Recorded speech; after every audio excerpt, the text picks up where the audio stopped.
absolutely torture that I'm going through right now that only you can change. So there's no way that it can be any other way but you writing this. So I have to thank you for the good and the bad. It's not just the good, but we're supposed to thank Father for all things. So only by faith that I have faith, and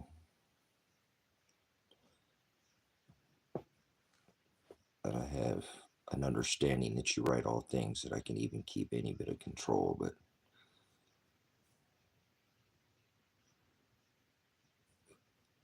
wish I had something to cling to here. But at this point, I don't have anything to cling to. I have it's like grabbing at thin air. So faith, right? So for the things unseen.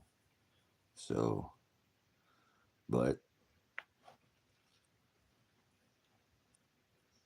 I'm hard on myself, so I don't get the things done that I want to get done, and then it puts me in a kind of a backward state. So I need to try to pull myself out of this slump. I don't know how to do it. Try to get going, and all I can think about is my kids being missing, and I know that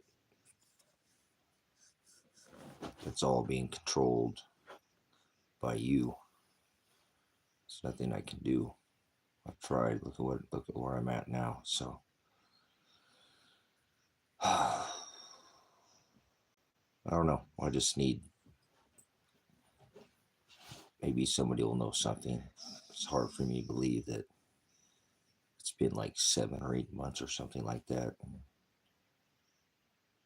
Nobody's looking for him.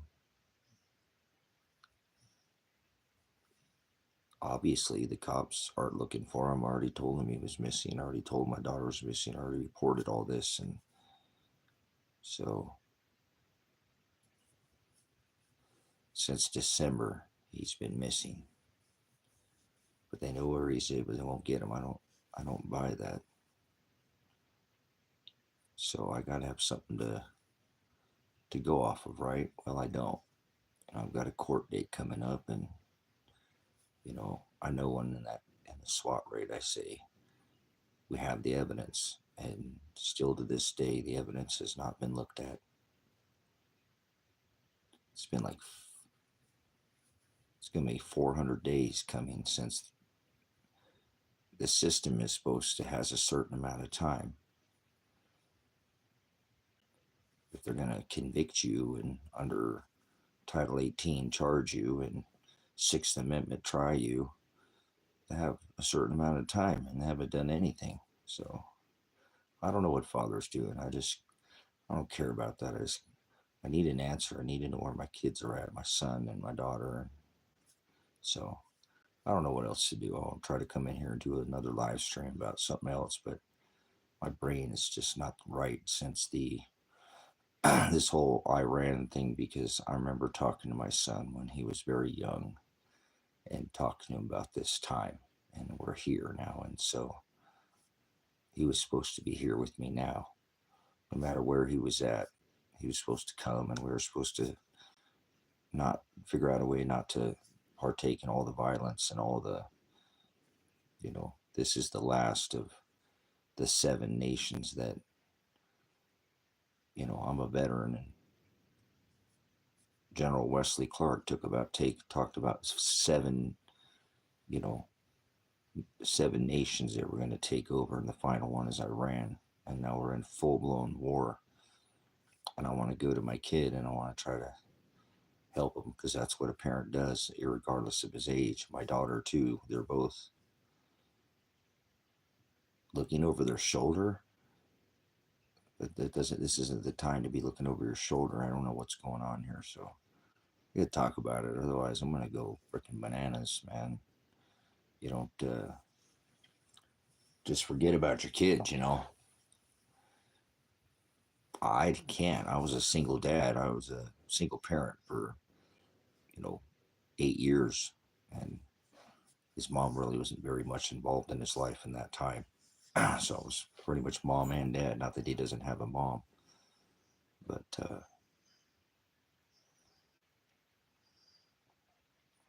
See, I have a court date coming up in like 2 weeks, but there's nothing. The attorney quit, so I'm supposed to go for a pre-trial. Well, nothing's even been looked at, and so I got nothing. I'm just grabbing, like, there's just nothing to go off of. My son's missing. I can't talk to the attorney. I already called the attorney and told him where it's at. He called to go, and they said the cops won't give him the transcripts, and I don't think I even believe that. I don't think I have any. I don't think that's true. Like, why would my son have a warrant for his arrest and them not go get him? He came and SWAT raided this house to come get him, remember? So my lead that I had went cold, and now I can't get that out of my head. I thought I knew I was on to the trail of where he was at, and I was right.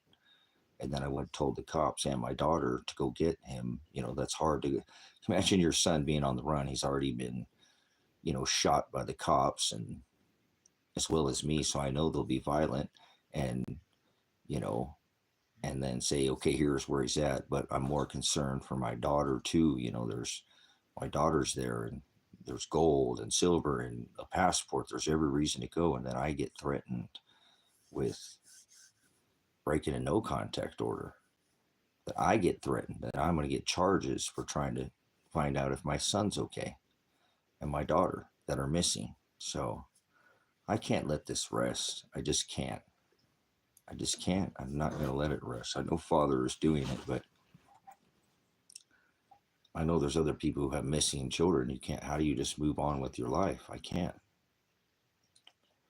I mean, I have to, but I can't stop looking for him because doesn't have anybody. His own mom doesn't even care to advocate to try to go find him. The whole time, up until supposedly he went missing, she never once called me, talked to me about anything about him. This is our kid.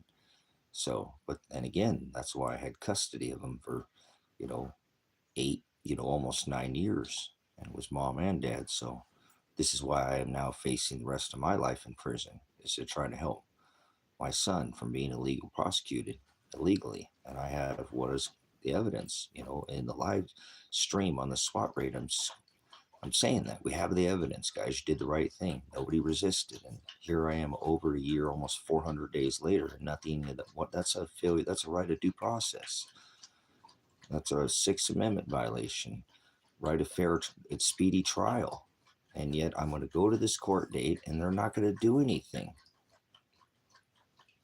There's not even the attorney quit.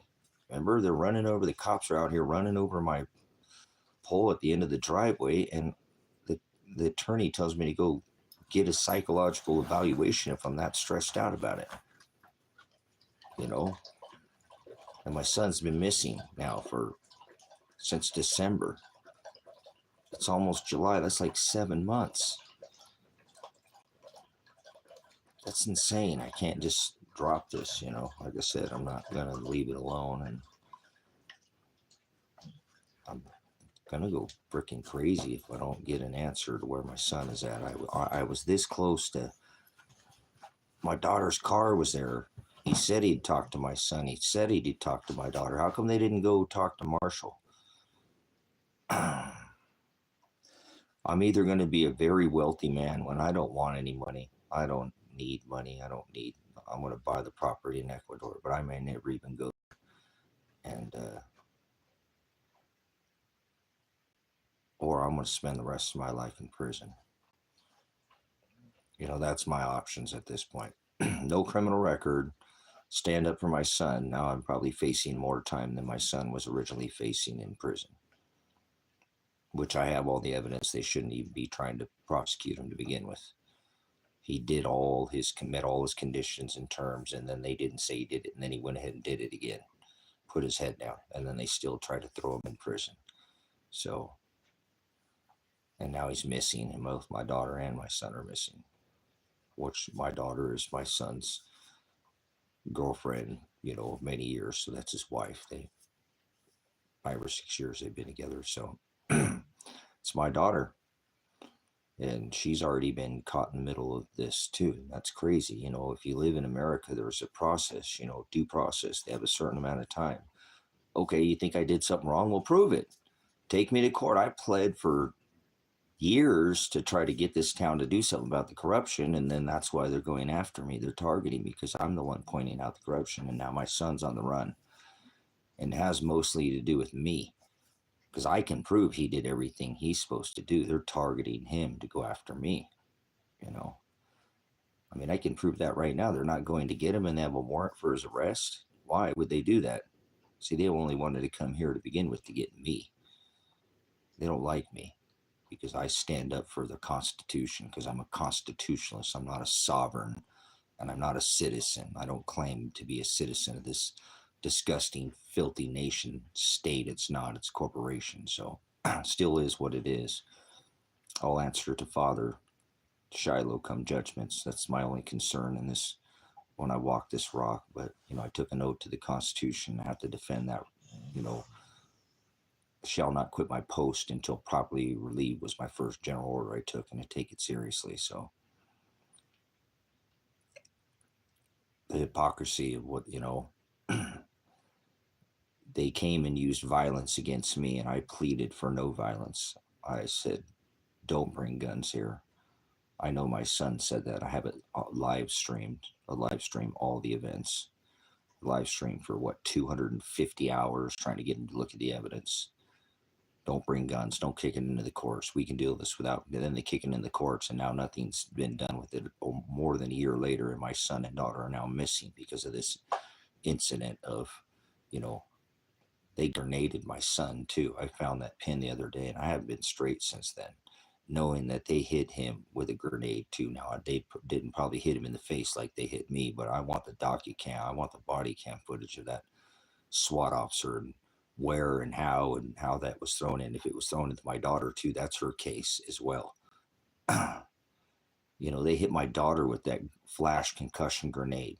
It's one thing to hit me in the face with it if you're mad at me, you know, because I won't let you arrest my son, because I know under the right of affirmative defense, under the right of self-defense is the legal description of affirmative defense. I was a prior law enforcement officer, so I know the law. I know the Constitution.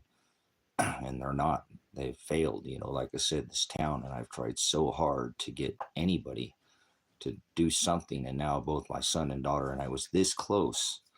My daughter's car was at this guy's house, and this guy had said he'd never seen my daughter or my son since the whole arrest. And turns out that my daughter's car's at his house. Why didn't the cops? I called Josephine County and told them, here's my son and my daughter's. This guy, I think he killed him or they've kidnapped him. They're not there for, you know, something's not right. This guy stole 40 pounds of my silver. You know, he was supposed to be supposed our friend, and something's not right here. You know, this guy's taking advantage. Now I think he's got something on my son, and I think he took my daughter for ransom. Somehow he kidnapped my daughter after she was kidnapped by the state of Oregon. They dropped all her charges because they didn't have a warrant for her arrest. That's illegal, and the whole case should be dismissed off of their failure to execute the warrant properly to begin with. You can't come out and accost somebody's body. You can't, you know, you have to Mirandize them. If you do, they didn't even Mirandize me. They said I'd remain silent. I bitched that Sam Birch, you know, ripped his butt all the way down to the county jail. You know, they should have taken me. Well, of course, I was concussed. I'd been hit in the face with a grenade and tear gassed. I was not, you know, but anyways, if you don't know what I'm talking about, there's a live stream. You can see the SWAT raid. This was over a year ago that they SWAT raided here at Silver Rock Ranch at the ministry and blew all the front windows out of the cabin and shot, you know, hit me in the face with a grenade at less than a minute. You know, me being live, and they weren't here that long. And then I didn't even know until the other day where I found that other, you know, pin to the concussion grenade. That means they threw that in there where my daughter was at too. So somebody's going to have to be held accountable, and I don't even care about that right now. I just want to know where my daughter or my son are at. And I know the state of Oregon is involved, and I've called the federal government. I've called the Department of Justice. I've called the local, you know, governor's office, and nobody wants to get involved. You know, and my rights have all been stripped away now from me, except for my First Amendment right. I called the cops, the local cops in town, and told them that they knew something about where my son was at, and they needed to stop, you know, being lazy pigs and get up off their butt. And I was even trying to be somewhat cordial and said, hey, you're a dad, I'm a dad, you got kids, I got kids. It's been a year since this has happened. Get off your ass and do something. Stop being a lazy pig. You do your damn job. We got kids. He's my son. I didn't have any charges. I'm just standing up for his right. He did all these things. The hell, where's he at? Stop being, you're going around and harassing people in this town. I have a lot of complaints because people come to me about you guys because I point out the corruption. I got a ton of cases on you going on people's property and harassing them, going in their house. He turns around and files retaliation charges against me and tries harassing the police charges and menacing the police because I called him out where they knew where my son was at. They knew something. And I get 2 felony charges on top of the 4 felonies that I'm already facing for harassing and menacing the police because I tell them, hey, you know where my son's at. Well, it turns out Josephine County tells me they did know where he was at. So I wasn't wrong. And now I got 2 more felonies. So I got 6 felonies. I'll probably face 20 years in prison. That's more time than my son was even facing. More than like 3 times as much. For just a dad standing up for his rights, saying, look at the evidence. I have all the evidence. I was involved. I made phone calls from the beginning. I was involved. I was there at the day of his arrest. I was there before he got arrested, telling you to keep him away from the guy that ended up getting him arrested. I went to Lake County Sheriff's Office probation and told him to get this guy away from my son. He still got in trouble with them anyways. And here I am more than a year later. And that was 5 years ago they got in trouble in this case at the beginning of COVID. So I don't know what else to do as a dad other than just keep trying to go live every once in a while. And I apologize for burdening the ministry with this, but I'm a dad. You got a kid. He got in trouble, but he did what he was supposed to do. He's the only guy out of 5 guys that got in trouble for the same exact thing to go to jail. They didn't send anybody else to jail except for my son. Somebody needs to be accountable for that. Why would be my son the only one to go to jail? That's crazy. And there was somebody involved. The guy was trying to keep him away from my son. I didn't know he turned out to be a rapist.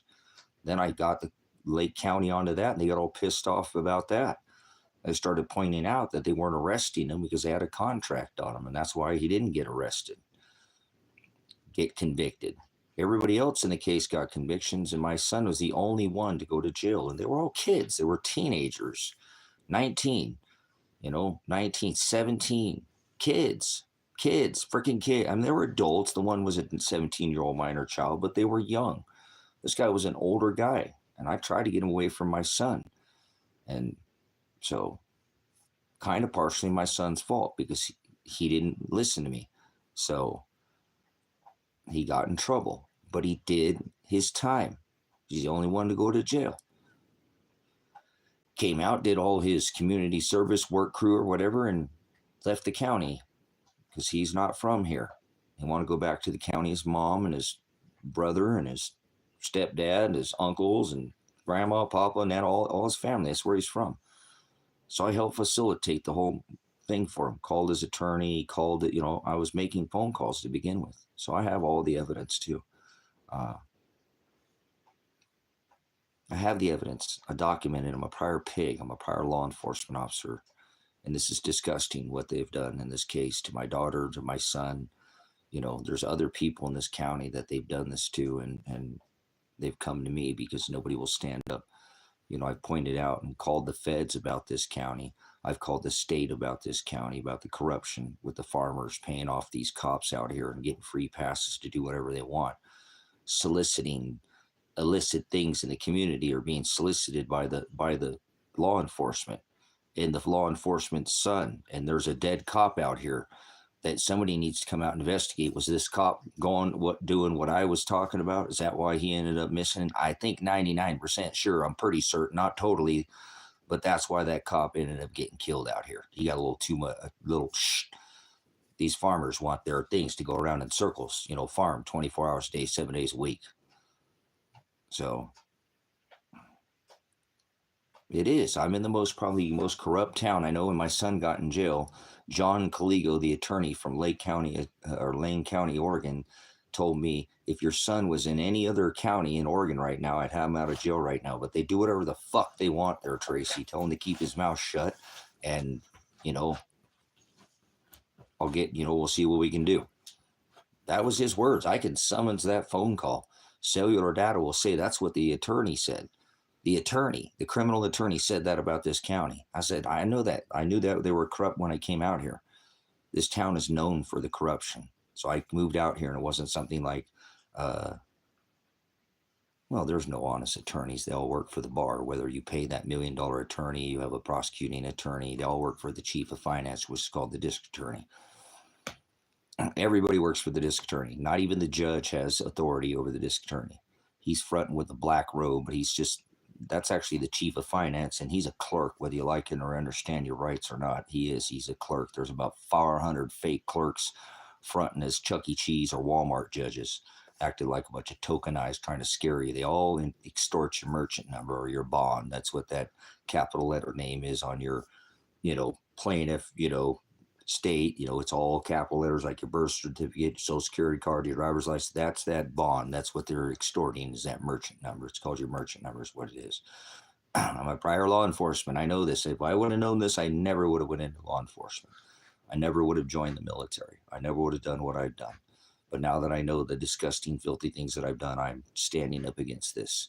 There's no crimes in America being committed, not under Title 18, not under the original adjudicated through the House, Congress, and Senate. Title 18 statutes are all statutes where they're charging you with, I don't care if they're RICO charge, they're federal or state, they're all under Title 18. Title 18 is the statute. That's what if they're going to title or Article 6, take you to trial, charge you under Title 18.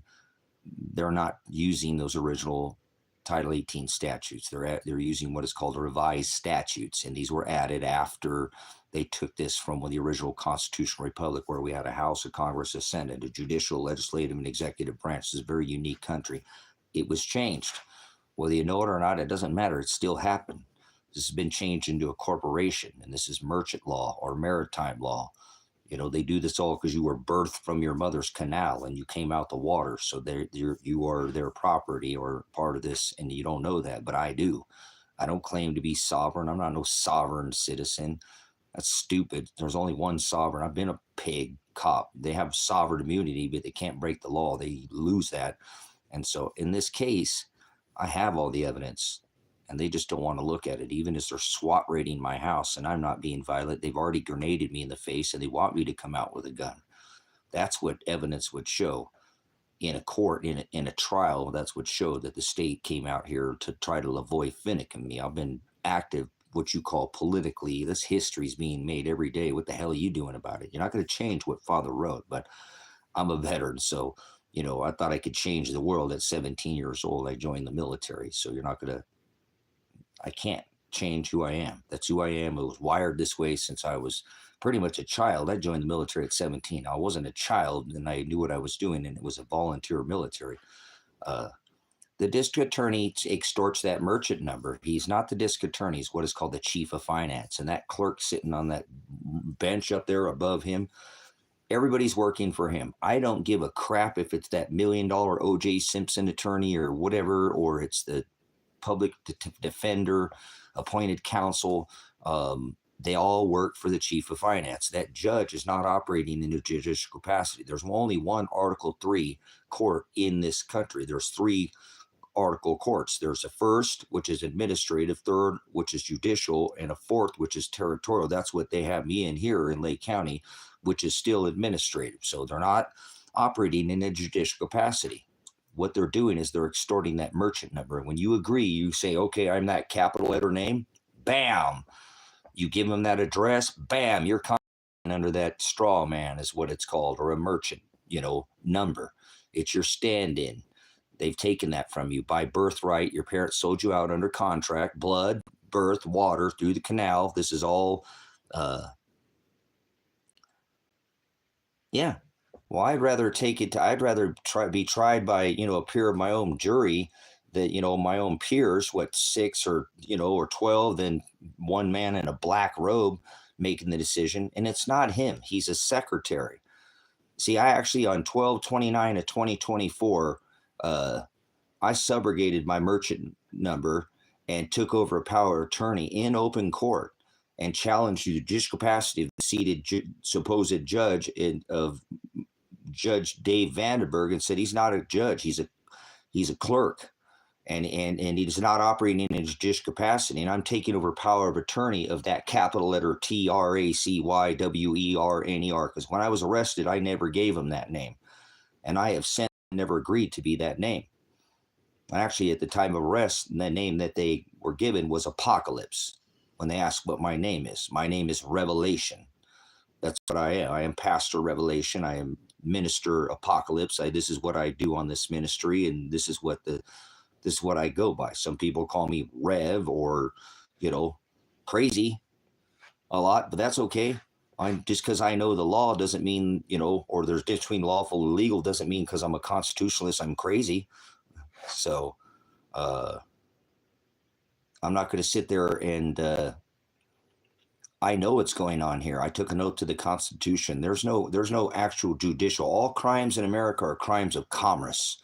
They're charging you under revised statutes, Title 18 revised statutes. Look whatever state you're in. If you're in Florida, it's FRS. If you're in New York, it's NRS. I'm in Oregon, it's ORS. So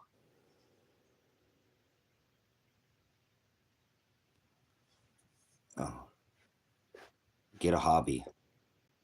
No, I don't need a hobby. I'm a veteran. I'm a minister and a pastor. So get the hell out of here, Stonewall. I think you've been smoking too much of that dragon pen at the dispensary. Pound rocks. Kick them hard until they turn to gravel, and then kick those and pound those until they turn into sand. Don't build your house on sinking sand. He said he's the Rock. Remember from the beginning what I said, and not some WWE star. Like, remember Donald Trump got, body slam Vince McMahon. Go play your little silly reindeer games. Your little don't pass go, don't collect $200. Yeah, skip your little Monopoly money. America is apostasy. I'm talking about a nation that's a corporation, and you're in here wanting to get a hobby. Why don't you go ahead over there and exit stage right, and you can get an acting job or something like everybody else, as an actor. Nobody wants to talk about anything. This is not a state, nation state. This is not a country. This is a corporation. So the sooner you get that through your thick skulls, oh wait, you're not Cro-Magnon, man. You're just regular Homo sapien, right? So anyways, I know my rights. I stand up for them. You don't. That's okay. Some of us were meant to do this. Birthed on this rock to do this. I was, again, law enforcement, Highway Patrol Academy, Oklahoma City. Okay, special weapons and tactics, trained, cleat certified in Hawaii, underground certification, building entry, all these things I have certification that these pigs did to me. And I never was violent with them. I actually have a lot more certification because I did this in the 90s. Back in the 90s, you couldn't put your hands down a woman's pants to search her because of officer safety. Those got to be the two stupidest words ever I've heard in my life. Find another job, pig. Never heard a song called Fuck the Firefighter, have you? Firefighter run into a building.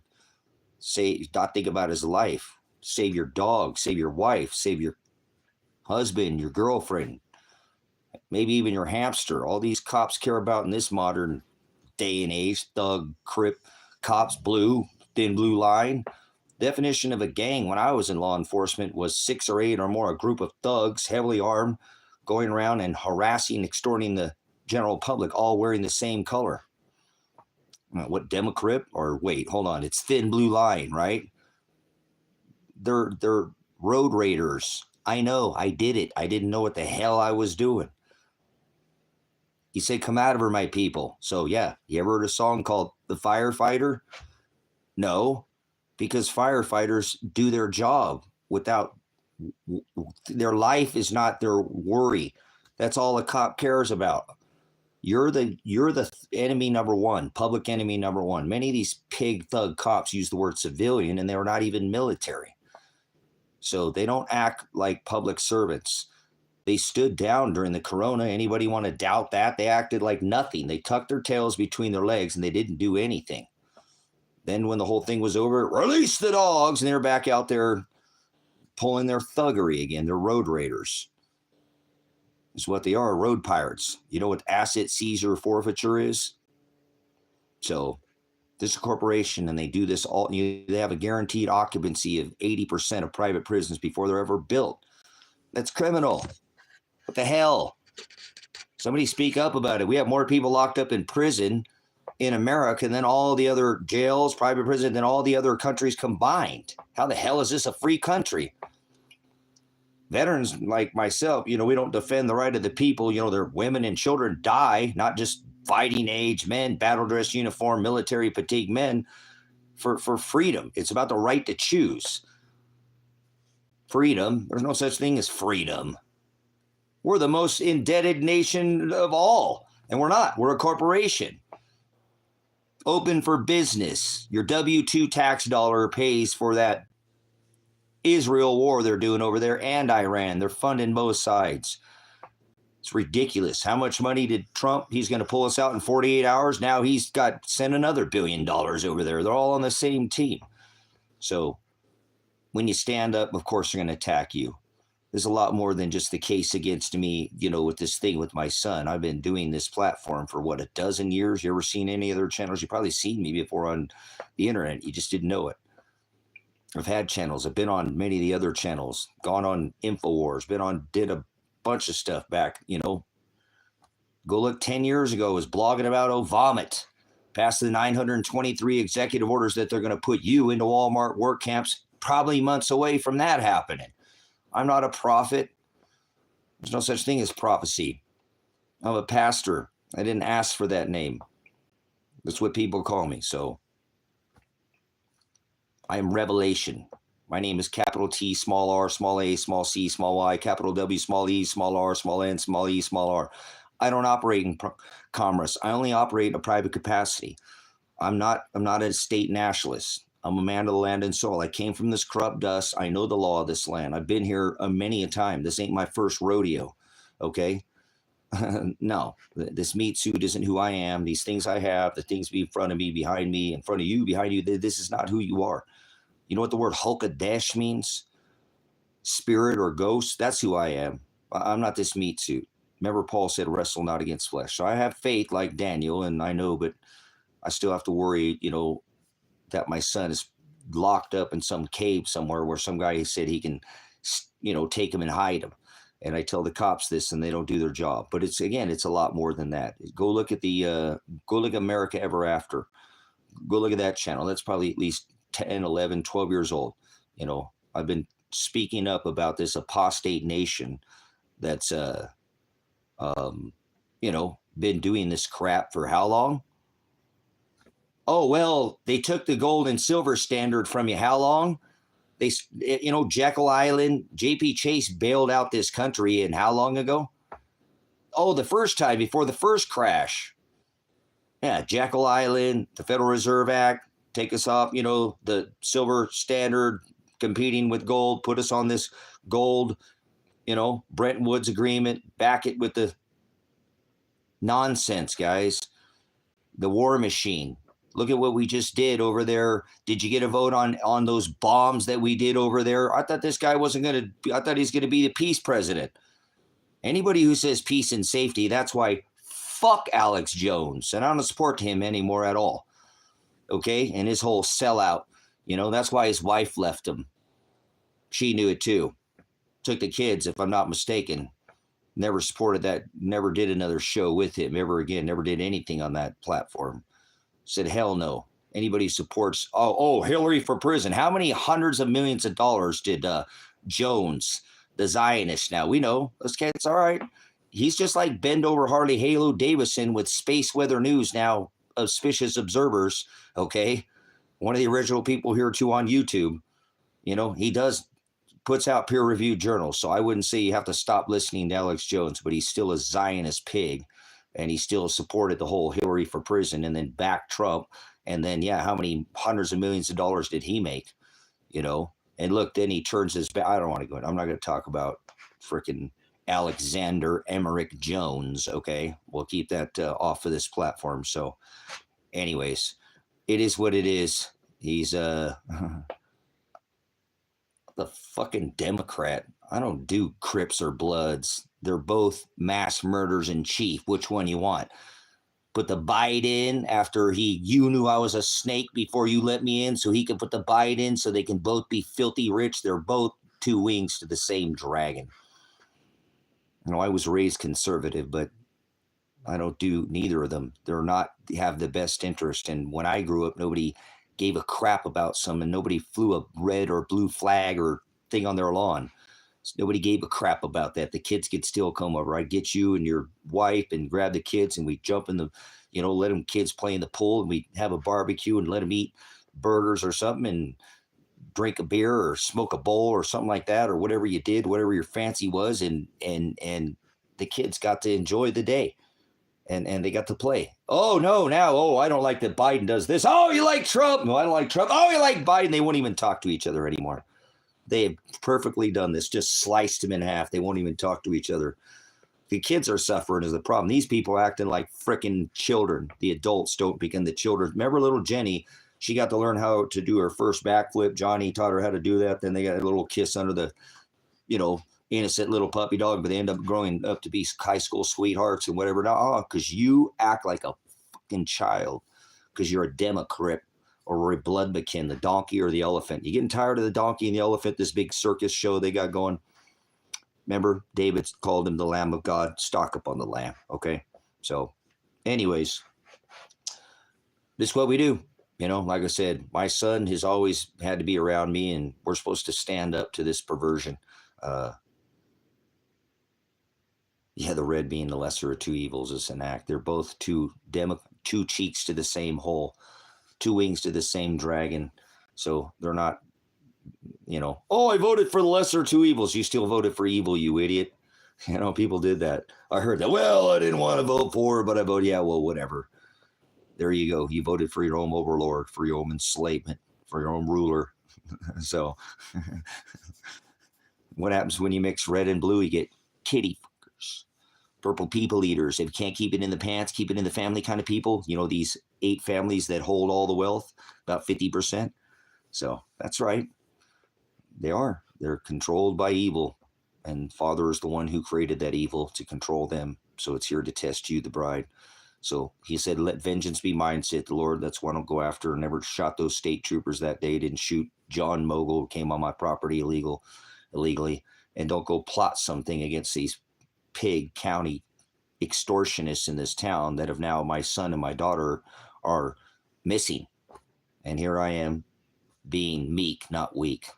Hit me in the face with a grenade. I'm not going to go seek a grenade and hit you in the face with a grenade.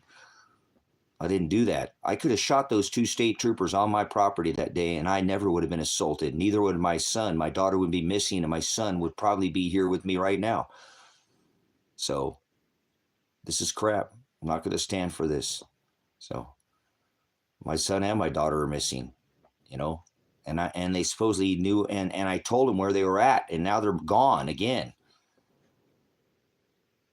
It took me sniffing them down because they wouldn't do anything. I live streamed on this platform for hundreds of hours that Are You Okay, Elijah? And my daughter went missing as well. Remember, they kidnapped my daughter, and then they dropped her charges because they knew what they had done was illegal. You can't take somebody's body off any property. She was here, and they knew she was here, and I explained damn good and well she was here on the live stream.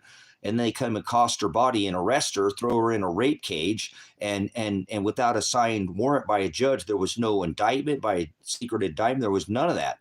You cannot take somebody's body. That's your right of Miranda. You cannot arrest somebody, to arrest their wrist, arrest their body, accost their body, and take them from their property without a signed judge. You have to have that judge sign who and where you're going to search as well. So that's why they dropped her charges. They realized they'd made a huge mistake, but they made too many mistakes in this case. This case gets opened up and it will get dropped. But this case is almost 400, over a year ago, May 29th of 2024, they SWAT raided this house trying to come in and get me to come out here with a gun and be violent. And that's not what they got. Everybody went with their hands in the air. And that's what you hear me saying on the live stream. So I'm losing it a little bit, lives. I really am, because my son is missing, and then I'm hard on myself. You know what I'm saying? I can't leave the state. I've already lived in Idaho. I love Idaho. It's a good state. I've lived there a couple times. I've moved there Took my son the first time there. They wanted to cut me open and do back surgery. My son freaked out, thought I was going to never be able to walk again. And he wouldn't get it out of his mind. So I left the state. I moved to Idaho so he could be comforted that I wasn't going to have surgery. So dig Idaho, potato heads over there. I made more money selling food in Idaho than I did any other state. So meat and potatoes, I sold food there. So, you know, they like to be told what to do. Not like that, but they're good people. And there's crappy people in Idaho, but there's a lot of good people in Idaho too. The worst thing about Idaho is they'll never legislate. Stories aren't lining up. Whose stories aren't lining up there, Luke? Is that they have the last state to legislate cannabis legislation. So children are going to suffer in Idaho or in Oregon, you know. So you can still get, you know, CBD there because remember they were going to cut me open, do back surgery on me. So I left the state. So I don't do narcotics. It actually says in my thing, no narcotics, no nothing, no, don't give me anything. You can't give me anything. They will be breaking my medical thing if they open my medical file. I refuse any kind of narcotics. So, but other than that, and everybody I almost ever met in Idaho anyways uses cannabis anyway. So whatever, I don't care. It's kind of silly. You know, not everybody, but it's more like when it wasn't legal. People just do it keep their curtains closed, don't go out in like Eugene, Oregon and smoking on their front porch. So it's just different. It's more like back before they made it, you know, I don't like legalization because I don't like what they've done to medicinal cannabis. They've ruined it. So, but anyways, we'll leave that to another subject or something. But I'm thankful that I've been able to have access because I know I've been hammered, you know, in the military, busted my back, been in 3 major car accidents, you know, in less than a year, broke my back again, fluid in my brain, frontal lobes, vertigo, I was hammered, man. And that's when they wanted to cut me open. I'm like, no way, Jose, we're not doing it. They want to jack me up and do 2 back surgeries on me. So not going to happen. Not going to happen. I told my son when I was 18, I'd get surgery. Here he's 20 something. But anyways, I need an answer. That's why I'm just perplexed, man. You know, what do you do as a father when you know your son is missing? You know, and then I'm not doing the things that I want to be doing around here, and it's the near perfect days, and then I get hard on myself because I don't have anybody else to help me like that, and I have to get things done on my own.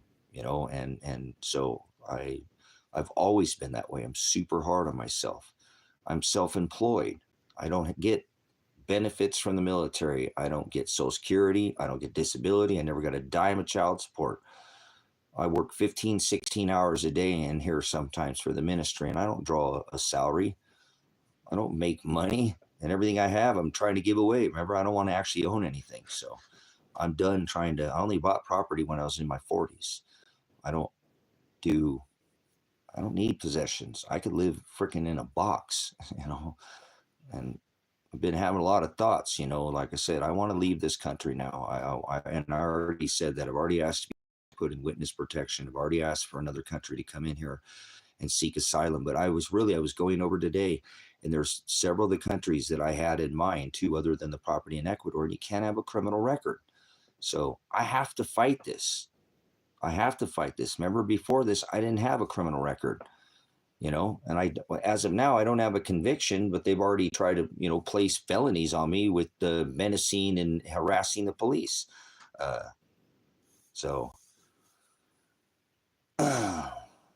Well, you came on a live stream with missing persons, and that's the time you picked to be a comedian. Good timing there. So I don't even know what you were joking about, but anyways, it's not a joke.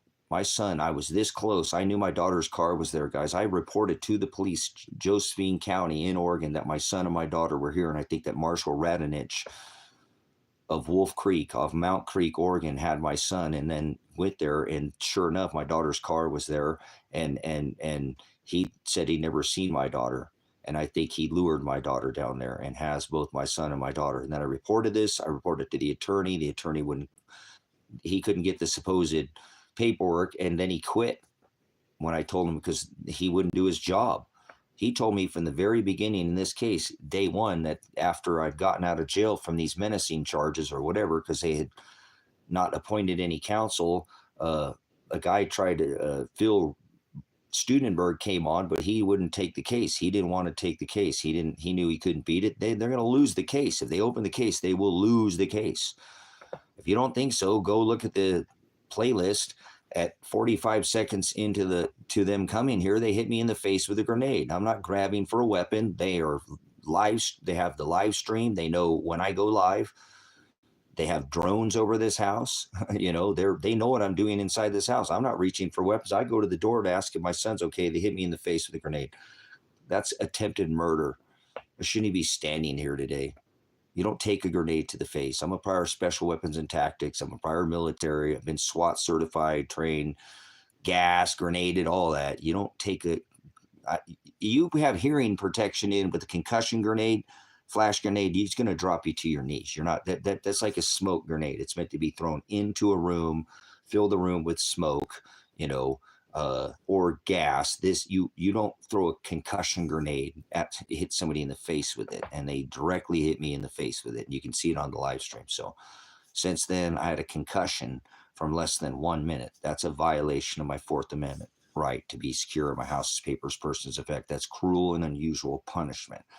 There's so many violations in this case that it's either, like I said, I'll be one of the wealthiest men in this state, or I'm going to spend the rest of my life in prison, which I won't, because I would still have the right of appeal. The only problem I have is they're probably going to come out and try to kill me again, because they already came here once trying to kill me with 30 men armed with guns, shot my son, kidnapped my daughter, released my daughter for the kidnapping charges, and now my son's on the run, supposedly missing. It's bullshit. It's not right. So,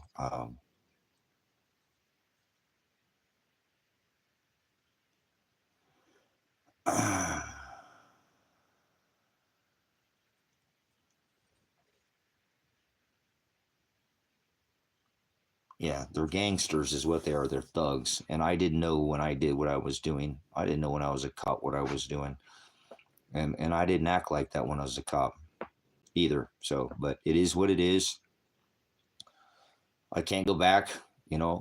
I can't. I got my honorable discharge. It is what it is. And is what it is. So I can learn from that. And again, these cops today are not at all enforcing.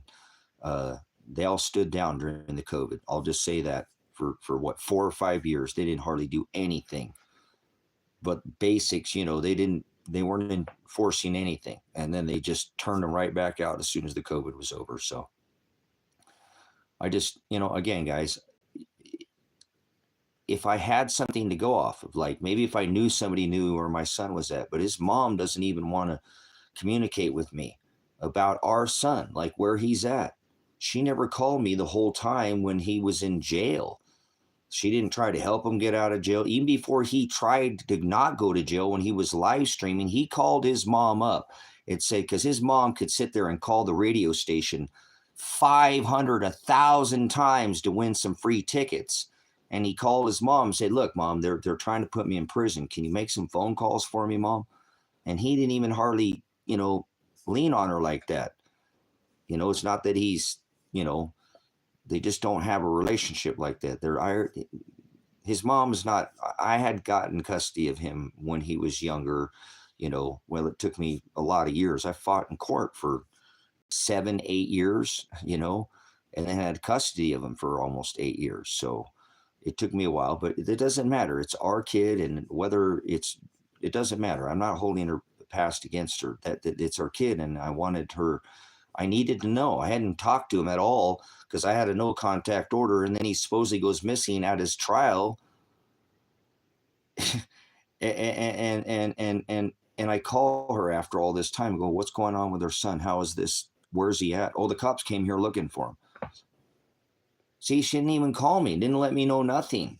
And so that's the only person I know that I could call and talk to. He's kind of a loner with his wife. They just work. She works. He's an adult. He's 20 some years old. So he fixes cars. He does it offline and travels around the state and does those tuner fix, and mapping and all these little things, make them go Fast or whatever they call those cars. And he's a really well-known in the state mechanic. I mean, people call him from all over the state to work on their cars. He's really good. He's got a couple other guys that he'd worked with in the past, and he's gotten a lot of good skill set. And so, I just don't know what to do, guys, because like I said, I was this close to having him, and they could have went there and got him. And they told me they knew where he was at, and I got felony charges from telling the cops, where my son is at. I caught 2 more felonies. It's 5 years at least for menacing the police. You're not going to do any less than 5 years for that. And you got to imagine that every time if I get pulled over by a cop, all my charges are harassing the police, menacing the police, hindering the police, and interfering with the police. So police ain't going to be nice to me. That's when I called to try to get that welfare check done on my son. I knew he'd been kidnapped to my daughter, and then I call him and they tell me, if we go there, you have a third party no contact order. You break that, you have committed a crime now, because you are not supposed to be having contact with him. And I'm going there to try to, because I think my son is either dead and my daughter's dead or been kidnapped. And this is the results I get from Josephine County. And that's been how long now? Months. So I just got to sit here, after I went there and found my daughter in my son's car, he said, I spoke to the guy. I said, where's my daughter's cars there? Where's she? Are they here?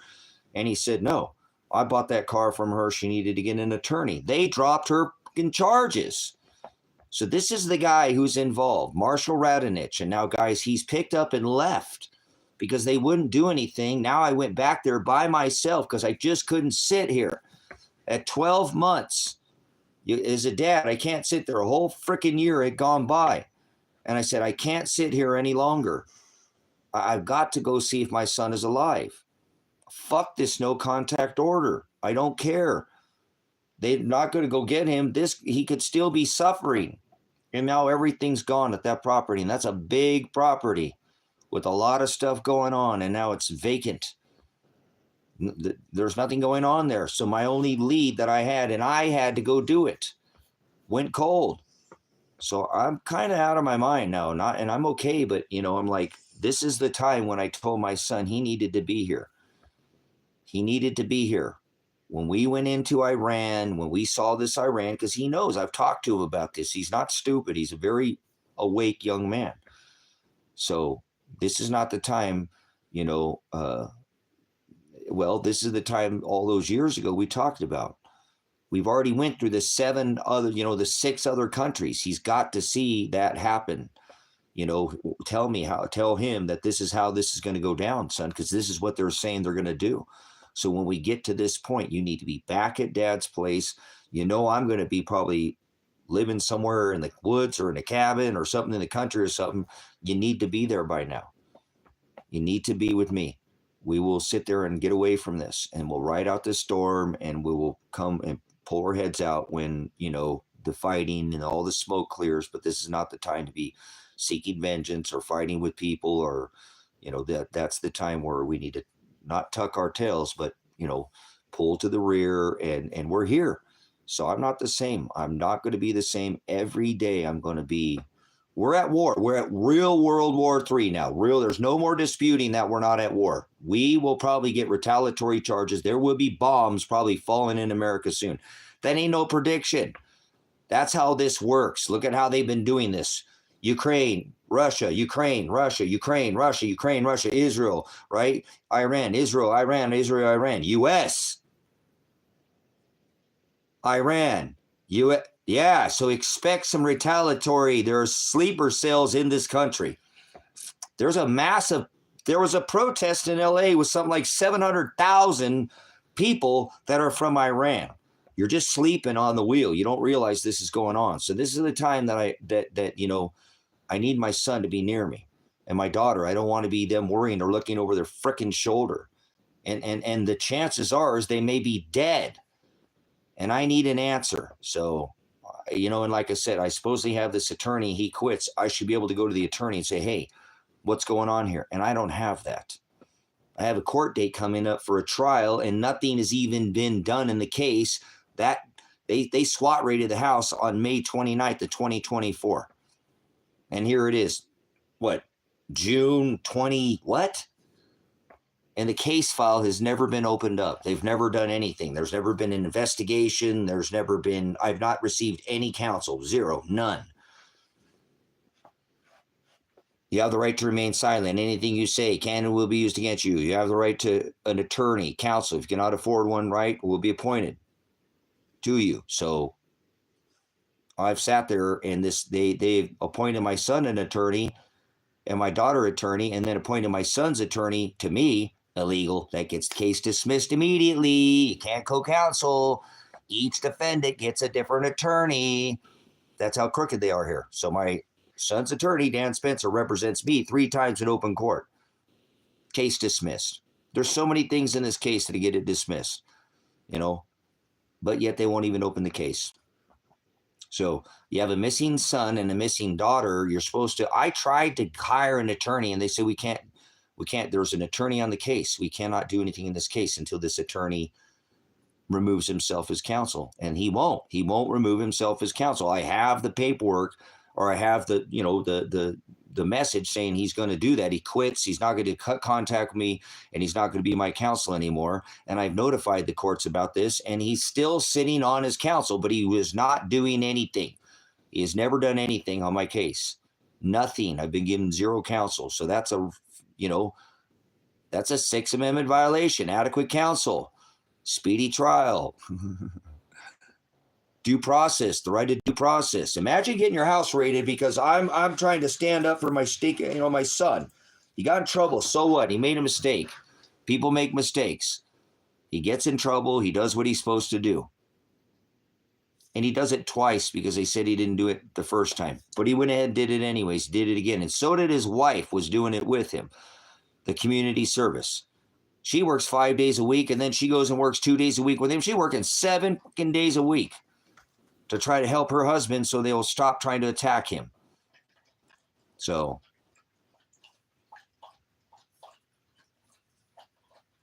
this ain't no basic case. You know, this is probably one of the largest cases in the state of Oregon ever. If they actually open this case, it would take down Judge Vandenberg, Ted Martin, who's not in office anymore, this new Paul, whatever his last name, I forget what his last name is, Michael Taylor, who's not the sheriff anymore. There's a new sheriff, you know what I'm saying?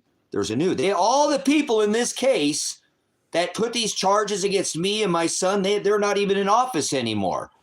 They're all gone. The case is that old. This case originated in 2000. 2000, this case started. That's why this case is not some, they're idiots. That's what I'm saying. The case starts because they arrested my son because they said he didn't do his probation from the case starting back in 2000. So here it is, almost 2026, and I'm still dealing with this case for my son. I was dealing it with back then.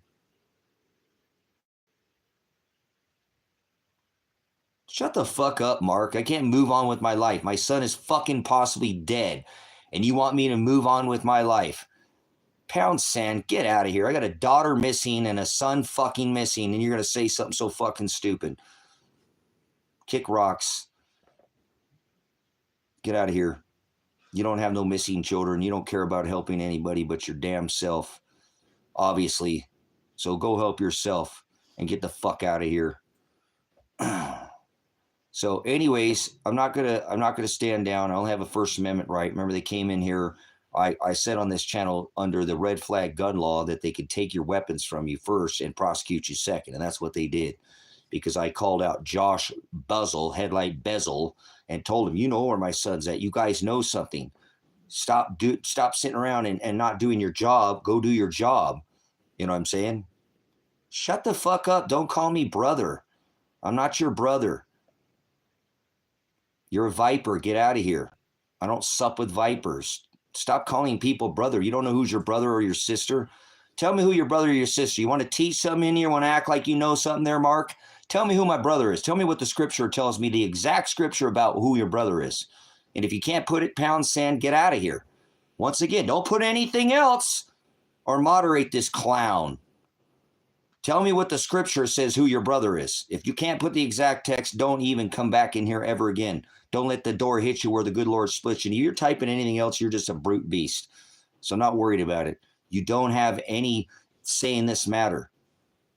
I got faith. I'm letting the law do what it's supposed to do. I'm not plotting murder charges against these people who did these things to my son. I didn't shoot 2 state troopers. I didn't shoot anybody. So put what the definition of brother is, what the scripture says, the exact text, or get out of here. Leave. Pound sand. I already told you that.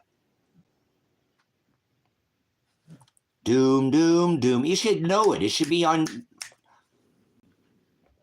So don't speak up about who's your brother. Your brother is not your your brother by blood. Okay? I'll give you that much, okay? But tell me what the scripture says there, idiot. Okay, so see what I'm saying? They can't even put what this is the problem with society too. You think you can come in this chat and then you can't even answer the damn question. If I got a moderator in here, moderate that person. Thank you. Look at that. Oh, wow. Look at that carpenter, like a Jewish carpenter. Puts the actual scripture in there. What I asked. I didn't even ask him the question. Thanks there, carpenter. Put the scripture. Put the scripture on the people. Show them to the narrow way. Somebody's in the broad way, show them to the narrow way. So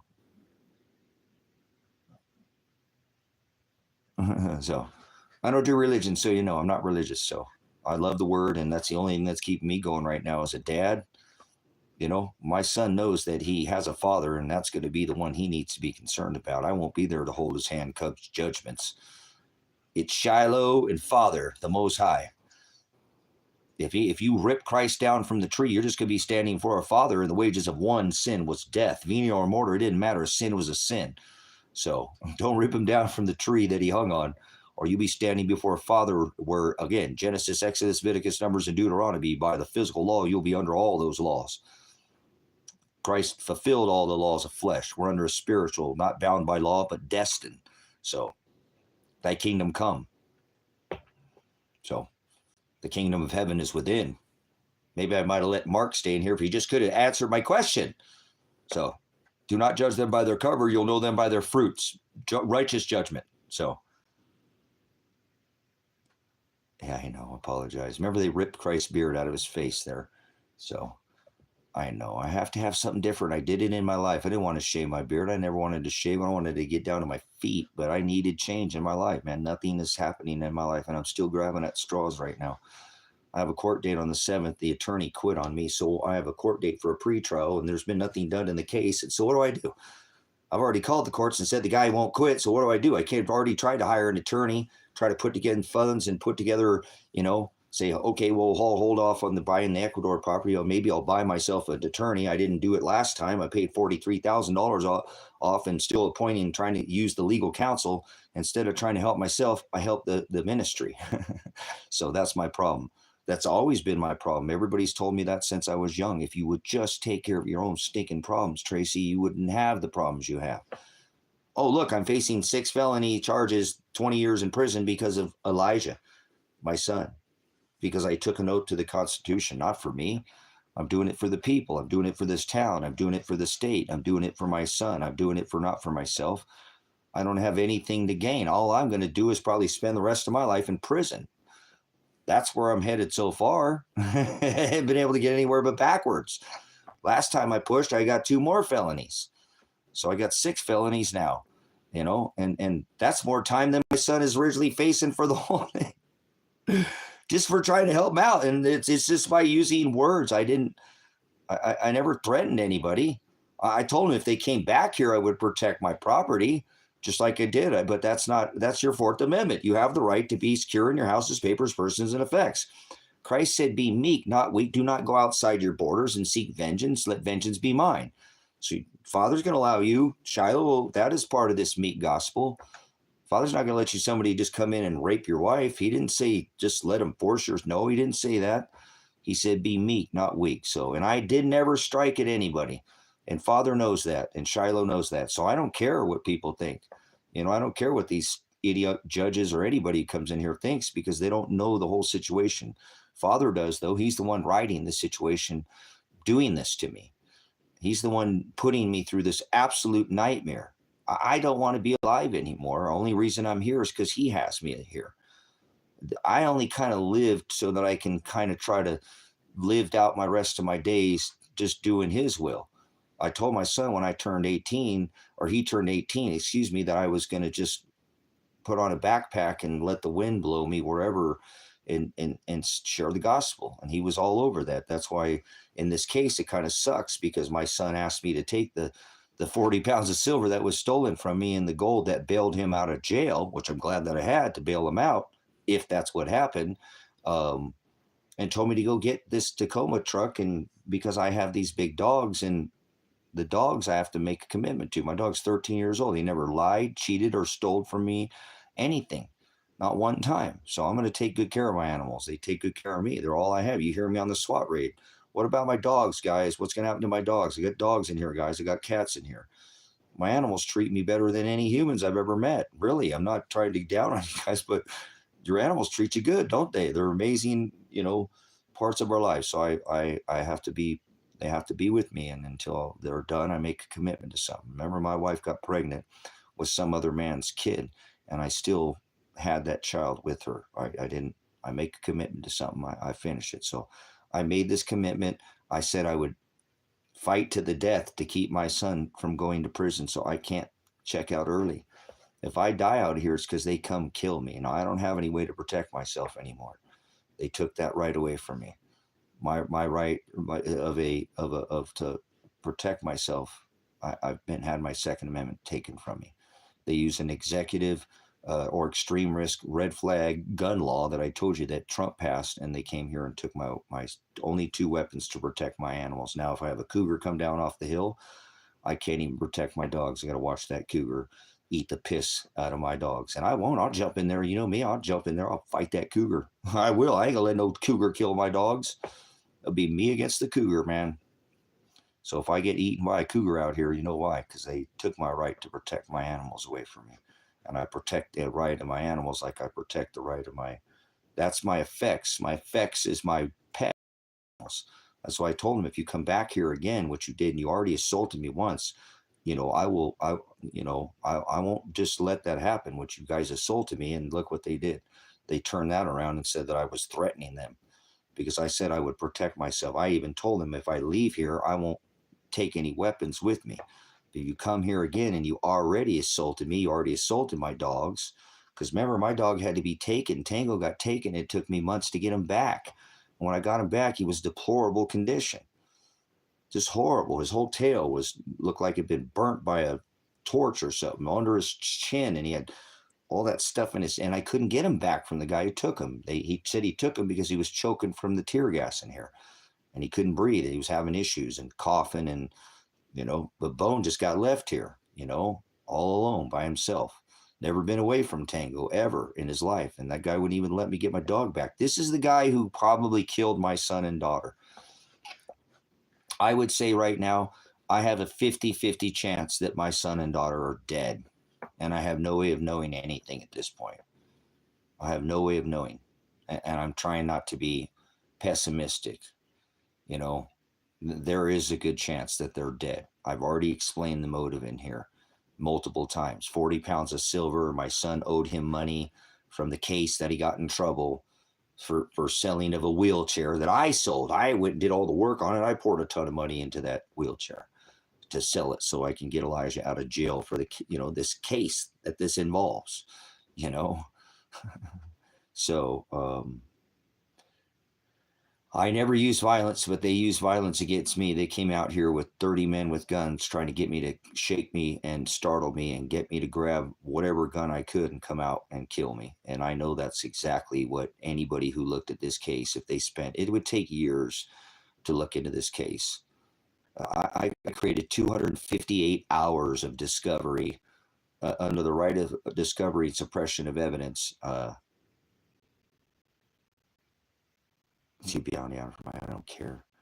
That, Carl, they've been telling me since I came out here they were going to kill me. They did that. Remember that post that the cops knocked over? When I put that down, they're like, dude, you're nuts. Why are people going to know where you're at now? I'm like, I don't give a shit, man. They've been saying they're going to kill me since I came out here, the farmers. Oh, we're going to run you out of here. We've had a couple like you in the past. You ain't going to make it out here. You got nothing, we got everything. And no, that's not going to happen that way, you pricks. It's not going to happen. I can call them pricks. I just said, nope, not going to happen. This oldest clothing on this rock was found right here in this desert, right here in the backyard. So you're not going to run me out of here. I'm going to come live the American dream. And you ain't going to tell me how to do anything, ever. Your money doesn't do shit for me. My family's very wealthy. My father was an actor. My grandmother was an actor. My aunt was an actress. You know, my aunt was an actress. My grandmother was an actress. My family is very wealthy. They all have plenty of money. Business owners, they're all very wealthy. I don't care about money. Money don't impress me. Actions impress me, you know. And your actions are deplorable, running people out of here because you got all the money. It says in Scripture, for we wrestle not against flesh and blood, but against powers, principalities, the rulers of the darkness of this world, spiritual wickedness in high places. So that's why the cops, I have 6 felony charges against cops. I'm not a menace to society. I don't have crimes against humanity, crimes against society. My cops are my charges. Cops. Hindering prosecution, hindering a pig, interfering with a pig, harassing a pig, and menacing pigs. I got pig charges. That's why there's a sign at the front of my property that says no pigs. Oh, come on my property. That's people in government too. That's 40% of the populace that works for this corporation. I don't like it. They keep feeding this beast system. So I've been stripped of every right that I have. Cops are pigs.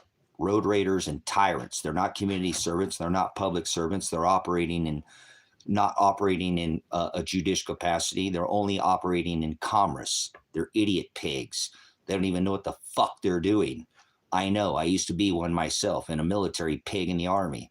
So there's no crimes being committed in America. Nobody's getting charged under the original Title 18 statutes. No, they're not. These are all revised statutes that were added. None of them were adjudicated through the House, Congress, or Senate. Therefore, they're repugnant and not lawful, nor are they legal. So, but you're okay with that. No, they're not doing anything. They're fucking road raiders. Get out of here, you bootlicker. I don't want bootlickers in here, you pig licker. Who'd you vote for? The Democrat or the Republican? Get out of here, Amber. I don't care. God created one race, man and woman, so I'm not no racist. I'm a veteran. Get out of here. Move out, draw fire, you bootlicker. Get the hell out of here. They're fucking tyrants. If they did their job, they would have done their fucking job during the COVID, and they didn't do anything but tuck their fucking tail and collect the goddamn paycheck. That's what the cops did. You have 4 years to show that they're failures. They stood down. If they were law enforcement officers, they would be reinstilling the constitutional republic. It's not. It's a corporation. There should be enough of them to figure it out. It doesn't matter that they don't know. It's still a fact.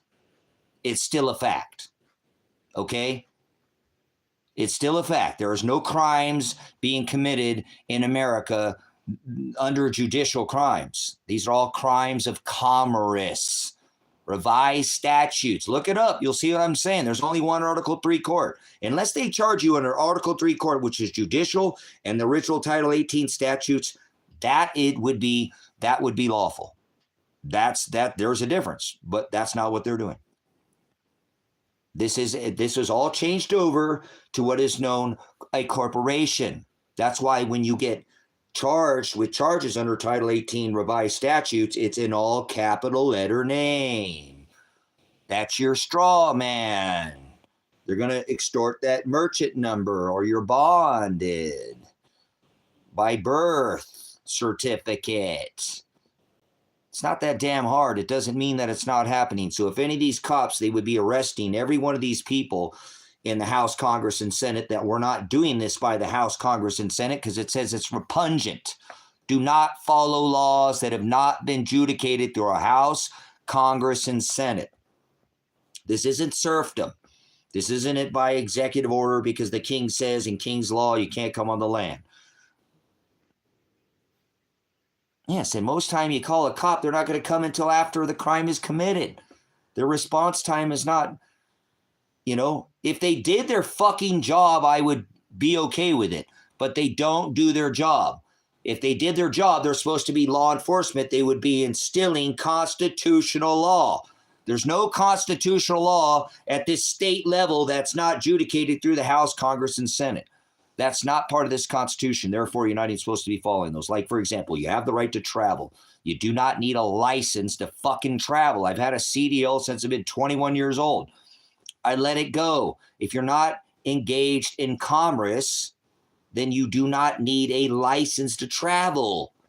You have the right to travel. That's your Fourth Amendment right. You have the right to be secure in your house's papers, persons, and effects.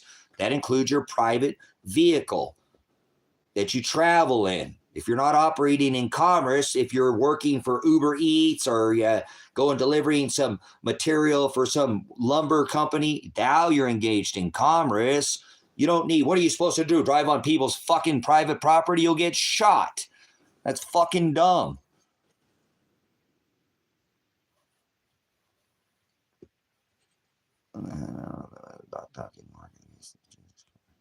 So, well, there's no physical mark of the beast, Peter. Try to remember that. The word mark is the word karak or character. So there's no physical anything under this testament. So, sure, their people's character, to sin is to be off the mark. So learn what mark of the beast is, and it's not some physical beast, and there's no physical antichrist. There's a spiritual antichrist, a spiritual Israel. So there's no crimes being committed. There's only one Article 3 court in the United Corporation. Unless they are actually trying you under the original Title 18 statutes, none of it's actually legal nor lawful. This is all operating under crimes of commerce, and that's why you admit. And when remember, your mother birthed you through the birthing canal, through the water, and that's how they took over you. This is maritime law. Whether you understand what's being done or not, it don't matter. It's still fucking happening. Stop being an idiot. I told you, you don't want to admit it. Move on. Go somewhere else. I don't care. It doesn't mean it's not happening. It's happening. I'm not pissed off at anybody. This is passion, not anger. Learn the difference. Quit being a bootlicker. Can't even talk to a cop like that. They'll fucking shoot you dead. Every cop should be put in prison right now. They guarantee an 80% occupancy of all private prisons before they're ever built. Who do you think fills these private prisons, you idiots? It's these fucking road raiders out there. Yes, it is. You do it on your own. You don't realize that you're doing it, lying, but you are. If you get charged, or notice your insurance, your driver's license, your birth certificate, your social security, these are all attached to that. They sell this labor as a W-2 debt slave. You have a job. You ever fill out a W-2? Well, then you're part of it. Look at your birth certificate. Look at your driver's license, right? So when you contract with them and say, oh, yeah, that's me on the license, that now you're contracting with them. Now they can enforce these things because you're saying you're this capital letter name. But if you're not a capital letter name, and that's under the corporation, do I look like I'm fucking dead to you, like a corp or a statue? Hello? I'm not some monolith you can knock over or some phallic, Washington monument. Okay, I'm a man of the land and soil. I'm a living man. I'm a natural law. I have organic law, color law, Black's law. I don't do the state national bullshit. I'm not sovereign. I don't do any of that. I recommend you do state nationalists. Contact your Secretary of State. Take over your merchant number.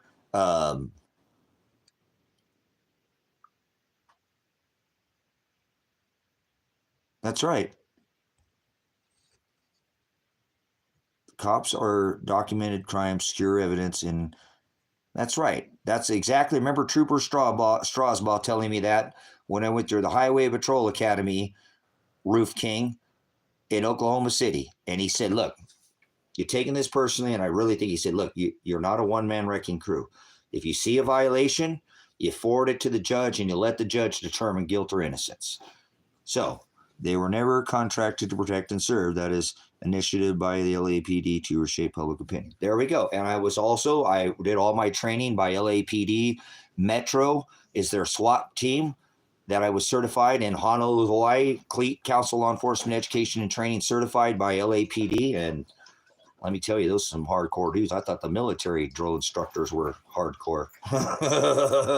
Anyways, so, but they're not there they're not, and they're tyrants. They work for the state.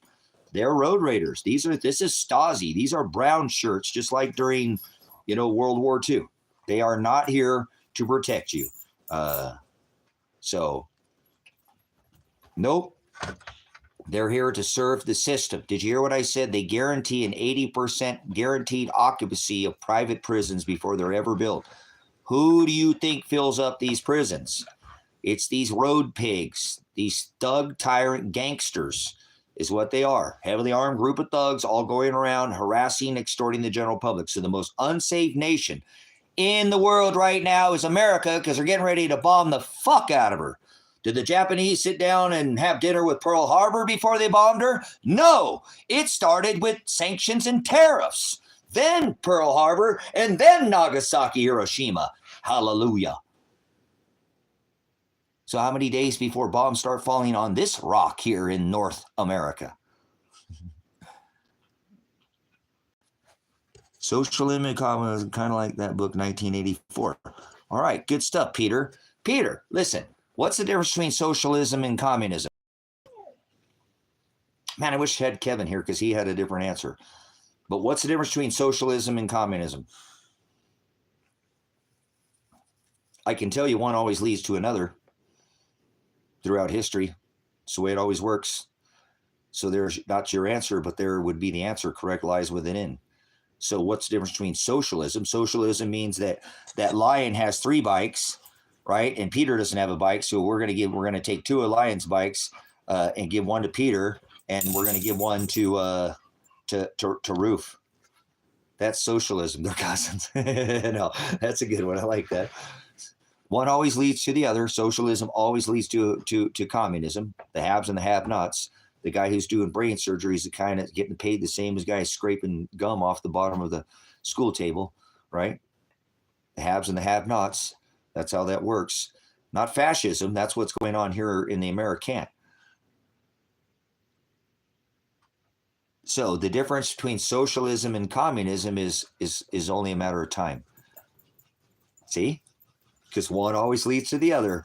The difference between socialism and communism is only a matter of time. That's the only difference.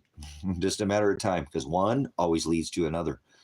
And I have to explain to you, socialism is, everybody is worried about Bernie Sanders coming in and being a socialist, right? Instead, Donald Trump took more money. Remember, he spent more money than Barack Obama did.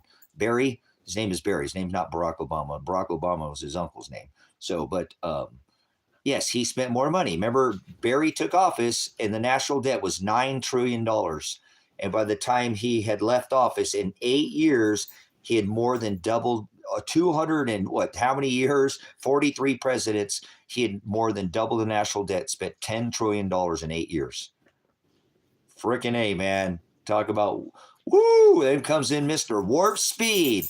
Solicits the American public for $2.2 trillion to become the largest drug dealer ever in the history of mankind.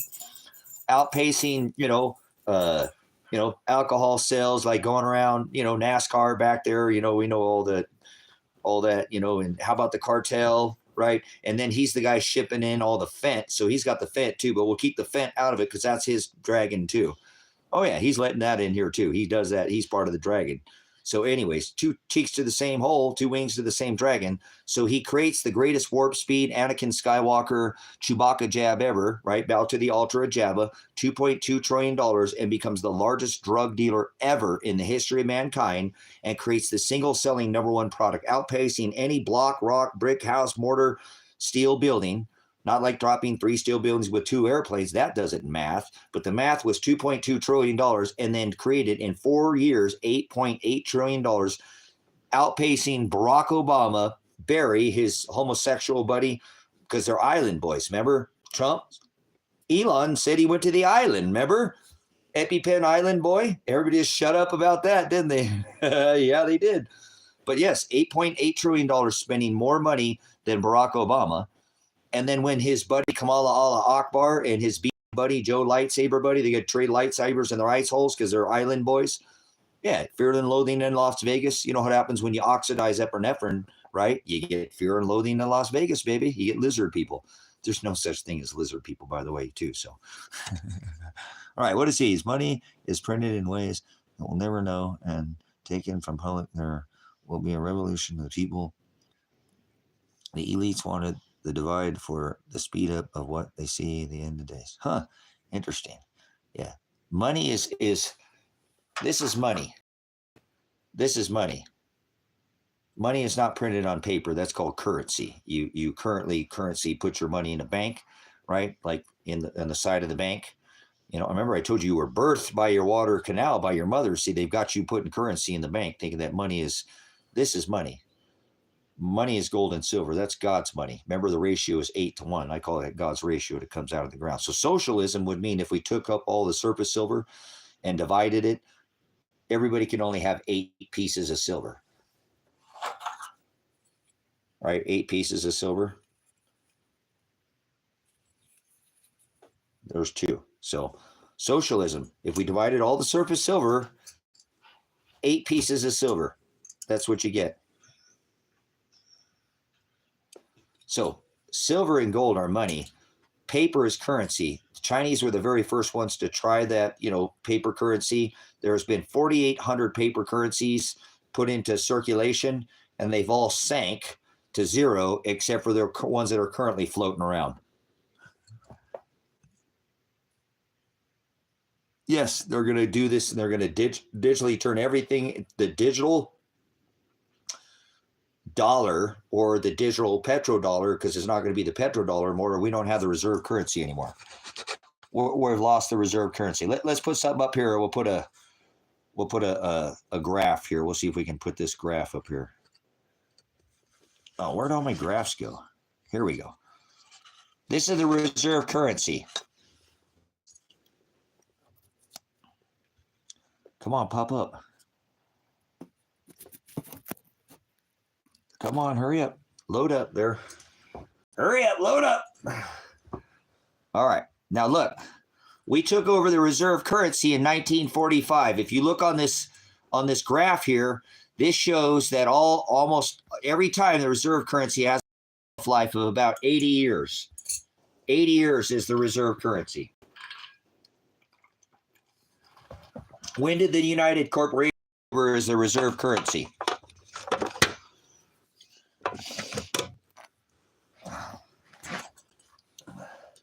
You see these blocks? I apologize. The graph's a little bit off, but it was Britain that had, right? The UK. Look at who had all these reserve currencies before us. These are the different years. The average is about 80 years per country that holds what is known as a reserve currency. People think the U.S. is the first person to have the reserve currency. No, we took over that in 1945 when we won World War II. The last war we won was World War II. We haven't won a war since World War II, but we won what was called a reserve currency, and we took over and we said, okay, now bring all your gold to Fort Knox, and we'll guard your gold with the greatest Navy, Air Force, Army, Marines ever, and we'll keep all your gold safe. Whoever prints is the owner of everything. The inflation creation machine, baby. That's what they do. Inflation is just an expansion of the money supply.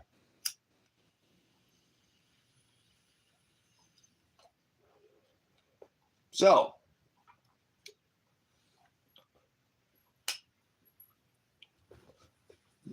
that would be the UK. That would be Britain.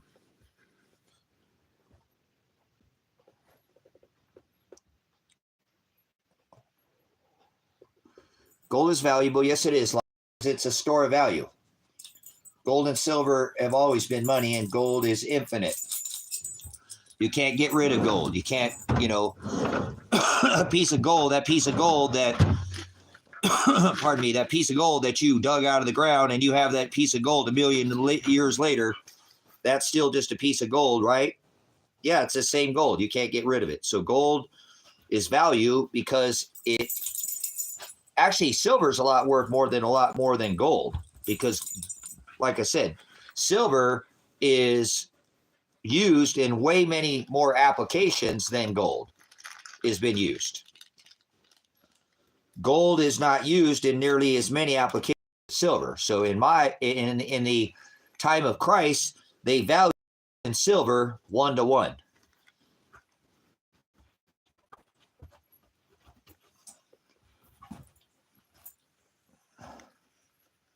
Well, it is. There is, because Martello is right. Retain 97% of the surface gold, okay, has been reapothecated. You know, they've taken it and recycled it. So gold and silver at the time of Rome were valued 1-to-1. They used to work. It used to be money. Silver was the first money in Scripture. If you look it up, it was the silver dinar, and they valued gold and silver 1-to-1. They had the same value.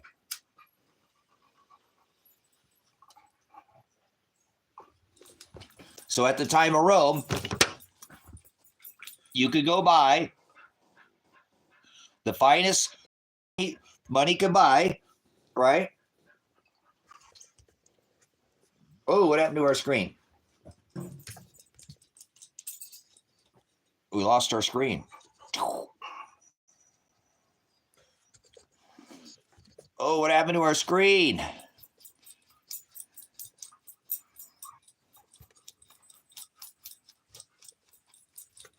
Okay, there we go. All right, so, and at the time of Rome, they valued gold and silver. This is silver, this is gold. They valued gold and silver exactly the same. It's not about what it's worth either now, it's what it will buy you. It's the purchasing power. A gold ounce at the time of Rome would buy you a toga. I don't know what the thread count on a toga was, but you could take your lady out for a nice steak dinner and buy her a bottle of wine for 1 gold ounce. 1 gold ounce. Obviously, gold is heavier, so you can see it's more compact. It's actually, you know, in a smaller space, it takes up less space too than silver. Pretty interesting. There is 12 ounces of gold in a gold pound. Not like steak or like, you know, what else do you buy in ounces and pounds? Okay. So, agreed on currency. This is what you. Okay, well, it's not currency. Currency is paper. This is money. Money is gold and silver. Jamie Dimon said, there's gold and silver and everything else is just credit. So paper is not money. That is called currency. Gold and silver are money. There's been 4,800 currencies that were put into circulation and they all sank to zero, except for the current ones that are floating around in currency, floating around. That will eventually sink to zero. Gold and silver have never gone in the last 8,000 years to zero, never once. So gold and silver are money. Everything else is paper currencies or credit, now a 0 and a 1 on a computer. So credit is an IOU, like you used to be able to go to the bank. In 1971, Richard Nixon suspended the convertibility of the dollar because France came over here and said, hey, we want all our gold out of Fort Knox back. Give us our gold back. We want our gold back. Remember the gold back? Remember? They didn't even get all the gold that they didn't get the gold that they put in the vault in 1971 that they put in there in 1945. And Mr. Warp Speed was going to audit the Fort Knox like he was going to audit the Fed. He never did that, and he shut up about that. But remember, France came over and said, we want all our gold back, and they didn't get it back, did they? Well, in 1973, Richard Nixon brokered what is called the Bretton Woods, took us off the Bretton Woods Agreement, attaching the dollar to gold and rebranded all that petrodollar, okay? And all dollars, right? All money now, not backed by gold, would be backed by the OPEC nations, the Saudi nations, and we overnight repriced all oil in the US dollar, not gold anymore. And like a fucking mafia and making them pay for oil with the US dollar. Every nation, either like Mr. Warpspeed said, play or pay. So forcing every nation like a mafia behavior, taking a little bit of money, because this is what Gaddafi was going to back he wanted to pay for his oil with gold. This is what Saddam Hussein was going to pay for oil with. He never did find any weapons of mass destruction or destruction, did they? So gold and silver are money. Paper is currency. There's a difference. So it's hard to get used to saying that, but currency is something that is credit. So 1971, before that, if you didn't trust the system, you could go into the bank and you could say, hey, see this $2 silver certificate or this gold certificate? I want my money back out of the system because I don't trust it. I'm going to become my own central bank now because I don't trust the system. And in 1973, Richard Nixon suspended the convertibility of the dollar into gold or silver. In 1964, remember, they took it out of the quarter. A quarter was worth what? 1 quarter? Here's a quarter. This is a quarter. It has 90% silver in it. And up till 1971, in the 50-cent piece from 64 to 71 was still 40% silver. But after 1971, after Richard Nixon suspended the convertibility, that means you couldn't go into the bank because you don't trust the system anymore and pull your money out of the system. There's nothing you can do about it anymore. Just shut up and go along to get along. And so keep spending that paper, keep putting your currency in the bank, keep getting your zeros and ones, and keep being, I'm a plastic man. You know me, I'm a young OG, No, I'm a classic man. I use money. Do you measure your wealth in dollars and cents? America makes no sense, by the way, not even 1 penny. Or do you measure them in ounces and pounds and acres? You tell me, how do you measure your wealth? Digits on a computer, 010101. You ever heard of lights out? That could happen. Hey, when the lights go out, they don't let you spend any of your dollars, even your conventional money I bet you might be able to walk in there with some of this money. You know, you can take this piece of silver anywhere on this rock. This isn't even a silver dollar, like a walking liberty, okay, or an eagle. And I guarantee you can go then less than 3 people. You can go try to at least 2 businesses, if not somebody on the street. They'll give you their paper for this. In many places, they call silver money.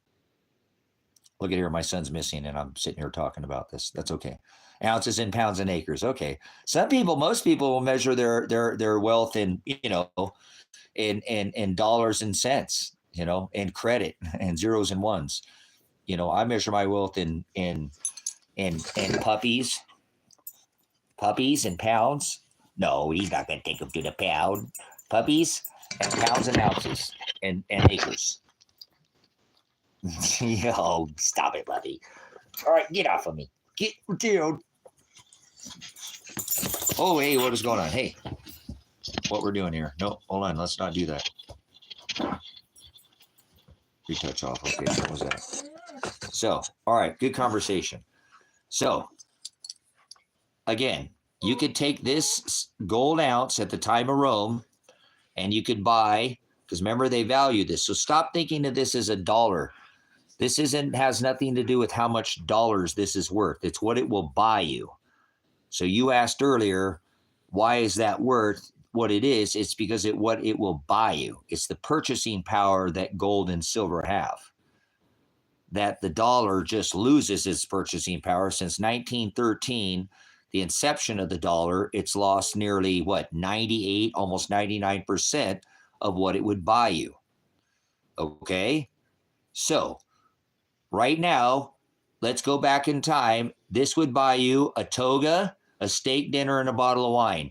If we go into the 1800s, I'm out here at Silver Rock Ranch. What was the price of gold in the 1800s? Does anybody know? what the price of 1 ounce of gold would cost you in the 1800s. It sat at a certain price for a long time. Remember, you couldn't buy it up until a certain time. Own it. They took it 33, or well, by executive order, surrender your gold. What was the price of gold, 1 ounce of gold, in the 1800s?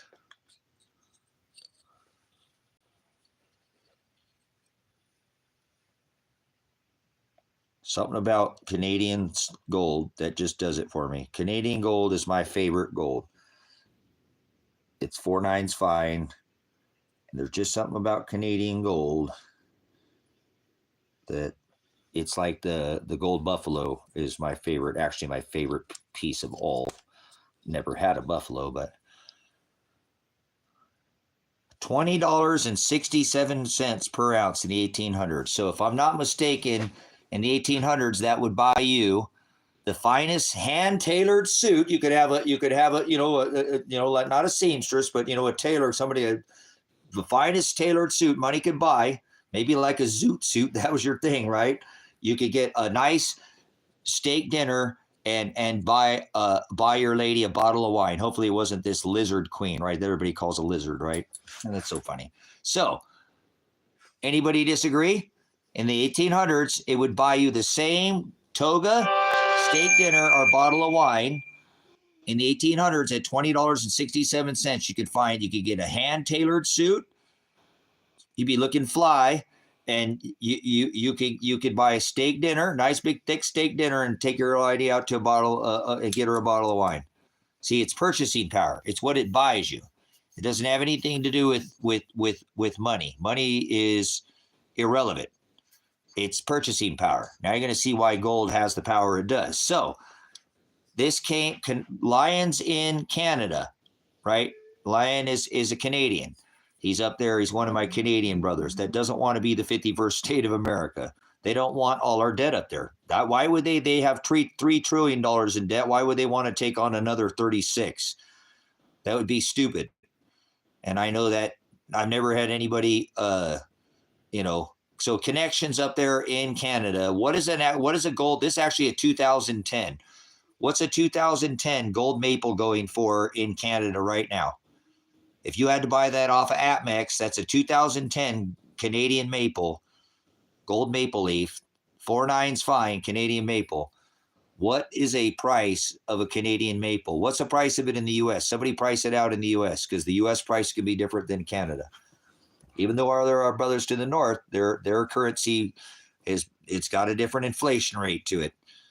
So what if you go to any of the dealers, JM, Amex, SD, Monument Metals, Money Metals Exchange, those are companies you can buy online from that are trusted. You'll never get a fake piece of gold or silver. So if you're in the U.S., what's it going for in the U.S.? Somebody in the U.S., look up a gold maple leaf on Amex, APMEX. Go to the gold section, look up 2010 gold maple leaf in the U.S. And then connection is in Canada, and I'm sure he'll look up that for me. What is it going to cost connection to buy 1 gold ounce right now?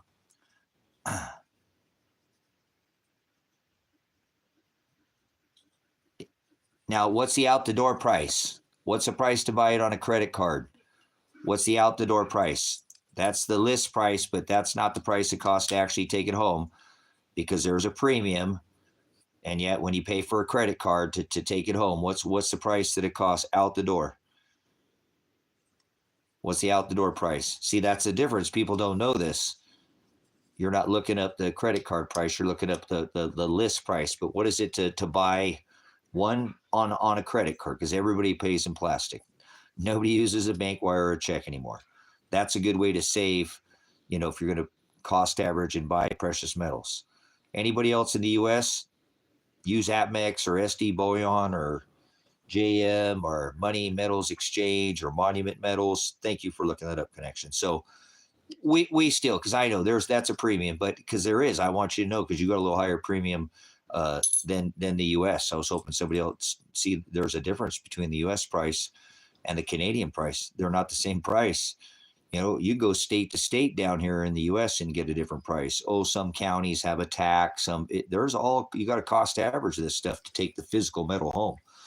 Because when they price the physical metal, normally the spot price, that's not the spot price of metal right now. The spot price of metal is right around $3,300 in the U.S. dollars. So people don't realize there is a premium to hold this physical metal in your hand. If you want to hold it, there's going to be a cost. The premiums were not nearly as high for a lot of years, but they have definitely gone up in the last, since the COVID. The premiums on something like this used to be $1, and this used to be 20 or 30, maybe $50, and the premiums have gone way up since the COVID. So either way, so we said at the time of Rome, this 1 ounce gold piece, because it doesn't matter, this could still have gold in it that came from Rome, because 97% of the gold, 98% of the gold is recycled, maybe even more. I mean, they really don't, very little gold ever gets, it doesn't get thrown away. It's finite. You can't get rid of it. Not like silver that can be blown up or used, or 80% of it is used every year in industrial metals, so it gets used up. Like in solar, it gets used up over time, so it gets used up.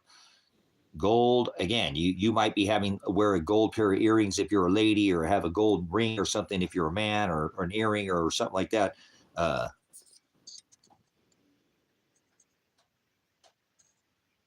So there we go. $35.97. Good stuff. So we're looking at, about $3,600 cost average or something like that if we just rounded it up. So you're looking at about $3,600 for this ounce of gold. And if I'm not mistaken, Stoner Connections up in Canada, he should be able to go buy a nice Armani suit. That's one of the finest suits money can buy, an Armani suit. Take the lady out for a nice steak dinner and buy a bottle of wine with that same Canadian maple today. Boy, isn't that amazing? See, it'll always buy you the same thing. It doesn't lose its purchasing power. So if you go into the future and you think one of these people are going to be like George Jetson and we're going to space and all that nonsense, we'll play your little game. But this gold ounce in the future will buy you a little spacesuit and some 3D printed steak and some Space Marvin the Martian juice wine. So it'll buy you the same thing in the future. It's not going to lose its purchasing power. That's why gold and silver are money and not currency. So, see the difference? I'm not sure if Peter's still in here. I think that's who that was earlier asking.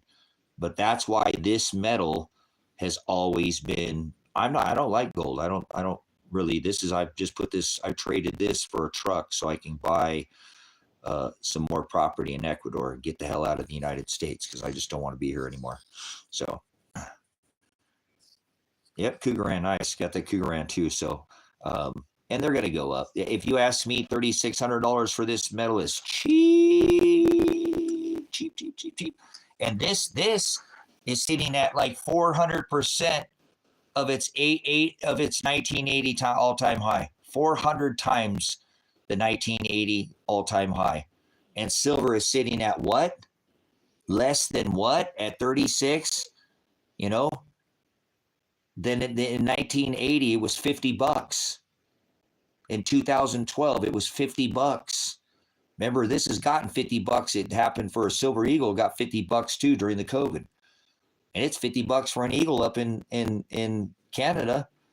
I know it got up that high up there for an eagle, for a Silver Eagle. So, ratio. Right now, the ratio is 100-1. You could buy 100 of these pieces of silver for one of these pieces of gold. Now this is down to about 90.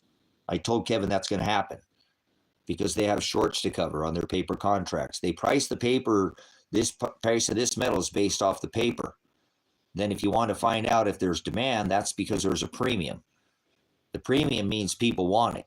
The higher the premium, irregardless of the spot price, that could be set with the computer with a click of a mouse, like Bix Weir says. You could click on a mouse and you could change the paper price of silver or gold overnight. Same thing with all these derivatives. Remember, they did it during the COVID to oil. What did it go to, like negative $40 a barrel or something like that? Negative $20 a barrel. That mean they paid you to put gas in your truck? No, that's not how that works. You wish, but anyways, they can change the price at the click of a mouse. The click of a button. They can change this price. So this price has been, the price of these metals have been manipulated for over 180 years. And they're not going to let the price of this get up too high, because this is the lifeblood of the military industrial complex. They use more silver than they use anything else. What are you whining about? Oh, I don't know. What's he doing? What are you whining for? You're going to want right back in 5 minutes. You're going to want right back in 5 minutes.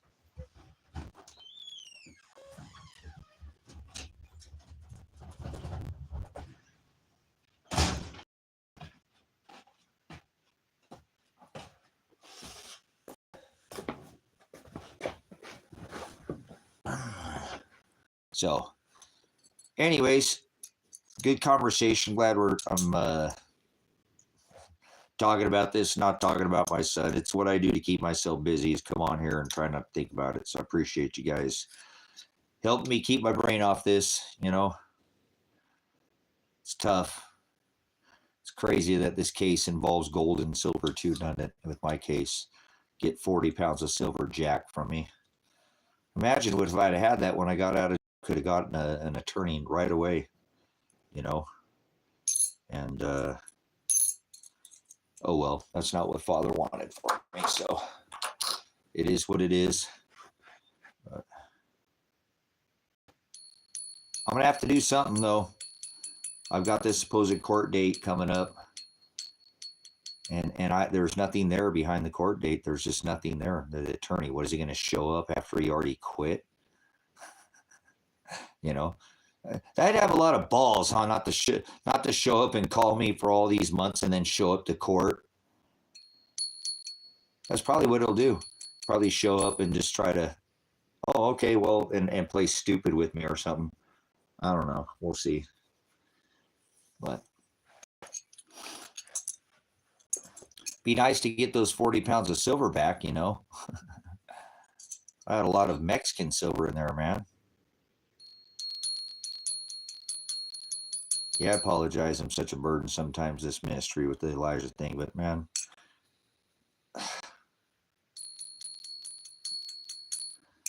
Father's just beating the snot out of me, man. I got a court date coming up, and the attorney is not even, he's quit. So it's been over a year, and they haven't even opened the case. And now I have a court date, and he's not even the attorney for a pretrial, and there's not even really a trial set. I mean, it's just so in the air. So I apologize for my scatterbrainness.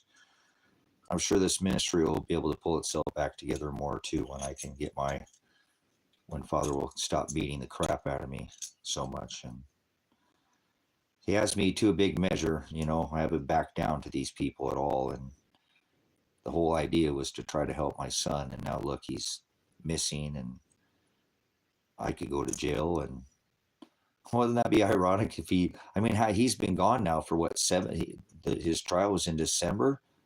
So he went missing in December. Now he's been on the run for 7 months. It's so weird. The whole case just blows my mind. I don't even know how to. So I appreciate having you guys, because I don't know how I would do this without being able to talk about it. The dogs get tired of hearing it. I don't like to be negative around them. And it's, like I said, I've got myself now in a rut, kind of like I'm not doing the things that I normally do. And especially it's this time of year where I should be kicking. I do so much this time of year. This is the year where I send pictures to people, things like, holy smokes, you did that in how many days? That'd have taken me all summer to do that, and I'm just not, I can't focus. I get to working on something, and I get distracted. I start thinking about Elijah, going, what the hell am I doing? I got a kid that's missing, could be dead, laying in a cave somewhere, and I have faith because Father gives me faith like no tomorrow, and that's what I hold on to. But if he's still out there and still missing, why would I stop looking for him? You know what I'm saying? Why would I stop trying to find my daughter? She got caught in the middle of this thing, remember? She got kidnapped. Imagine doing nothing and then being arrested and thrown in jail, and then your charges drop, but that's still, she had to go through all that. And now she's missing too. So it's crazy, you know. I appreciate you guys letting me come in here and talk to you about it, because I just can't seem to let it go, you know. And I'm so hard on myself again that I want to get so much more done, and I'm not doing it, and then it makes my life even harder, because that's why I'm doing work in here. I feel like at least something's being done, and I'm still doing things around here, but not at the rate that these are the prime days. These are the best days. Normally I work a lot through the winter too, and tell myself it's summer. It's not summer, or it is. And man, it's so nice somebody turn on the AC and I can trick my brain. But yeah, these are the days I should be pounding things out. I needed to get these cabins finished up and get that storm shelter finished and get the underground garden built. And there's just so much I want to do for the ministry. I've given up life. I don't want to do anything anymore. I told you, I just wanted to go on the road and share the gospel. I've lived more than any. I'm not motivated by dollars or things. Don't do anything for me anymore. I love the word. I'm in love with the word. It's my love. It's what keeps me going. It's what gets me up every day and lifts me up. And sozo, remember, to be picked up, carried, lifted, salvation from beginning point to an ending point. So he's the only one getting me up and doing this, and I have to do it for my son too, because like I said, he doesn't have anybody to advocate for him, and I can't imagine what it's like to be on the run, and he shouldn't be on the run. He did what he was supposed to do. He did everything he was supposed to do times two, and then they still tried to throw him in prison because they're mad at dad. They don't like me. The government doesn't like me. The state of Oregon doesn't like me. That's why they tried to come kill me. And the county told me that if I moved out of this county, they would give me a deal. So I know they don't like me. That's the only word that I've gotten from this county so far after SWAT raiding my house is, we'll give you a sweetheart deal if you leave town. You got to leave, though. You got to get out of here. Stop pointing out that we're corrupt. Christ stood against the perverted law. They had changed Father's Torah and made a Targum or a Mishnah, the Halakha, the Haggadah. You might not know this, but I know this. See, I'm in love with this word.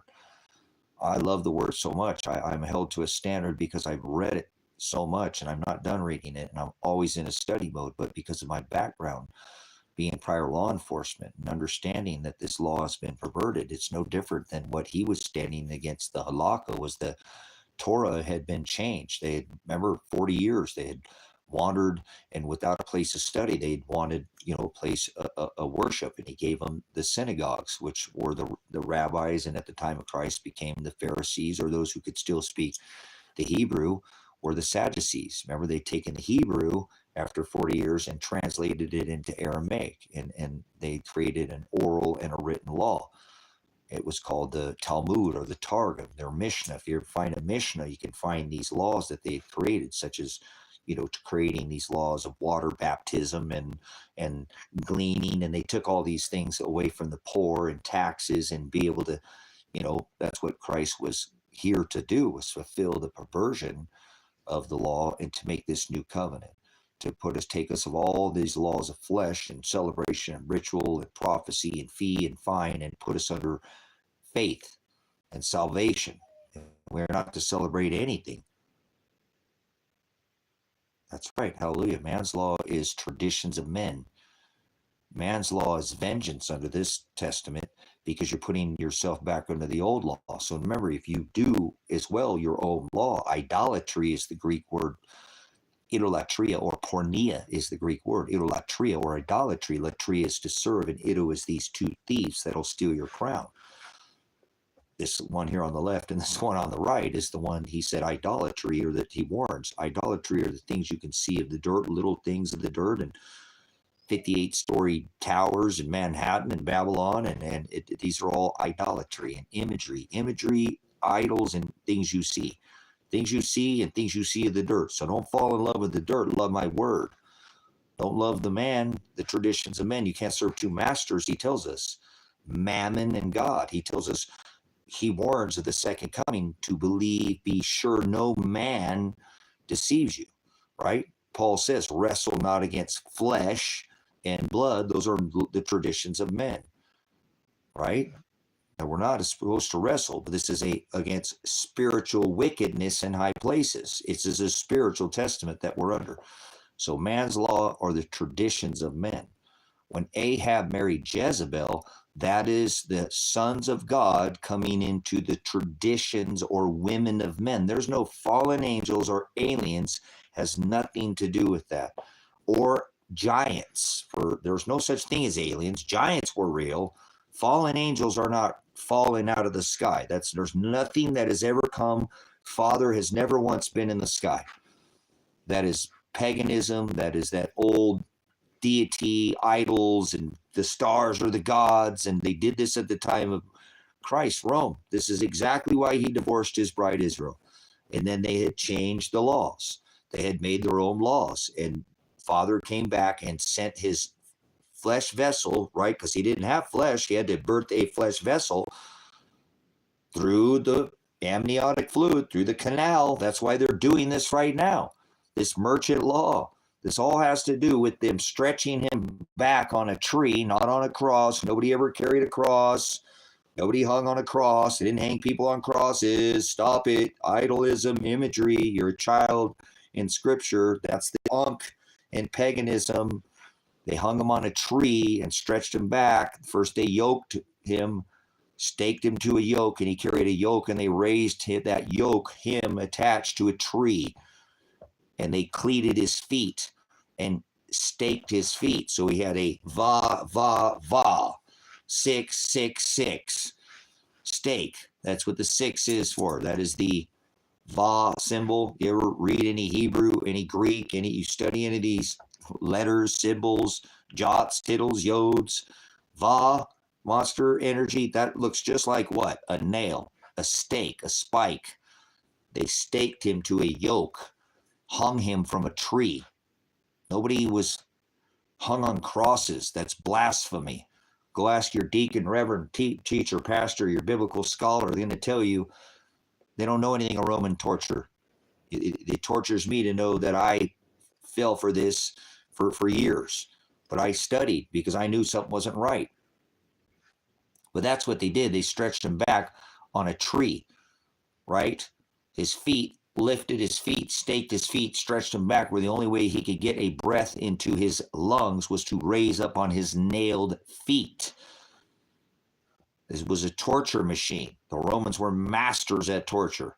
So I think that's why Father tortures the hell out of me, because I have to go through the same pain that he suffered, or I'm not going to be a disciple. I'm not going to be Christ-like unless I'm willing to conform. Who shall ever come after me? Let them deny themselves daily, take up your cross daily, and follow after me daily. Hey, wait, Pastor, you just said that he didn't hang on a cross. No, he was crucified. That's what a crucifixion is, forming a cross. The book is full of parables and idioms. That is an idiom.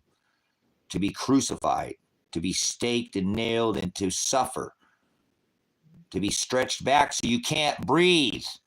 That's why they've been doing these respiratory rituals with you. Corona, George Floyd, Eric Carpenter, cops smashed down Floyd. He was a porn star, not pornea. CIA-trained operative and asked to be taken out of the car and laid on the ground. Another staged event. Another ritual. Oh, you can't go to grandma's funeral, go see grandma in the nursing home, can't go see your kid. Oh, but we're going to have a funeral for George Floyd, right? Idiocracy. With no mask in public and just publicize the whole thing. That's called hypocrisy is what that's called. So hold on, my dogs want back in. They're like having 2 wives. Man, I got 2 wives. Don't worry about it. I got 6 jobs. I don't get tired. No. All right, puppies. You guys are like having a girlfriend or 3. I can't even have one. Can't have one of them. So I need 2 of them for it. Oh, I got 2 puppies. You cut it out. You stop squealing.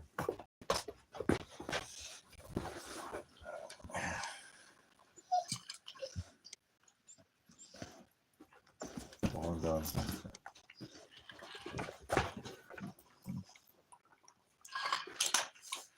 So I know Father's doing what he's doing in my life, and I'm glad I have faith, because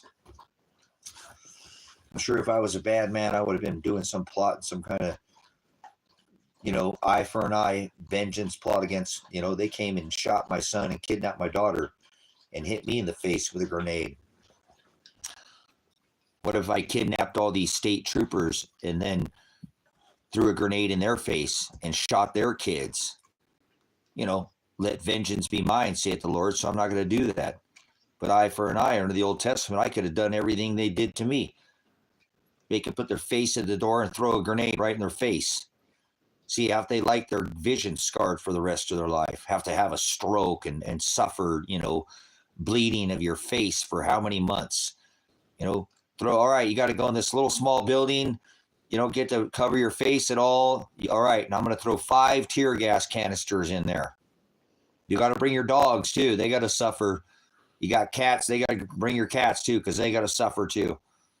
All 25 of those SWAT state pigs. I should be able to do that to them, right? They did that to me. I wasn't threatening any violence. Eye for an eye, right? Good thing the law is not eye for an eye. What about the judge that signed this warrant? Look what he did to my son. I should be able to go kidnap his kids, right? All these people who did this to me, I should go be able to kidnap their kids, torture them by not knowing where their kids are at, not knowing if they're dead or alive. Eye for an eye, right? Crazy. They came here and hit me in the face with a grenade. Why can't I hit them in the face with a grenade? I wasn't threatening any violence to them. They're the ones who brought violence on me. So look, I'm not doing anything of this sort. Never plotted, even thought about it once until now. I just made that up in my head. Just we're having a discussion about eye for an eye. And I didn't do anything. Remember, I could have killed those 2 state police that day, and I wouldn't be maimed. And my son would be probably here with me right now, and my daughter. They'd probably still have their home, or I would have been able to build the home that they wanted to build for me. They were bringing things here. We were going in, getting material to build the house. Then they came and SWAT raided this house, shot me, right? I was hit me in the face, shot me, shot my son, and they grenaded him too. I didn't know that till the other day. I have not been the same since I found that other grenade pin out at this property. I've been out of my mind, to be honest. I'm still here, but I'm just like, that's bullshit. They hit my daughter too. That's the thing I cannot stand, that they threw that in there with my daughter in there. If they get away with it in this lifetime, Father will pour out a just measure on all these pigs who did this to my daughter, to myself, to my dogs, my son, my kittens. I had little baby kittens in here at the time. And everybody else around me that's had to suffer and deal with this crap because of this, what they've done to me. My son and my daughter are missing. And so I appreciate you guys having the conversation with me. The other thing, it gets my mind off of it, because I can't stop thinking. I know that I'm not the only person on this rock that has missing children. But mine involves the police. Mine involves some crooked cops and crooked judges. And I can prove all these things. I have, if somebody would just look at the damn case. But it's been over a year since they SWAT raided my house, this ministry. They blew out all the front windows of the house, shooting tear gas. They didn't even get them all in through the windows. They hit the side of the shutters and broke the frame around the windows. So they obviously shot a lot more than 5.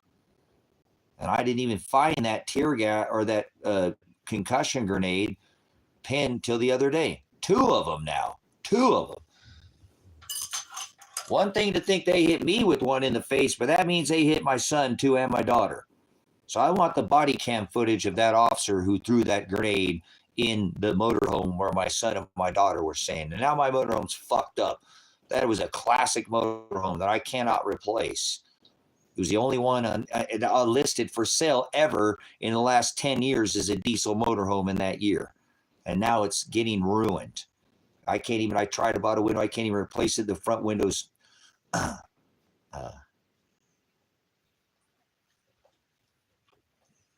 So this pin changes me, man. I have been the same since I found this pin.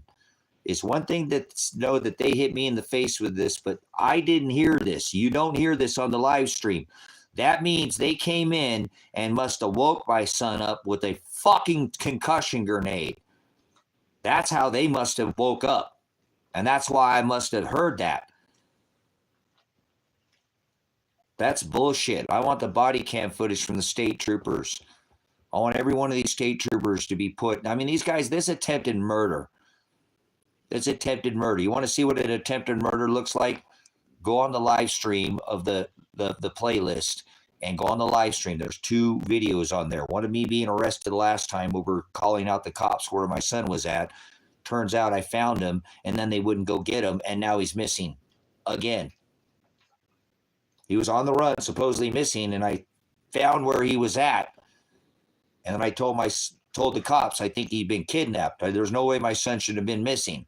This guy has stolen my daughter's car or somehow lured her down there because my daughter's charges were dropped. And he said that my daughter bought the car from her to get an attorney. He said he never talked to neither my son or my daughter. And then when my daughter's car was parked where my son's car was at, I asked him where my son's car was at, and he said my son bought the car from him. His truck back from him, a little truck. He said he never talked to my son. So the guy's obviously criminal. And he's got my passport. And I send the cops there, and they won't go get him. And now he's missing again. This is bullshit. I can only keep my bearing for so fucking long. I'm a veteran, and I apologize for cursing on this ministry. I really do. So, but I can't get my head on straight thinking this is how they must have woken up my son. With a fucking concussion grenade. That's bullshit, man. And then they shot him. You can hear it in the live stream. Literally shot him. You know? So uncalled for. You know, and 5 tear gas canisters inside this 8x40 cabin.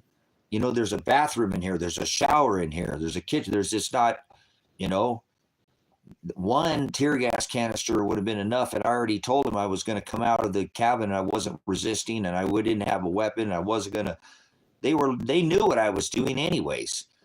They knew that I was live. They were watching my lives. It says that in the discovery on the evidence that I've been given. They were watching my live stream. They had drones flying over this High Desert Faith and Truth Ministries here at Silver Rock Ranch, flying drones, using the taxpayers' money to fly drones. I mean, that's some bullshit, guys. You talk about wasting the taxpayers' money. This state of Oregon is criminal. So, yeah, but he could be dead now. He's missing. He's missing. And the guy that I know that where I went and found him at, it's not nice. You know, like I said, the guy obviously has been lying to me. So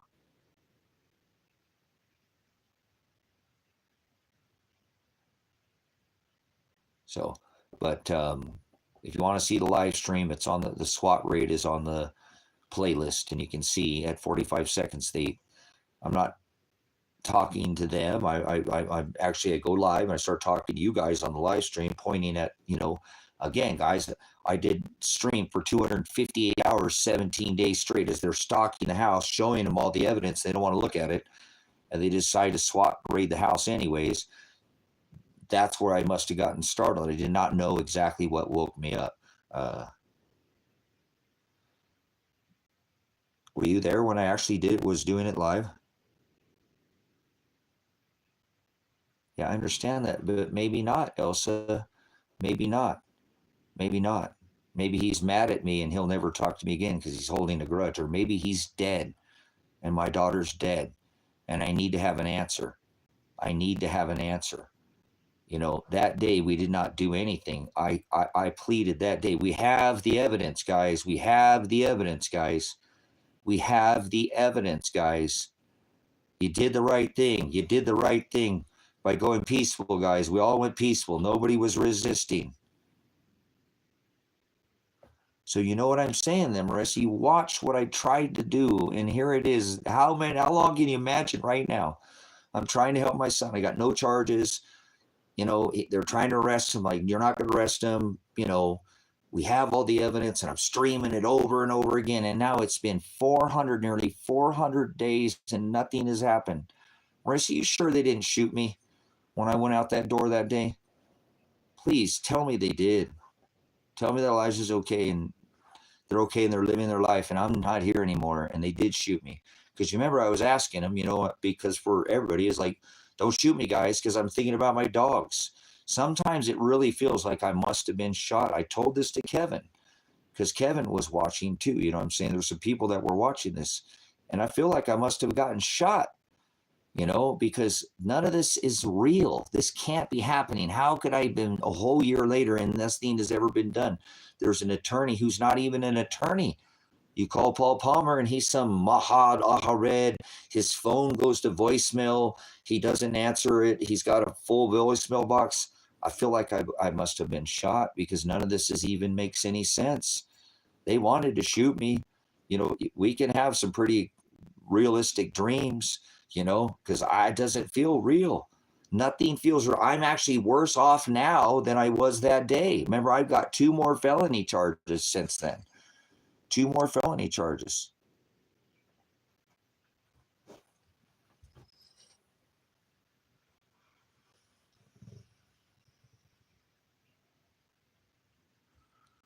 Okay, cool. Well, that's okay. Now I kind of remember.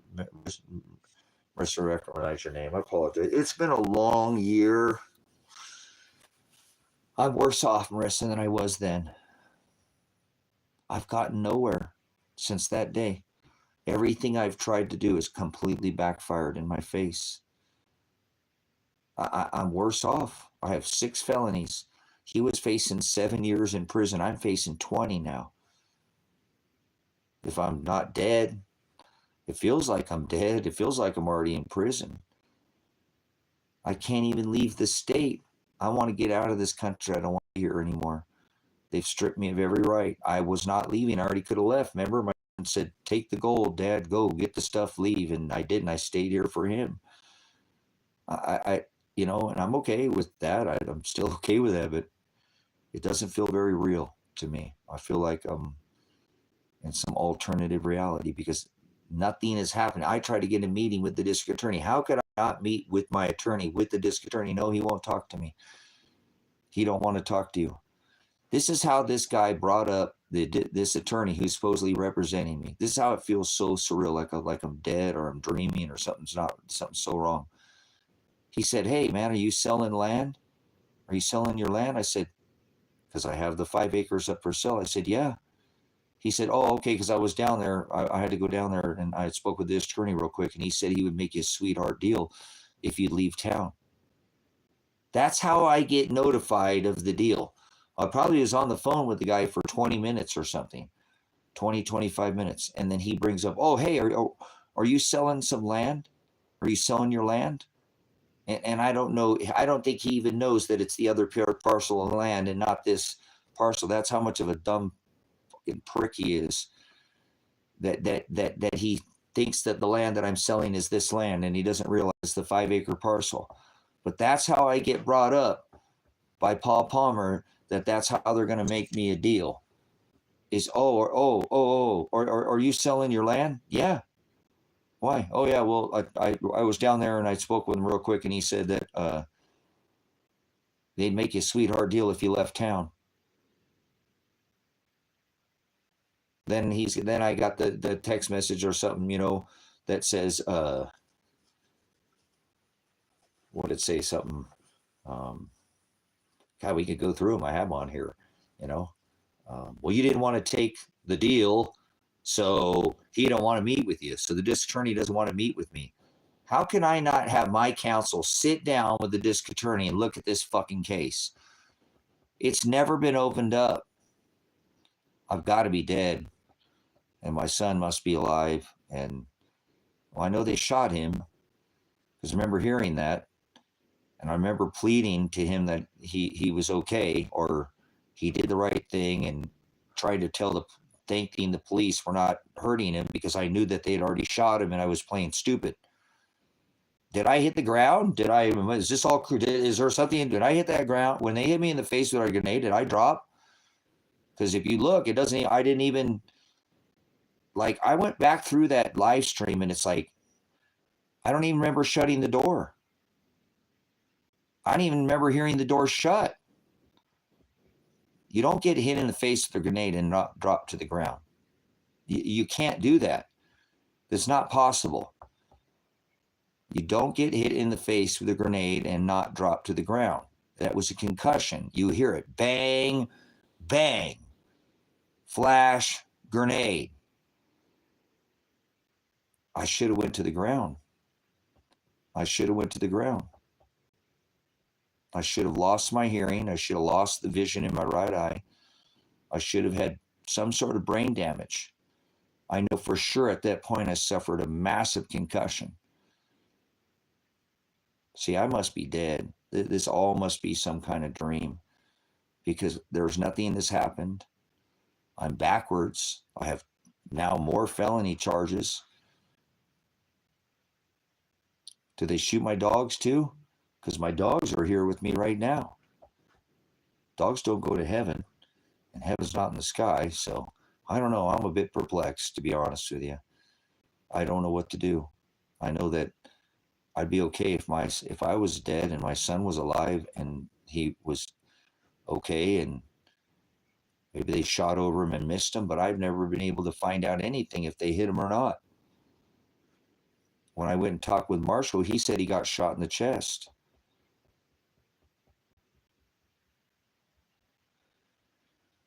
So this is my life. This is how it feels. Every day feels like I'm not here. And everything when I look at the evidence points to the fact that they may have shot me. And I just don't know it yet. And I hadn't figured it out. And somehow I'm in this weird alternative reality and you're here with me somehow. I don't know how this is working. But you don't get hit in the face with a grenade. You don't get 5 tear gas canisters and not choke yourself out and then not come in here. I mean, did I get hit in the face with a grenade and then come back in and they tear gas canisters? And then I don't know how I even survived, because then they took me to the county jail and they said they read me my Miranda rights, but nobody read me my Miranda rights. They said Elijah's attorney didn't represent me, and he did. They said he went missing in September, but he was on the phone in October. Why would they summons me to his trial in December if he went missing back in September? My son went missing in September. He's been missing since September.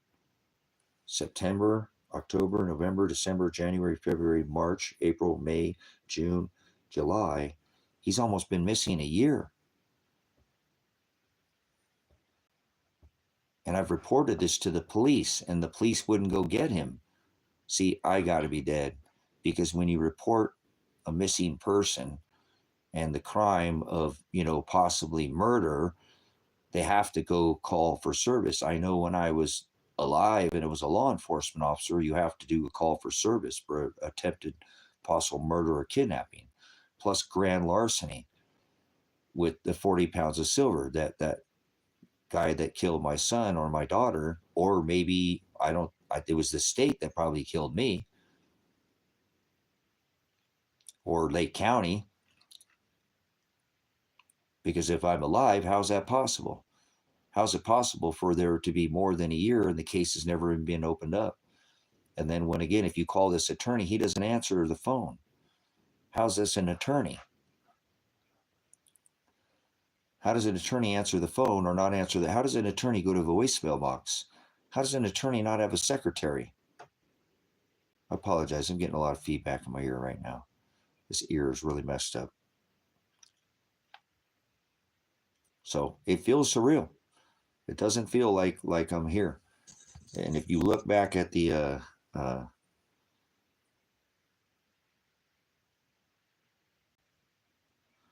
because we know he got checked out of jail and all. We just don't know what happened after that. Yeah, I just don't know. That's what I'm saying. I don't know what's going on here. Nothing in this case makes any sense. If they actually made a movie of it, it would probably have to be like, science fiction. Like, it's not real. This can't be real. This just can't be real. I'm glad I'm actually talking to somebody potentially before that happened, because nothing since then seems real. Nothing seems real. I've tried everything I could to find him, and to make sure he's okay. And that's all I was just doing as a dad. So I don't know how I survived if I'm truly here today. That grenade to the face, that's attempted murder. You can't hit somebody in the face with a grenade. I don't know how I didn't hit the ground. And to eat 5 tear gas canisters and still be here today, I don't know how it's possible to still have my hearing, to be able to put together sentences, and to just do this battle that has been since that day. It's been nothing but an uphill battle. And I've gotten nowhere. I'm actually a lot further. That's what I'm saying. I mean, in the ground would almost be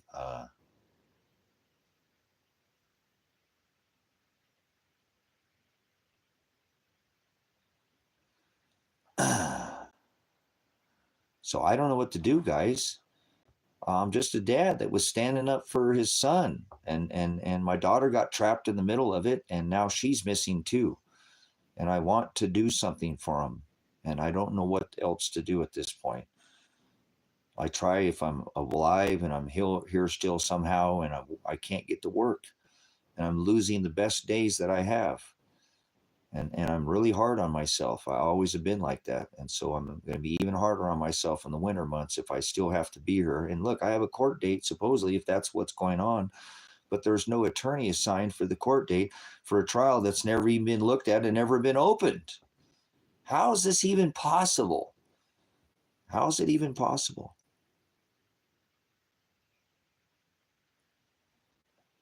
Somebody said that, Marissa. Somebody said that. Maybe they were both taken back in September. But I asked to be placed into witness protection. Remember, the cops were down here running over my property again. You know what I'm saying? They were running over I don't know if you saw the live stream of me doing that 2 days prior. I was like, hey, somebody's down there at the end of the driveway, and I drove down there, and then 2 days later, my pole got run over on Taco Tuesday. And I pulled all the forensics, because remember, I used to be one of these pig cops, and I pulled the forensic, and it was them. It was their cop car that ran over my property again. And then who do you call? I called the attorney and told him, call the cops, because I can't call the cops. And he said, if you're that stressed out about it, get a psychological mental evaluation. I quit. That was like hearing when I called to say, hey, my daughter is probably here kidnapped. My son's there. He's got 40 pounds of my silver. And they're like, hey, if we go there and contact your son, you're breaking your third-party no contact order. What? I'm calling my fucking son. I didn't say that my son could be dead, and then I get threatened with breaking a no. I'm calling because my son could be killed or my daughter could be dead, and here's the man and here's the motive. And then I get nowhere with that phone call. And then Paul says he calls the supposed attorney and they won't give him the transcripts of the call. What? Have you ever heard of an attorney calling to get the calls from the cops because of what they said to me, and they won't give him the call? And then he never follows up. My son's there. My gold and silver are potentially there, which I don't care about the dirt, but my passport, if I get a passport, I just leave. I leave the country right now. I go seek asylum in another country. I don't want to be here ever again. Not for now. Maybe I'll come back later, but I can't be here. They're going to kill me sooner or later. I know it. And I'm okay with that. I keep poking at them like I'm doing. They're going to come back out here and kill me again. And I don't have any way to protect myself. If I'm not dead now, they'll definitely get me. I've already asked to be placed, to be put in witness protection myself. And you can see it. I have the emails, the messages sent to the attorney. These guys are threatening me. They're menacing me, harassing me, stalking me. I don't feel safe. I have no way to protect myself out here. I need taken out of this state. The state troopers can come at any time, anywhere in the state, even if I can't leave the state and I move within the state and try to find a property somewhere out of Lake County. They can come anywhere and do this again to me. I asked him to be placed in some kind of protection for my animals' well-being and my own, and I got denied. So it'll probably end up being the death of me, but whatever. I already feel like I'm already dead anyways. I don't even know what the fuck I'm here for, what I'm living for. I apologize other than Father, and I apologize for cursing, but I don't know why I'm here. I mean, I have a purpose, obviously, to serve the ministry, but I can't do anything here right now. My mind is not in the right place. After I found this pin and knew they did that to my daughter and that she could be suffering as well. Why do you think they're after me? Go look at the case, okay? So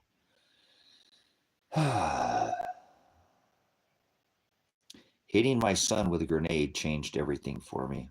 Hitting my daughter with a grenade, with a concussion grenade, there's no call for that.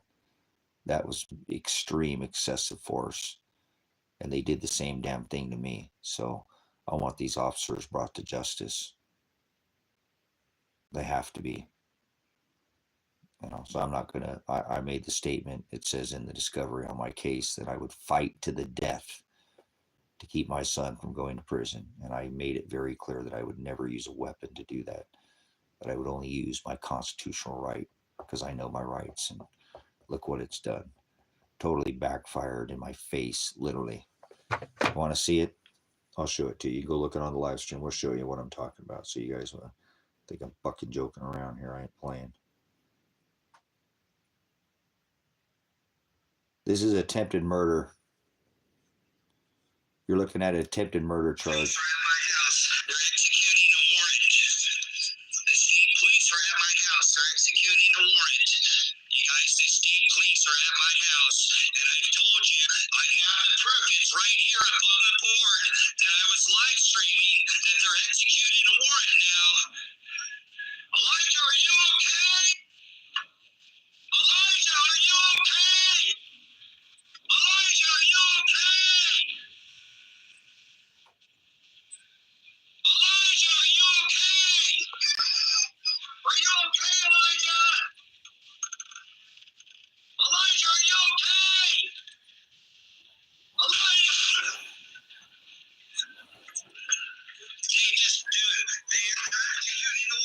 Did I shut the door?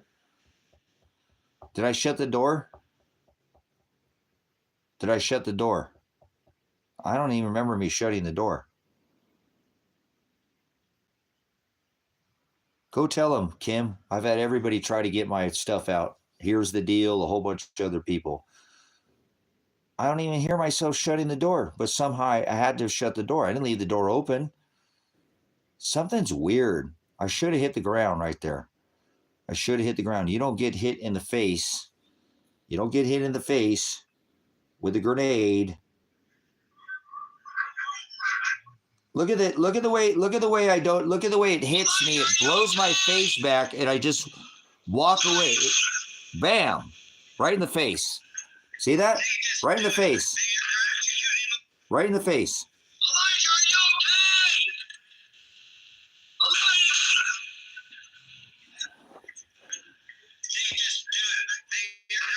I'm not here. That had to have killed me, guys.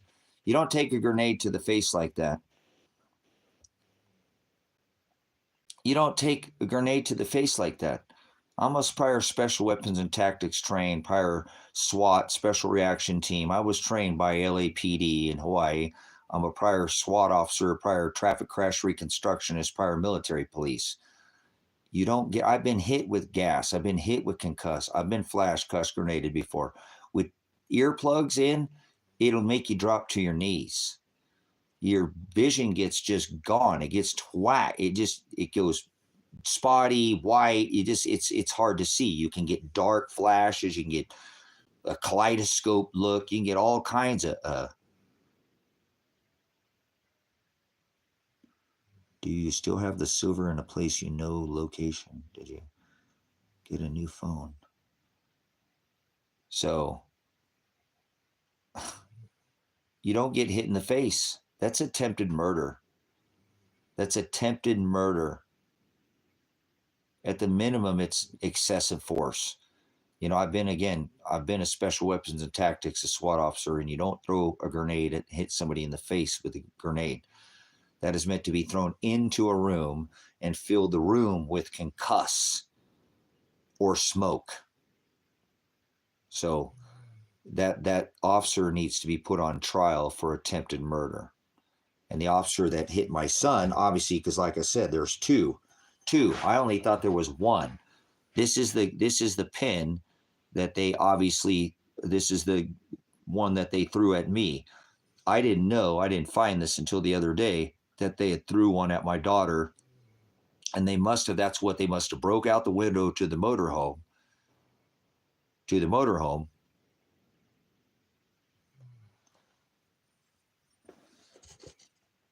Your cell phone picture is pixels is horrible. Can't really see anything else. Still can't one or other. Definitely need some new gear. Okay, well, listen here, King. I'm out in the middle of the fucking country. This is a camera of another camera. You've been in here long enough. I've already told you it's on the playlist. There's a better version of it. You can leave now if you don't want to listen to me. Are you fucking hard of hearing? I took a grenade to my ear, and I could have still figured that out. There's a playlist. I live out in the middle of the fucking desert. I'm not going to have 5G. It's a weapon. You got a weapon. You got a 5G phone. You got a weaponized phone. How smart are you? Fuck. So, military grade patent by the United States Navy. I'm not going to have a weapon on my phone. You go take your weaponized phone and take it and hit the back button, get the fuck out of here. I don't need your shit, man. You sound like some of these people come in here. Oh, you broadcasting from a toaster or a potato? Well, no shit, Sherlock. I live in the middle of fucking nowhere. God damn, what are you, stupid? I said there's a playlist. You can go look at the original video. I'm taking my video and filming another video, and now I'm showing you that. Well, no shit, it's all pixely. You were here when I said there's a playlist. So,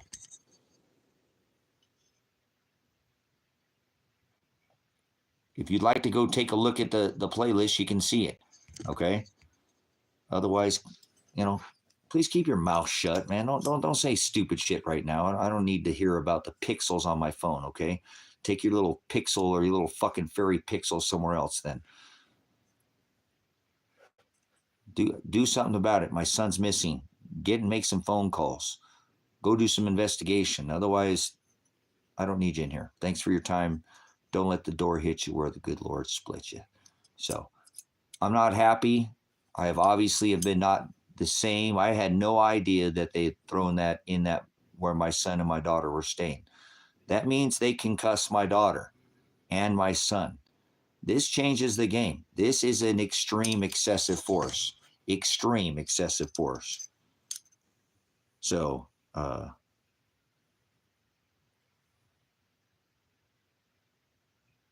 yeah, my son is missing and I'm streaming.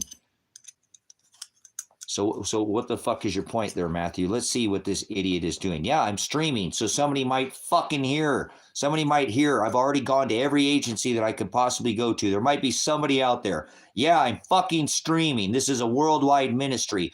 Maybe he got taken out of the country. Maybe he wasn't kidnapped by Marshall Radinish. What the hell are you...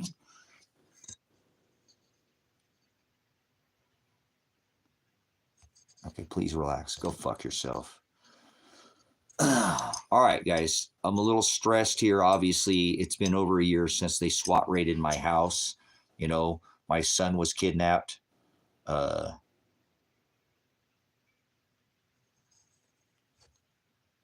doesn't even live. Look what this dumb fuck said here. Matthew said, he probably left your angry ass. This is what Matthew said. My son could be fucking dead.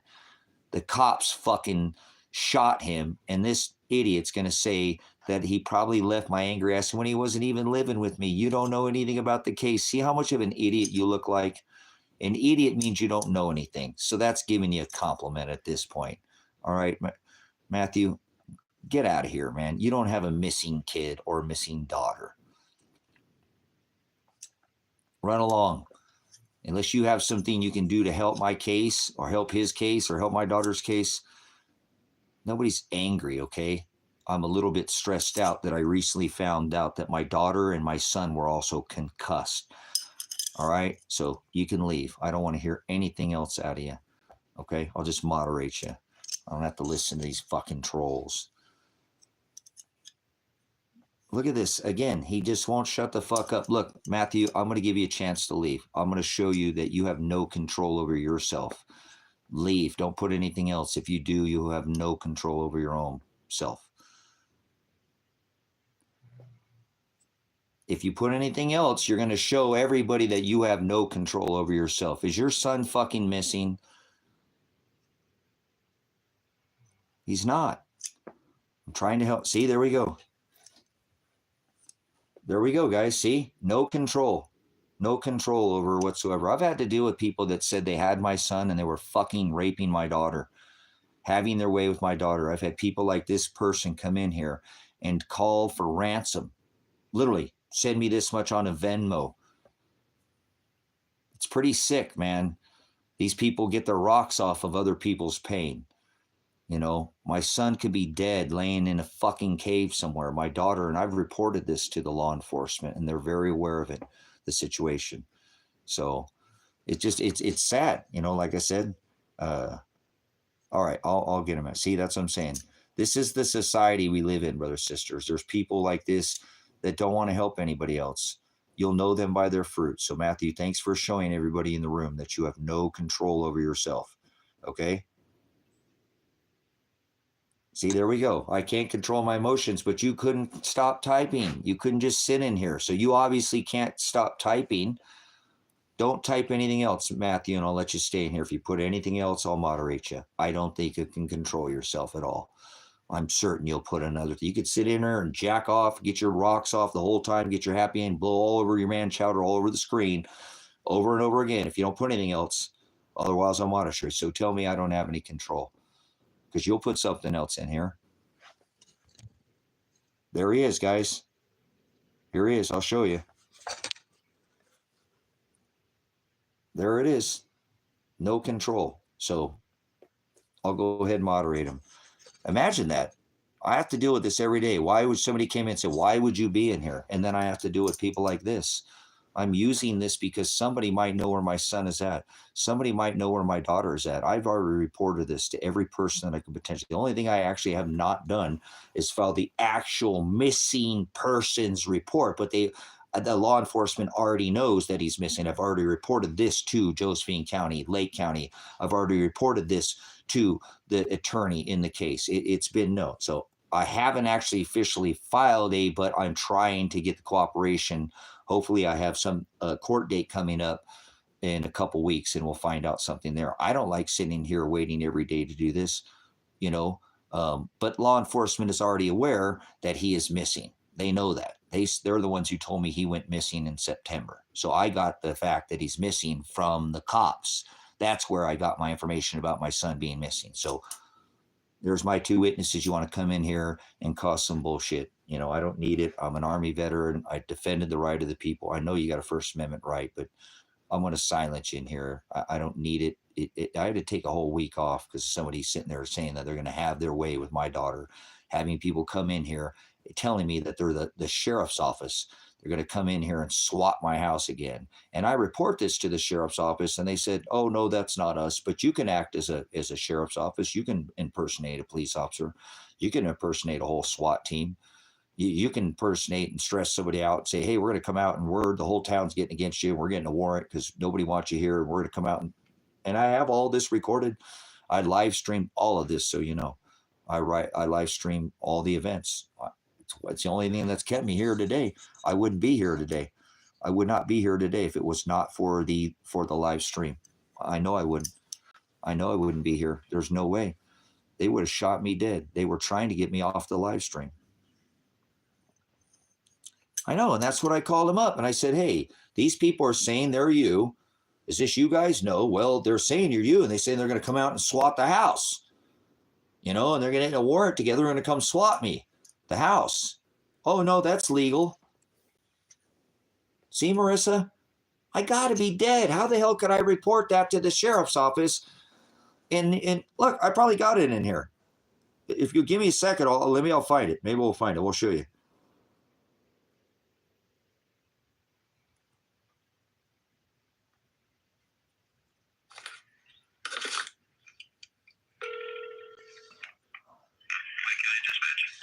Well, that's not it. Hello?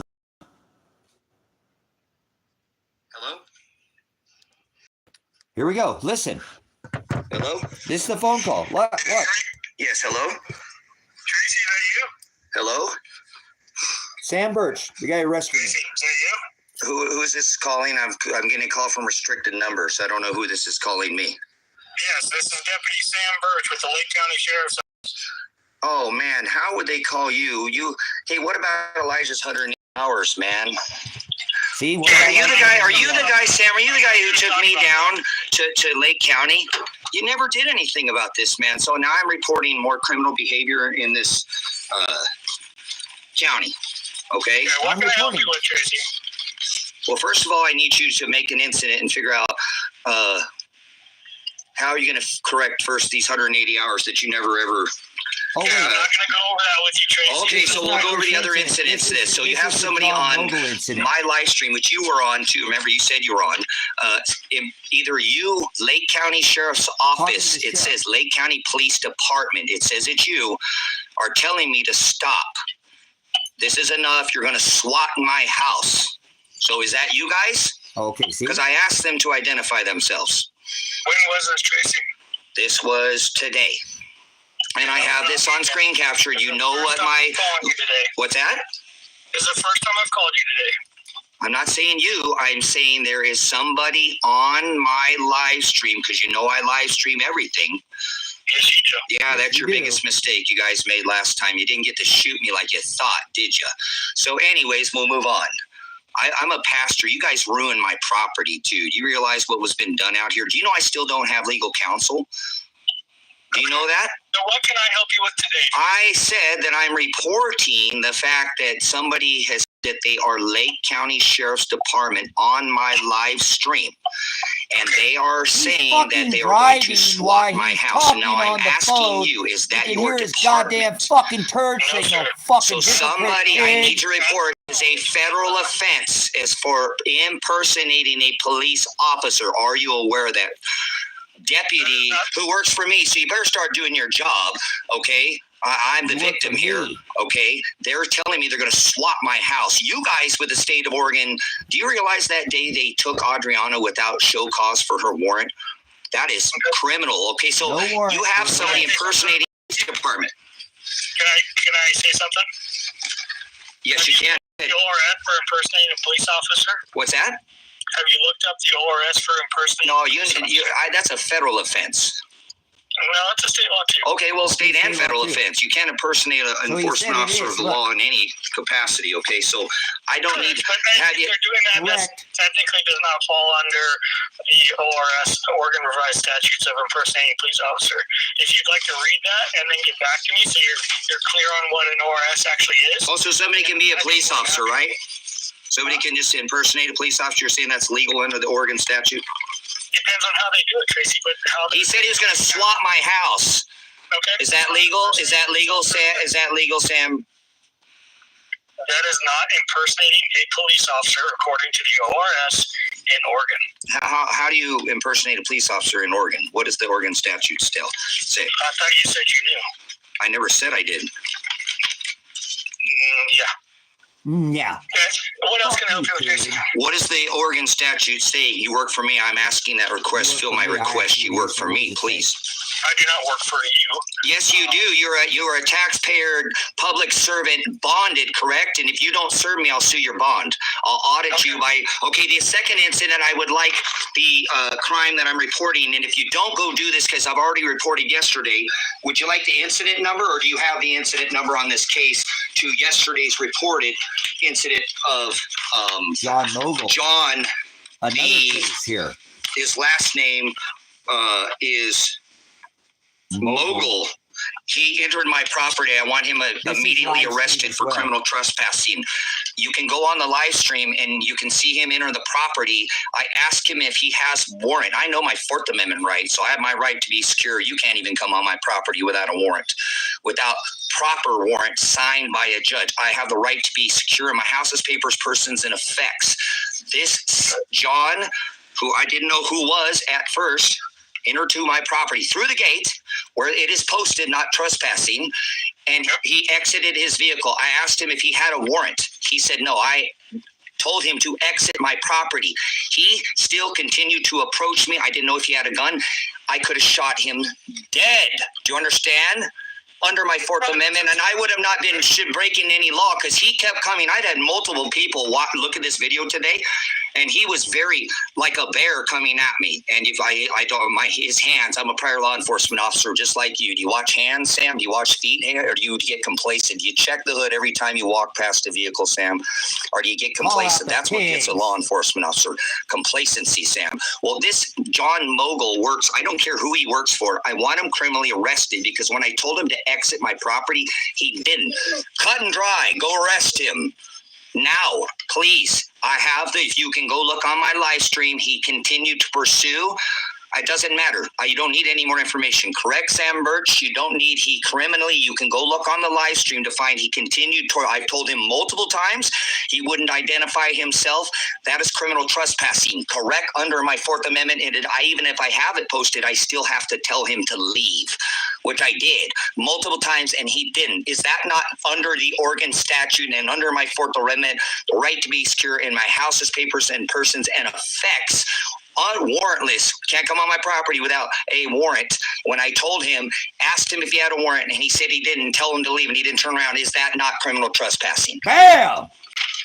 Depends on the situation, but I can already go with it. Fucking no, it doesn't. There's the law is the law, okay? And so I want him criminally trespassed and arrested immediately. His name is John Mogul, and I have the video if you'd like to go review and do your investigation.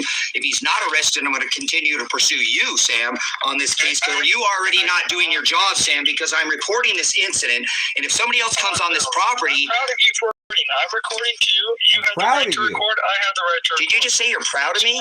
Did you say you're proud of me?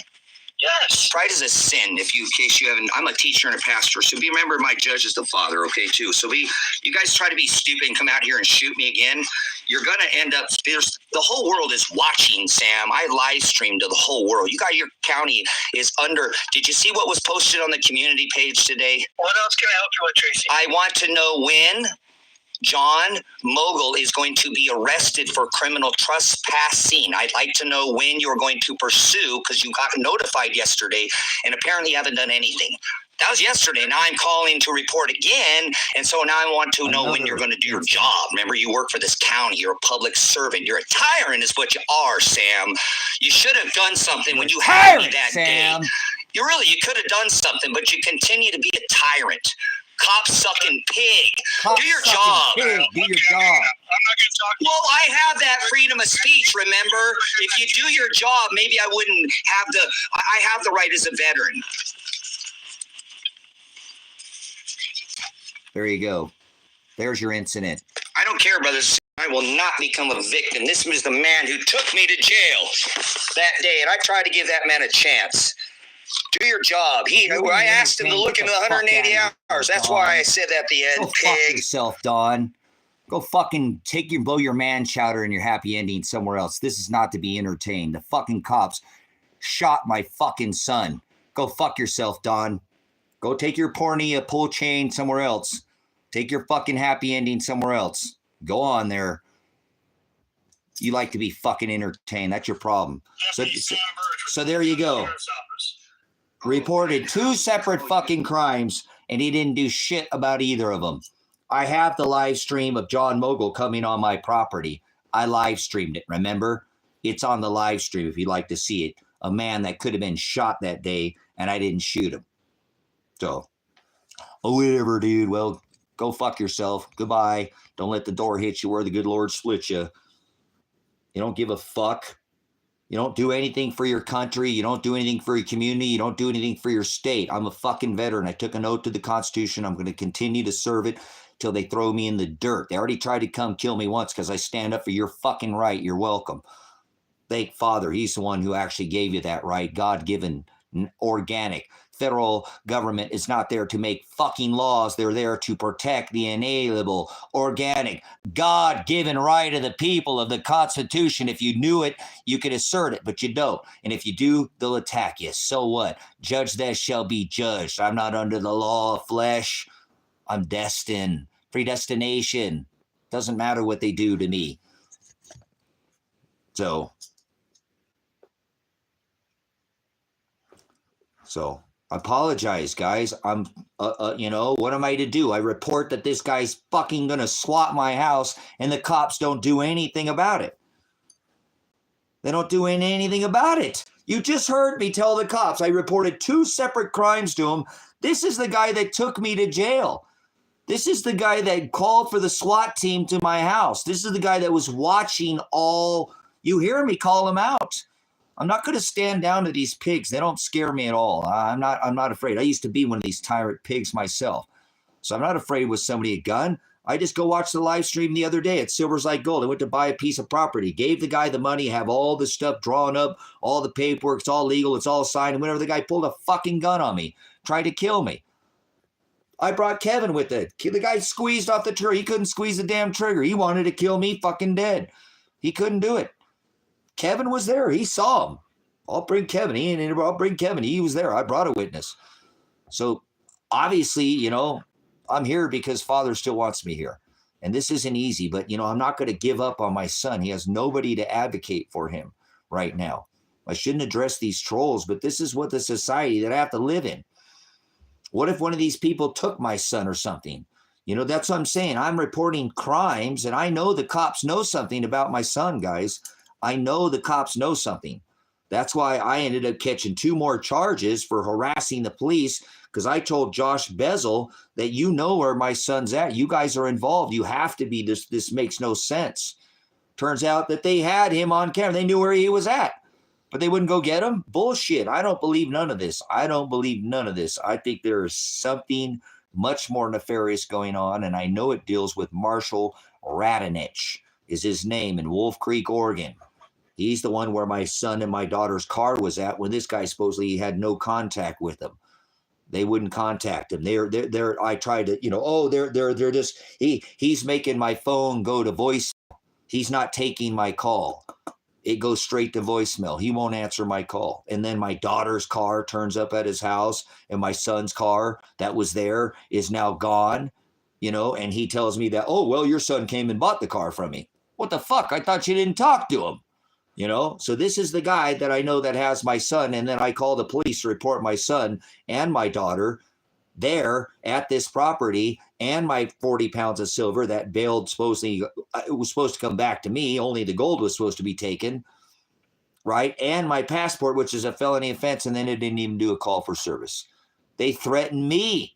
I wish I could have got that recorded, but I have Kevin here to witness it. He was there that day. And so I called the attorney and said, can you get the transcripts? He said, they can't do that to you. And then they won't even give the cops the transcripts to the attorney.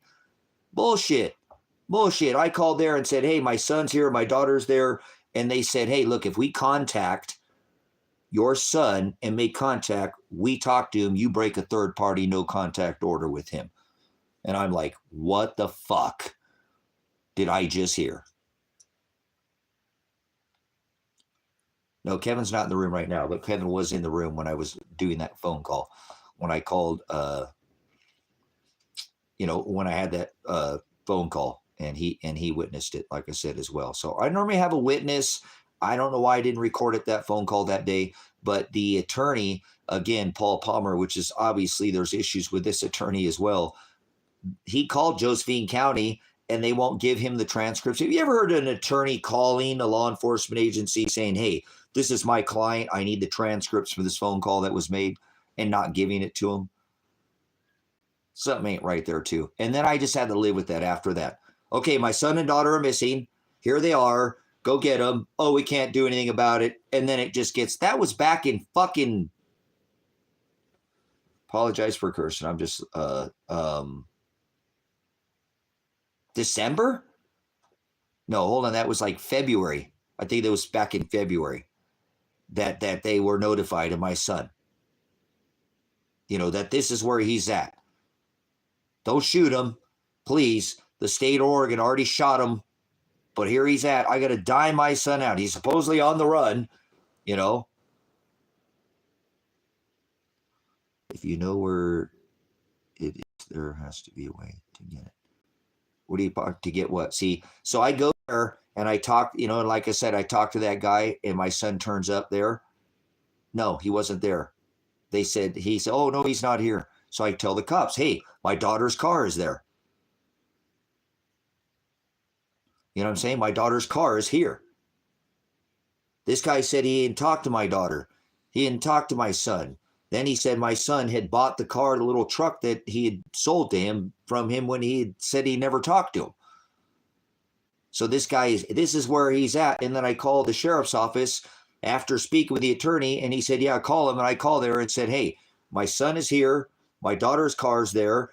This guy's got to have my son kidnapped. He's the guy that said that he told my son he'd come bring my son down there and he could make $300 a day and just bring him down here until I get it all taken care of.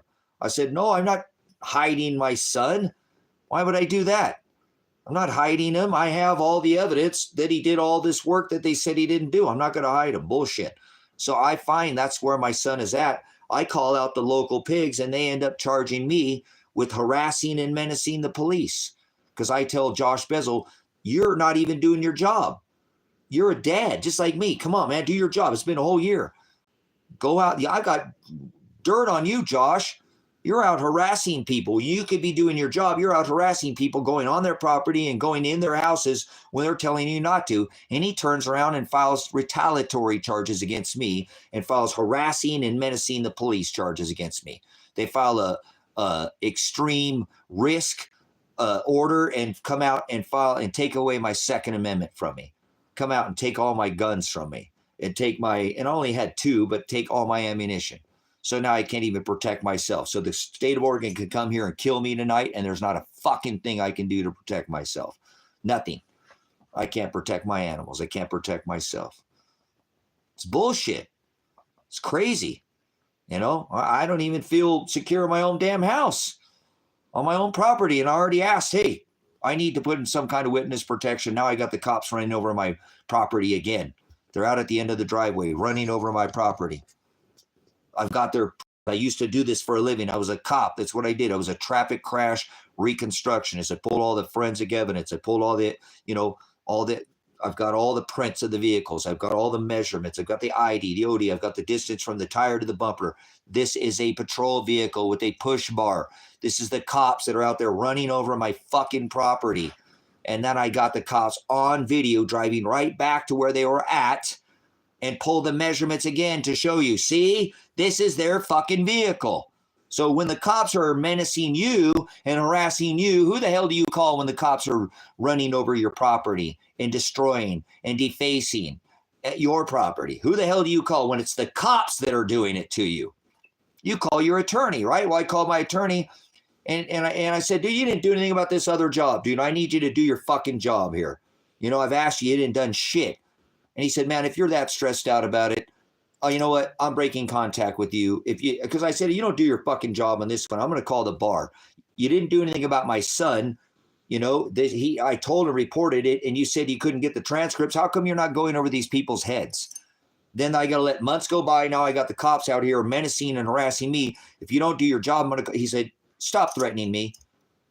Threatening you to call the bar if you don't do your job. This guy's not ever filed one single piece of fucking paperwork. Never one. Not one. Nothing. He's done nothing. So I told him to do his job. And he says, well, if you're that stressed out about the cops running over your thing, go take a psychological mental evaluation. I quit. I'm breaking contact with you. I'm not your attorney anymore. Yes, I have. I have. Honestly, I have. I've called everybody. I've called the Department of Justice.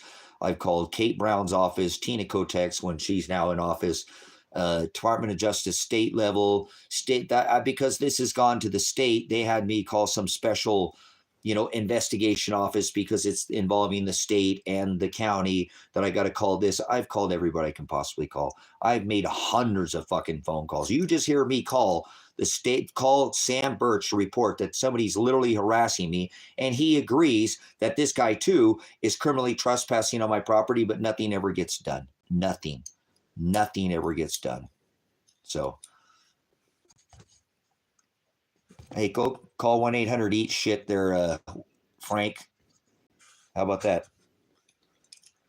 1-800-EAT-SHIT. So, I'm not going to stop. I know that I went, a couple months ago, and where I told the cops that my son was at, that's where supposedly he was in that county. And now I went back there because they won't do anything, and everything is gone at that property. So the only lead that I had on my son and my daughter is now gone cold. So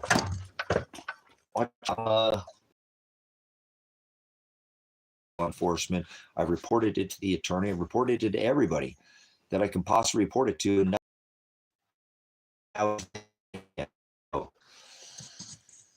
is what it is, man. I'm not going to give up on him, though. I know if he's mad at me or something like that, that'd be something different, and I'm totally okay with that. Maybe he's pissed off at me.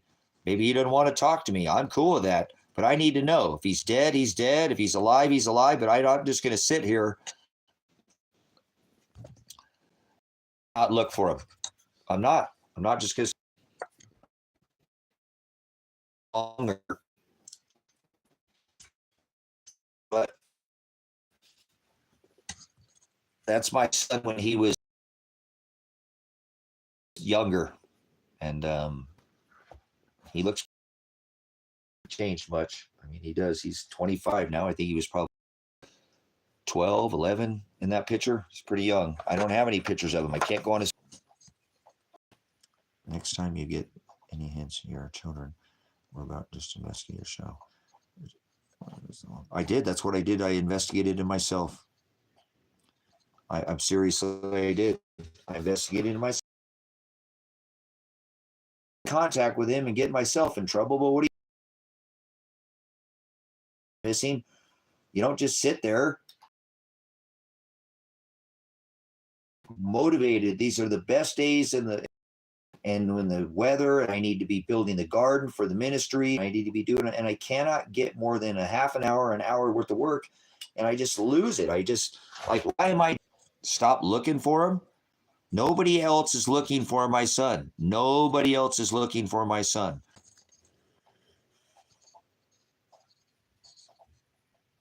Tago, stop it. Thank you. Dog's over there. He's got something in his paw. He's trying to.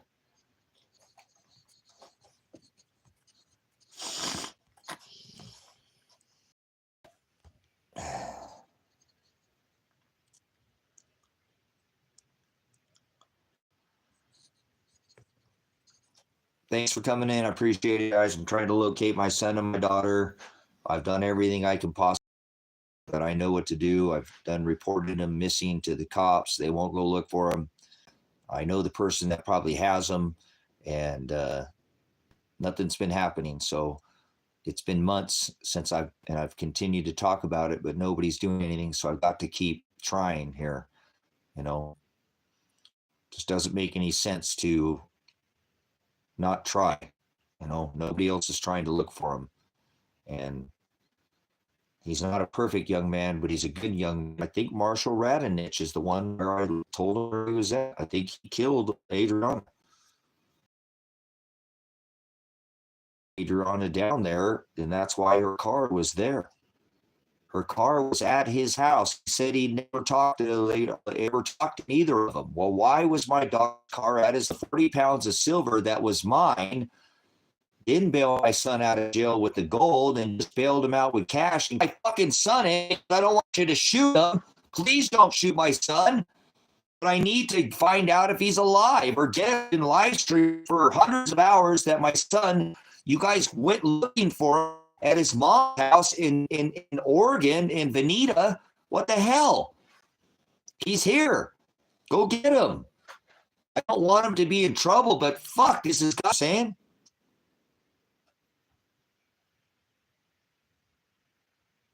So that's all I can do. You know, I don't know what else to do. I reported that he was there. The cops knew, and then they didn't fucking do anything about it. Josephine County is going to get sued, guys. Josephine County Sheriff's Office is a fucking negligent police department. I reported my son. Why would they not go?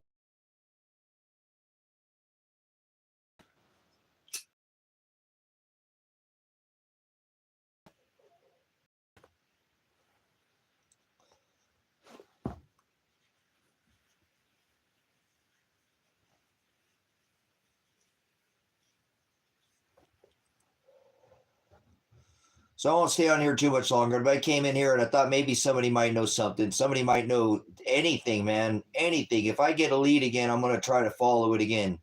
Because when I went out there, his car was there, my daughter's car was there, or my daughter's car was in the place where my son's was at. And then I go report it. And then I went back there again about a week ago. And, well, no, it's been more than a couple weeks. And then everything's gone. The only lead that I have to find my son and my daughter, where I told him he's at, where I've reported to the police and they would not go look for him.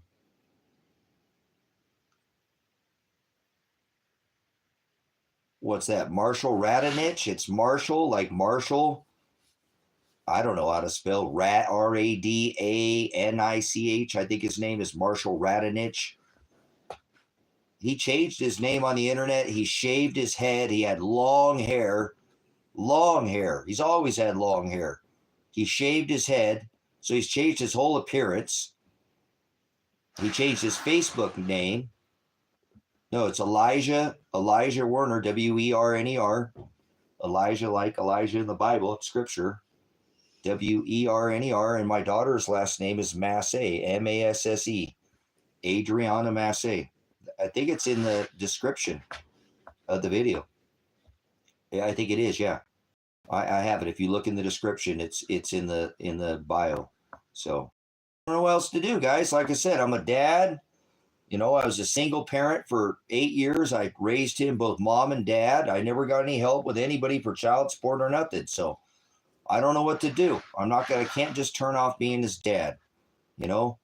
And there is a chance that maybe somehow he went on the run, because that's what they said, and he's with his wife, but I don't think so. You know, why, if he was going to go on the run? He's been on the run now for 7 supposed months. 7 months he's been on the run. He's got to look over his shoulder the whole time, when I have all the evidence to clear his name. All of it. I have all the evidence to clear his name, and they don't want to look at it. My case is his case. I jumped his evidence because they wanted to throw him in jail and wouldn't look at his evidence. I said, fuck you. You're not going to arrest him. I will take his body. Came the evidence. Here I am, nearly 400 days after the SWAT raid, and they have done nothing in the case. Nothing. Zero has been done in this case. Nothing. As a matter of fact, I had 4 felonies and a misdemeanor, and now I have 6 felonies in a misdemeanor. So he was facing 7 years in prison. Now I'm facing like 20 years in prison.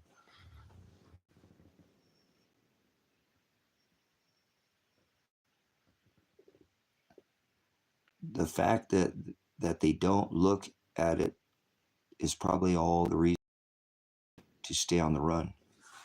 Well, I don't know. That doesn't make any sense. They also have what is called a no detain order, Marissa. Okay? Like, maybe if they're trying to open up a case against me, they could put a no detainment order on him. So I don't think so, though. I don't think so. I think something nefarious happened with Marshall, and I think I'm going to be right. I think I'm going to get news that Marshall did something to my daughter and did something to Elijah. That he's dead. There's a chance there is, because there's a motive. Like I said, I've showed the motive.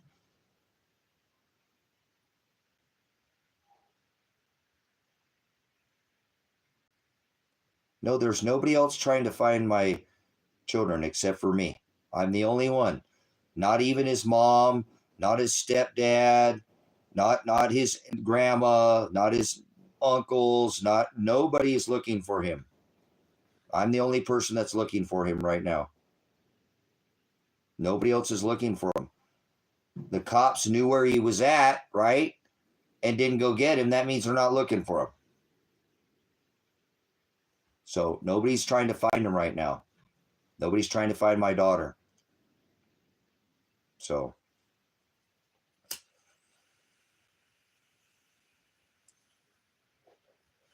I appreciate it, guys. It's just getting hard. Like I said, when I found that extra concussion grenade pin and know that they concussed, not only did they shoot my son, but they concussed him. And that means they did the same thing to my daughter because they were in the same exact building. And so they both got concussed. That's bullshit, man. That's bullshit. This excessive force. And they hit me in the face with a grenade. That's attempted murder. At the minimum. Attempted murder. Well, excessive force at the very minimum. You don't hit somebody in the face with a grenade.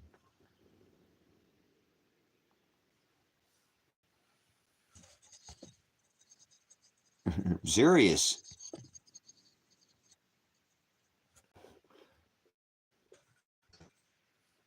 Thank you, Marissa. We'll go ahead and make that happen. Appreciate it for being here for the long run. You've been able to witness what I've gone through. And it's not just about me. It's my son and my daughter are struggling right now. The whole idea was to keep both of them to keep their life. They were going to come out here and build a house with me out here. They were bringing property here. They brought books and some of their possessions here. You know, I was so close to having my son, you know, in my life. You know, he lived over in Lane County. We still had a relationship, but I wouldn't go visit him for more than a day or two. He's like, Dad, you won't ever stay here more than 2 days. I'm like, I can't, Elijah. The freaking towers and all these microwave towers, they bother the hell out of me. I just can't be in the city. So I was so close to having him in my life. And now look, now he's gone. And now I don't know where he's at. And if he's on the run, that means he's looking over his head. He's looking over his shoulder. That defeats everything I just did for over a year. I've got to stay on this. I cannot let this go. He looks over his shoulder every day, irregardless. So, I don't know, guys. I'm just, again, if you follow, because Marissa has been here, you know, before this happened, I was pleading to them not to bring guns to this house, not to bring men with armed, you know, armored vehicles, that we could settle this with communicating with it. You know, if they wanted my son, they could have just come to the gate, called my phone. All they had to do is communicate with. You listen to the SWAT raid, that's all I'm trying to do is communicate with them. Nobody's ever talked about Elijah's 180 hours, Marissa. Nobody's ever talked about Elijah's 180 hours. You hear Elijah when he's getting shot. You know, why are you here? Why are you taking me? What about the hours that I completed? He's pleading with them. We're trying to de-escalate the whole situation the whole time. I was trying to de-escalate. They're the ones who are bringing violence. I never called for violence. I said that I was going to fight to the death using my First Amendment, using my right of the Fourth Amendment to protect myself and my son against illegal prosecution. I have the right of what is called affirmative defense. I have the right to protect him and myself. It's called justification or excused defense. Excused defense excuses or justifies my criminal and civil actions. No, I didn't live in Redmond. But that excuses my civil and criminal actions in a trial from being criminal or civilly liable to protect myself. I have all the evidence. I still have all the evidence to this day. Nobody's ever looked at the evidence. I'm saying evidence. Elijah's saying evidence. It's all that you heard me say with Sam on the phone. Sam, what about my son's 180 hours? Every time I have police contact, I talk about Elijah's hours. Every time. You'll notice that. Every time I have police contact, I bring up Elijah's hours. Even the last time I got arrested, I told him, Marshal Radanich, my son is here. Go find him. And they didn't do anything. I got arrested and I told them, go look for my son, Marshal Radanich. His 180 hours. The last time I got arrested, I still said something. You heard me just call. I showed you the phone call about Sam. I talked about his 180 hours. Josh Bezel, go look at the Silvers Like Gold channel. That guy that just tried to shoot me, when Josh Bezel pulled up, I talked about my son's 180 hours. Every time I talk, I bet I can't imagine how many times I've said 180 hours. I bet you I've said 180 hours 2,000, 3,000 times, probably more than that. Nobody's ever looked into Elijah's 180 hours, guys. This is incredible. This is just unbelievable. It's hard to even believe that, again, like I was saying earlier in the stream, that I'm even alive. It's hard to believe that I'm even alive. I think that I must have been killed that night, and this is just a very extensive, very real feeling dream, and because I normally don't even dream for more than 20 seconds at the most, 15, maybe 5 seconds are most of my dreams. This is the longest dream I've ever had. Hell, a whole year. It's been more than a year. It was May 29th. So how long is that? How long has that been? 390 days or something like that it's been since they SWAT raided this house. This is incredible, and nothing's been done. I feel like I'm dead. Every day I get up and I wonder, what the hell is this all about? Where's the answer to this? How do I get some kind of somewhere? How do I move forward in my day? How do I not keep going backwards? Because I just keep going backwards, man. Remember, now I have more felonies, more time to serve than my son would be serving to begin with. Even if they railroaded him, see more time than he would. He was facing 7. I'm going to just face potentially 5 years alone for the menacing the police charge alone. That's 5 years. I'm looking at probably 20 years with all my charges, just to try to help my son out, to try to make sure that they didn't throw him in jail. Instead, I got thrown in jail. He got thrown in jail. My daughter got thrown in jail. We all got thrown in jail, and now it's been more than a year, and they're missing, and I now have more charges than I did when I started with. Well, I didn't have any charges. I didn't have a criminal record, but now I'm facing 6 felony charges and being thrown in jail, prison for the rest of my life. I'm not going to live forever. I mean, I'm healthy and strong, but a man can only take so much. I've had a concussion since day one, and I have never gone to the doctor. I have problems with my respiratory off camera. I don't really, my lungs fill up with fluid nearly twice a day. Now, it's a regular thing. You know what I'm saying?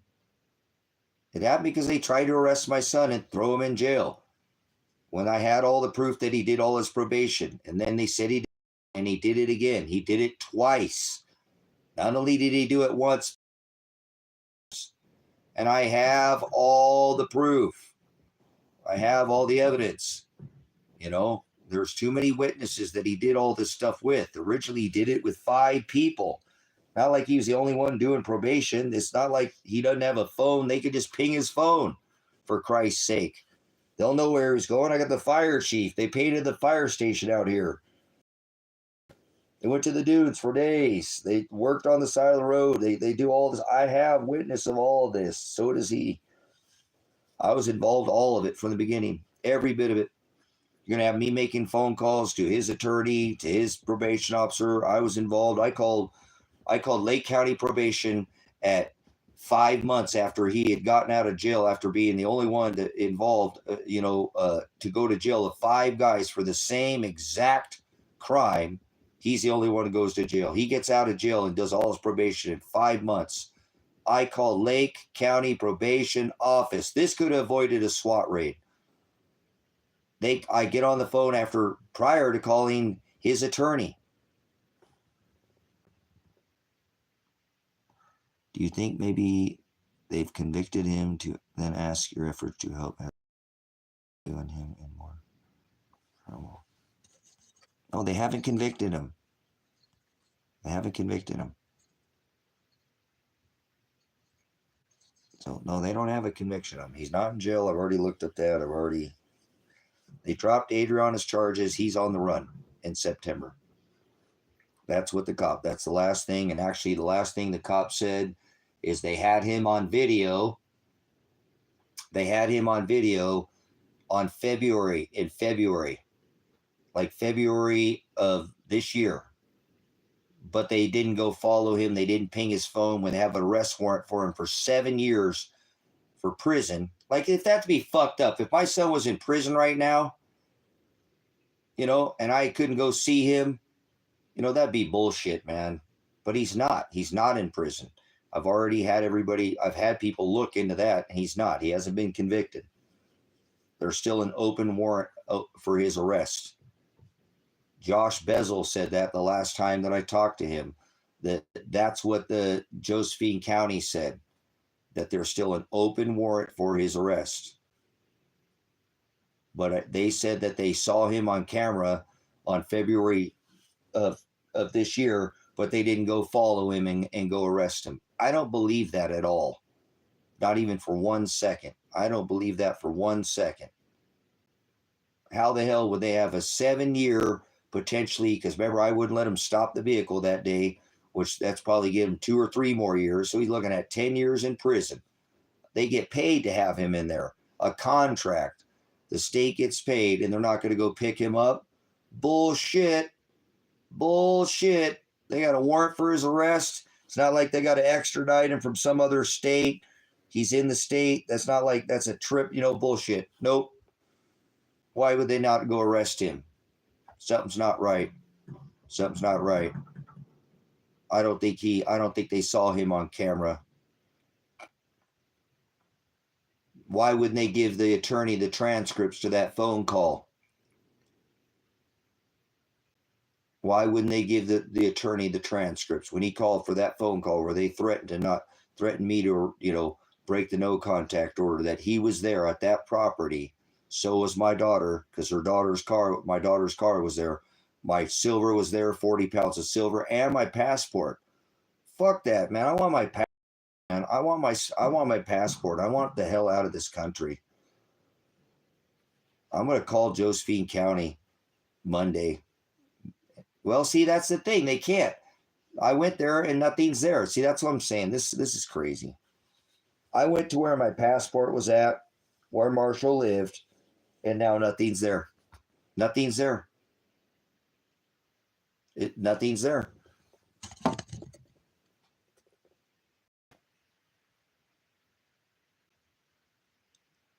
So that, like I said, now my passport, I guarantee you Marshall probably still has it.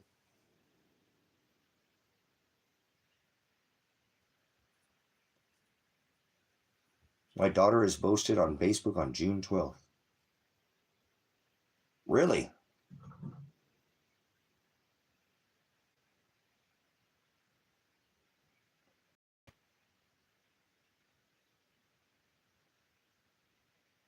Interesting. Well, they dropped her charges.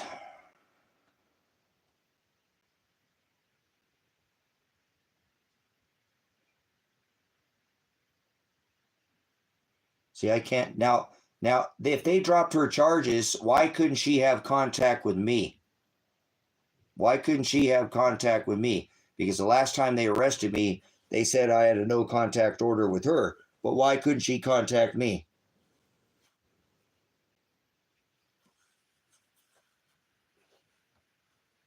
I don't, does it say she's single? Does it say she's single? That her and my son split up? You know, I don't know anything, guys. I have nothing. I have nothing. I know nothing about anything. I have nothing to go off of now. So that's just automatically.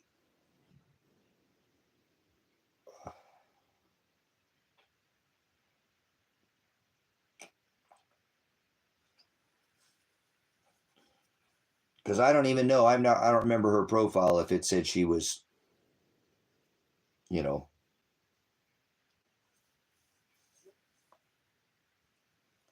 Huh. See, I don't know if I don't know. I don't remember what her profile said before. Some people don't put that on their profile, that they're single or with somebody. So I'm not sure if either, but that's just a memories posting. Sometimes those things do like an automatic posting. You know what I'm saying? They do an automatic posting for memories.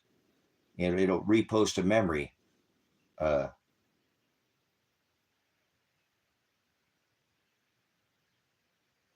And then like I said, I'm not having any contact with her. I mean, you can look at her thing. How many posts did it have? Has she done any other posts? Has she had any other postings?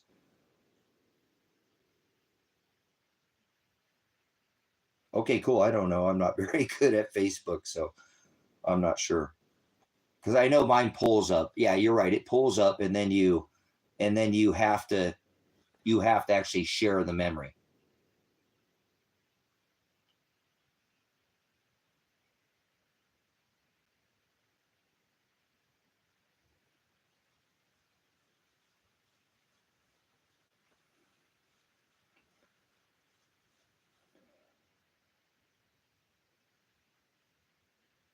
Yeah, I think, okay, that's the way it works.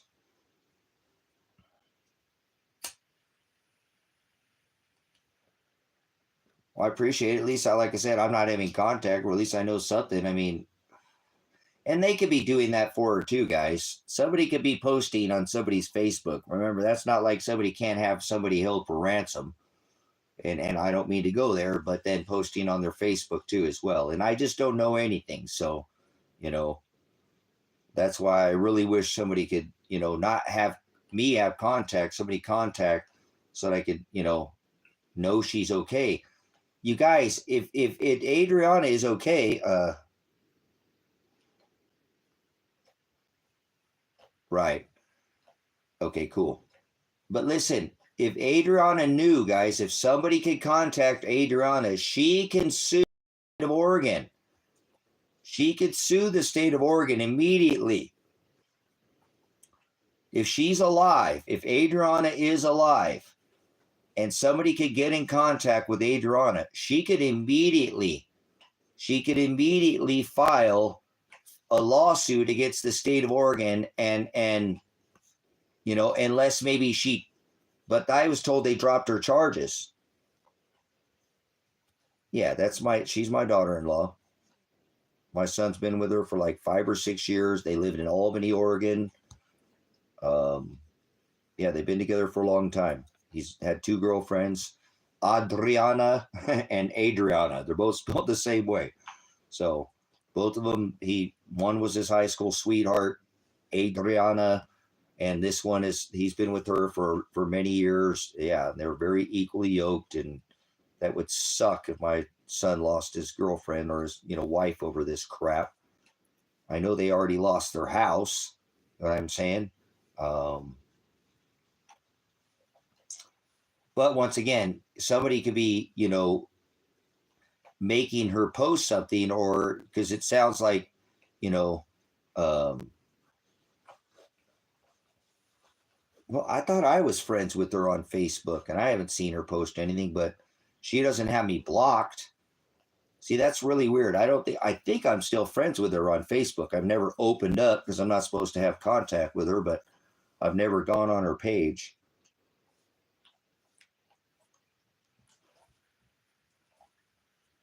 I wonder if they convinced him to stay away from you. Well, we have a no contact order. Remember, Marissa? We can't contact, none of us. Elijah can't contact his wife. We all had no contact orders. All of us couldn't have any contact with each other. That's why when I heard him on the phone in October, he sounded real bleak, right? I can't remember if I heard Adriana on the phone or not. Damn it. Oh, I did. I heard Adriana on the phone too. Now I remember. I heard Adriana on the phone.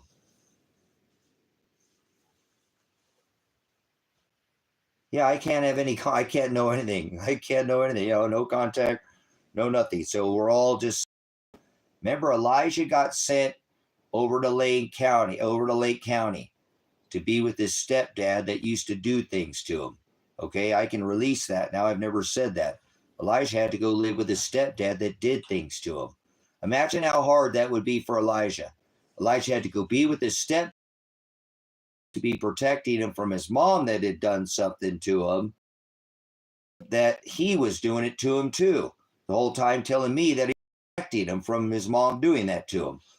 That's where Elijah had to go back to. He went there, and then I believe that Adriana had to go back to Albany and went with her parents. And that's what I thought was happening. And then Elijah didn't show up to his court date. I lost my mind. I'm like, what the fuck's going on here? Right? I didn't know he was missing until I went to his court date, and they told me he went missing in September when he was on the phone in October. How's that possible? That's the month that Adriana's charges were dropped. So I need somebody to get a hold of Adriana and tell her to go file a lawsuit. What they did to her was kidnapping. She would have $20-30 million in the bank. In a couple of months, it wouldn't take her. They would file a lawsuit and it would be settled so fast. They accosted her body and kidnapped my daughter. So somebody needs to get a hold of my daughter and let her know she needs to file a lawsuit against the state of Oregon. Every one of those county sheriffs sue their bonds and sue every Lake County Sheriff's Office bond, all the officers that came out that day, and they'll settle out of court. That was an illegal arrest. That was a kidnapping. No warrant. No signed warrant by a judge. They had no right to do that. That's why they dropped her charges, because they had her with criminal conspiracy, interfering with a peace officer, and hindering prosecution. 2 felonies and a misdemeanor. Then they dropped all her charges in September, and then my daughter's car turns out, see, that's bullshit. Why would her car be down there at Marshall's house in December? Right? December or January.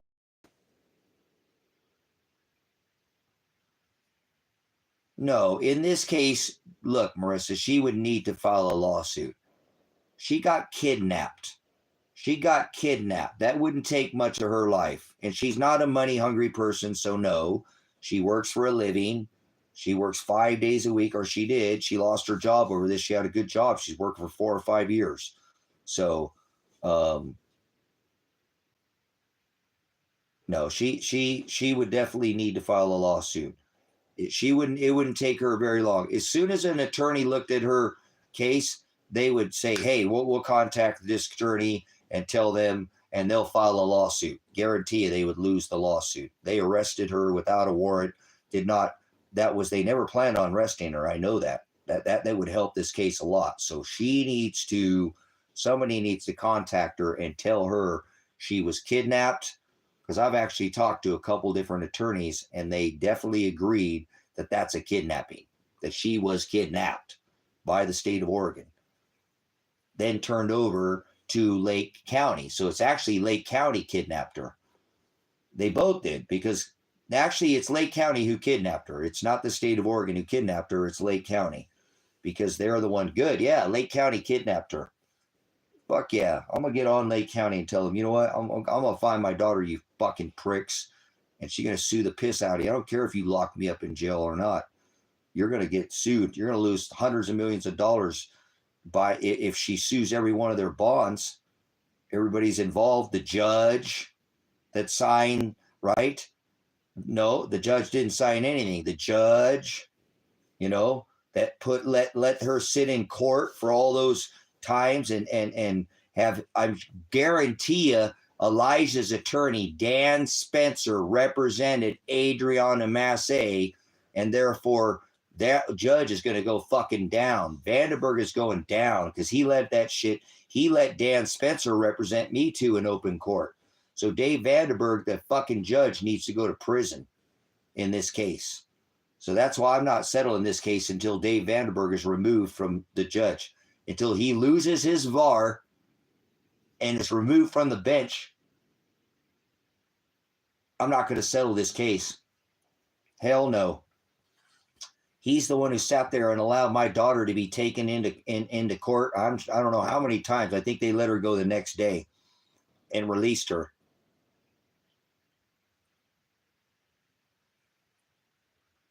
But they kept me in there for 14 days, a whole extra week illegally. And Dan Spencer, my son's attorney, was pleading to the courts to let me out.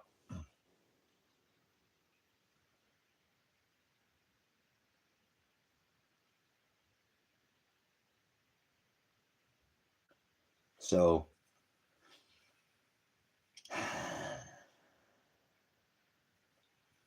I'm going to find him. Thank you. Appreciate that. You know, it doesn't really give me much. Not like I don't appreciate that, but I still think that somebody could be, you know, posting for her too. That could easily be. And I don't think, now her charges were dropped so she could post. Now, Elijah Werner, I don't see why my son would be posting anything. You know what I'm saying? Cool. Like I said, I ain't having any contact with her, so I'm not worried about having, you know, third-party contact. And you know what? I'm concerned for her fucking well-being, so they can kiss my ass if they want to try to bring more charges against me. Leah, the last thing I'm worried about is a third party, no contact. You know, bullshit. My son's life and daughter's life's in jeopardy and safety.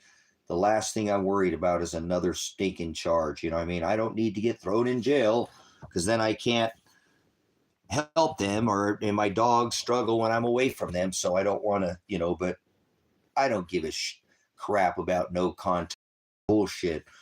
I want to know where my son and my daughter are at. They could be dead right now, and I already reported that to the police.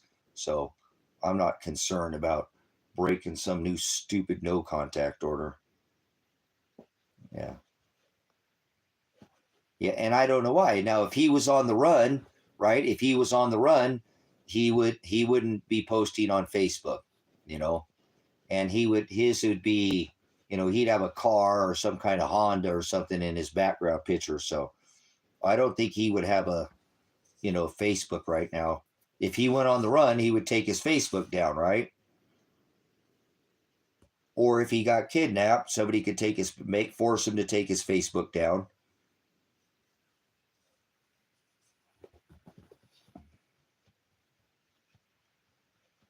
Right. Yeah, and he doesn't have a blocked profile. Elijah doesn't block his profile. You know what I'm saying? He's open about his profile. He doesn't keep it private. I guess that's what you call it, right?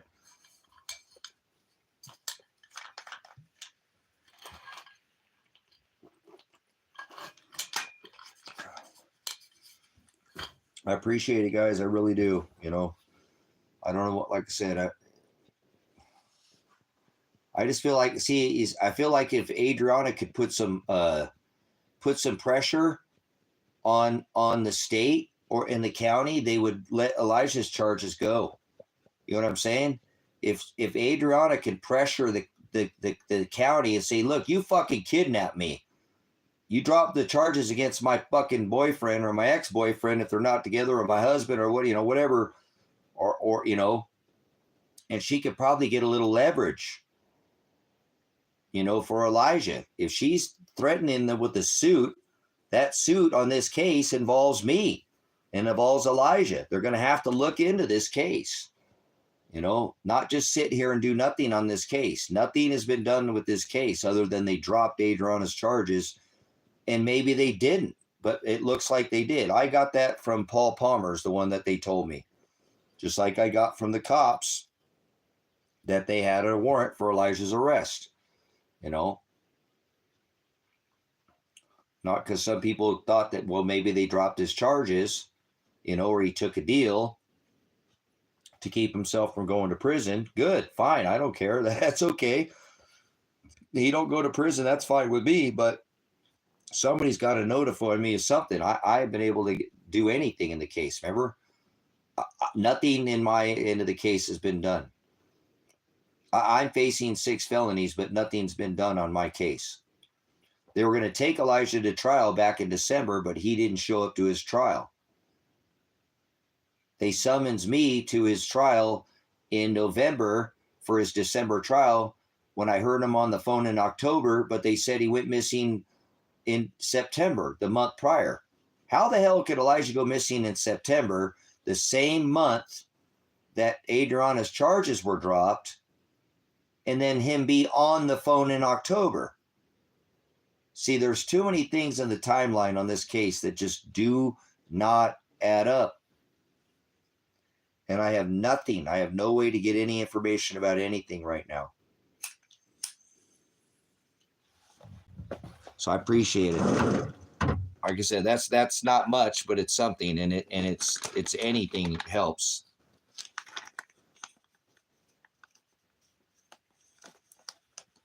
What's the research? The address, the house that was empty when you went back. Which house was all empty? Oh, off of, I don't know the address. Oh, I do. Actually, I have the address right here.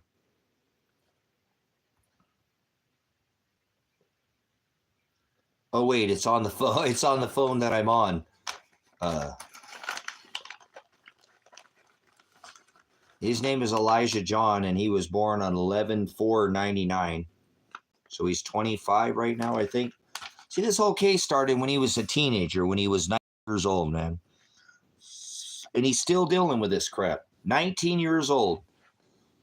So he's 25 because he was born in 99. I just don't want him to have to. Yep, Elijah John. Elijah J. Werner.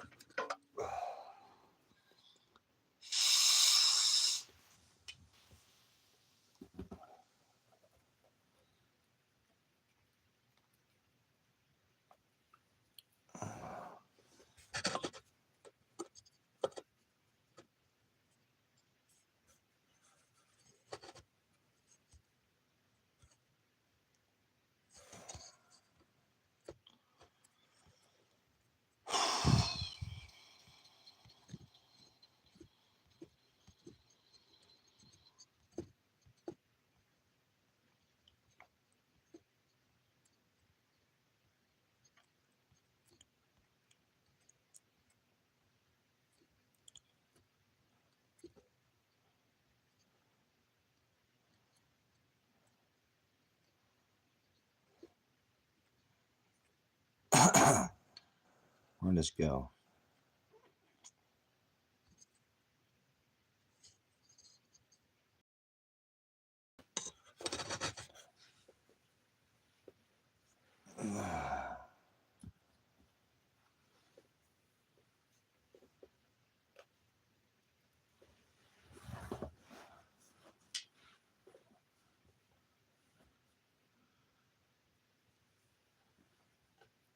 So that was back in 08, I guess, that picture there.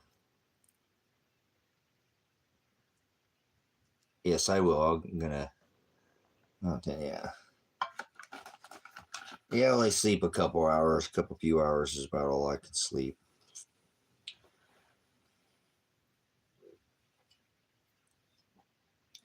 Thanks for hanging out with me, guys. So I don't have to sit here by myself, just with the puppies and getting a little stressed here, thinking about my son and knowing that this is the time that he was supposed to be with me. And this whole Iran thing is this is a very serious time, and this is the time that he was supposed to be here. You know, and now he can't come here, so I don't even know where he's at. So that's why I'm just a little bit over the top, and finding that grenade pin really just threw me for a loop, man, knowing that they did that to Adriana, and my daughter and my son got grenaded.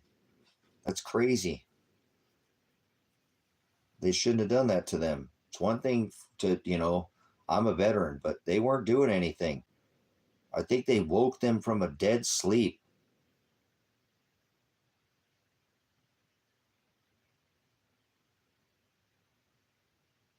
I do appreciate it, guys. Like I said, I mean, I don't think my son took a deal. I don't think they convicted him. I mean, they would have to give him a trial. You know, they would have had to try him, and they didn't give him a trial because they'd have to summons me to his trial. So I know they didn't try him. He's not in conviction. They didn't convict my son.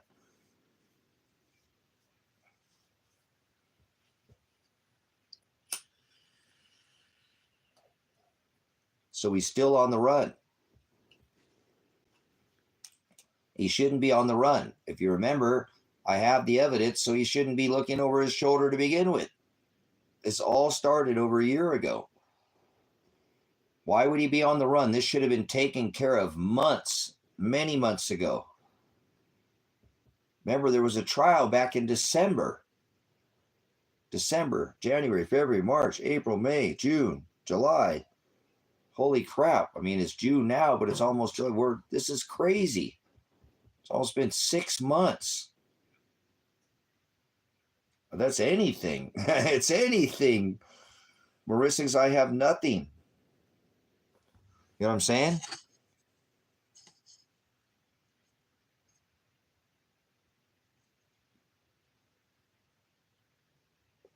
Lee, I don't want you to have to spend any money there. If you spend money, I'll reimburse you. I don't, please.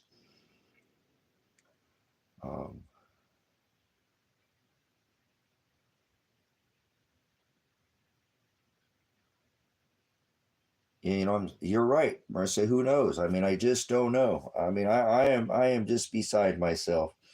I mean, Marissa, you said you watched this from the beginning. You watched me stream and plead with the county. Please, you know, you saw them. They were out there. I was filming them.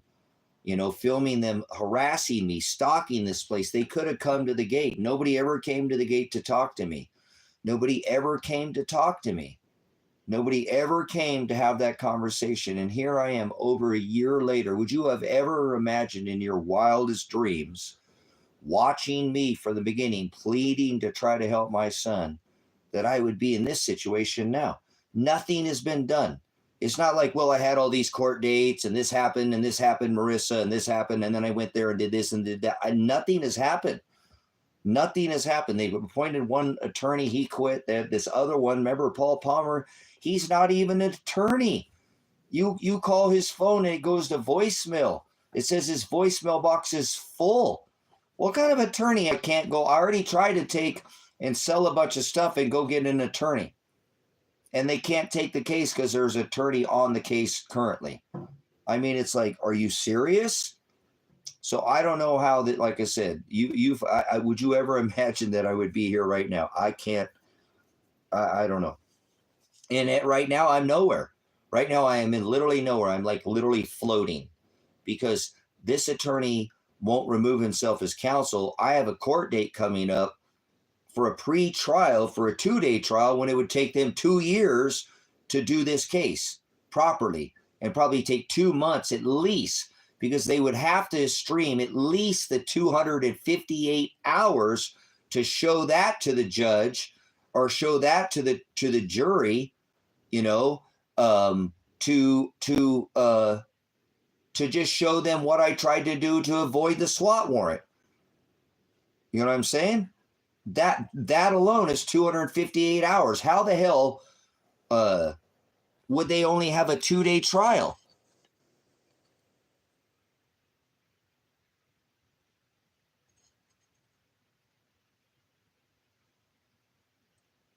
No, I know. No, I know. And I know that. They just want me to bow down and lay down and take a charge and do that. You know, what the hell, man? 98.5% of cases, guys, go to take a plea agreement. They don't go to trial. 3% of cases in America, whether federal or state, go to trial, and 1.5% end up taking they take a plea agreement or a gain, plea bar gain. They agree to take a gain for the bar.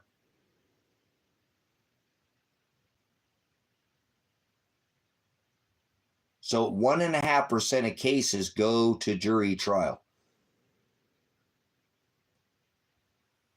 a tiny percentage. So this isn't something they're even used to doing as a whole. They really don't, not too many cases end up going to trial as a whole. So, yep, I wouldn't lay down. And I'm never going to lay down. And I don't care what they do to me, but I'm telling you, it's so hard for me to fathom the fact that it's been more than a year. I don't know what the exact day count is because I don't like to count the days, but, you know, like 390 days or something. It's been almost 400 days and nothing has been done in this case, you know. And it's actually, like I said, I'm a lot worse off now. Now I'm going to go to jail for longer than Elijah was facing to go to jail to begin with. He was going to supposedly go to prison for 7 years. I'm facing probably at least 20, you know, if they railroaded me or something. So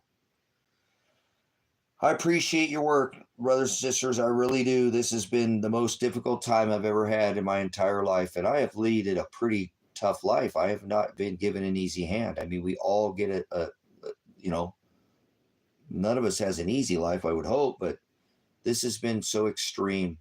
And it's because I have nothing to grab at. It's like right now, I don't know what's going to happen on the 7th.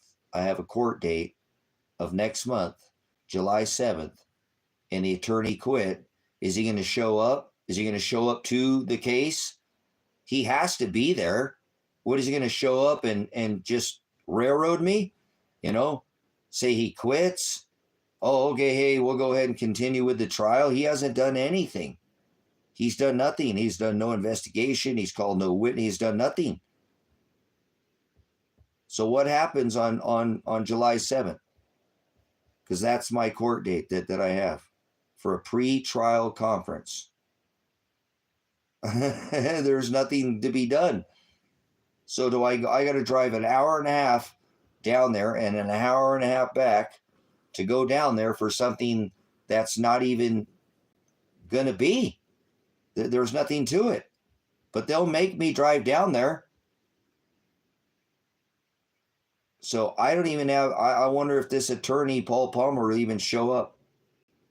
Because he said he quit as my attorney. So I don't know what to do. Like I said, I am in suspended animation. You know what I mean?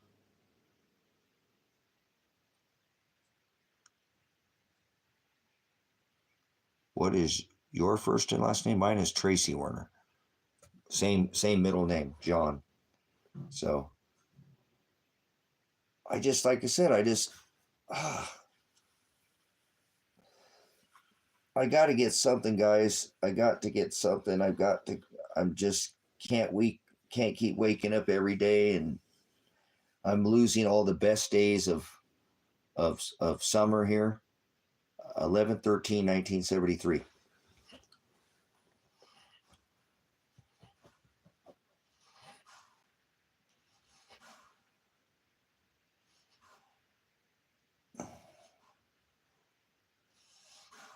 I appreciate finding out something about, you know, Adriana. I don't know. I mean, I don't know if they'd split up or I don't know. That's so weird. I don't care. Nobody's going to steal anything to steal. They're going to steal my identity. It is what it is. I'm not really too concerned. Yeah, come take me away. Calgon, come take me away. Oh, man. Oh. I just need something. I need something to grab at. You know, I mean, I need a date. I need something to know that something's going to happen. Something, they're okay. Anything, something. Because right now I don't have any. I don't mean to keep repeating myself, but I don't have anything.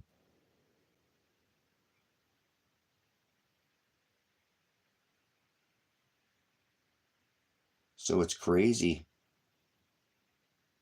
So what they would do, what I think they would try to do here is because the attorney will maybe ask for a hearing and they'll just extend it.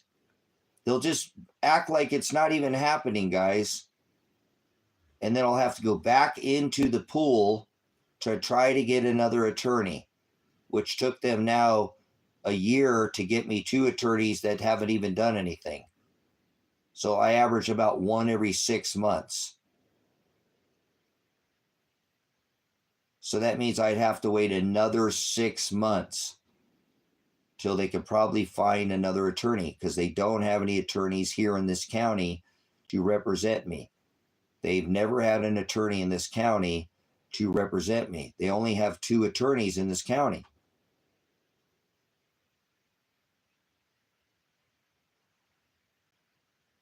Nice. I have so many awesome people from Canada. My Canadian brothers and sisters are amazing. Stoner Connections from Canada, Lions from Canada. We got a bunch of people from Canada on the platform. That's cool.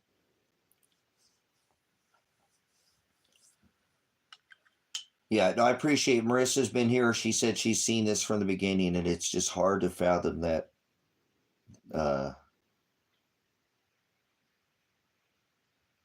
Yeah, Leah, I appreciate it. You know, I know this gets long in the tooth sometimes, and I spend so much time in here, but what else am I to do with my life? I had a life. You know, I had a life. I was, when this all happened, remember he got in trouble, that guy, that rapist that he was involved with, I had to leave the farm. I had to leave the farm, and I had to go move in with my son's Adriana, his last girlfriend, prior to this, you know, him meeting his new girlfriend. They were high school sweethearts. This case, I had to move off the farm and move in with her because she was afraid. So I had to drop everything I was doing.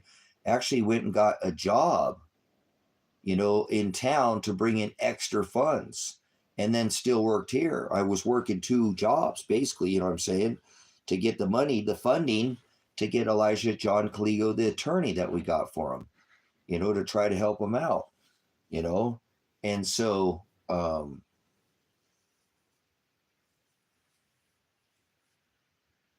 this is so hard to believe that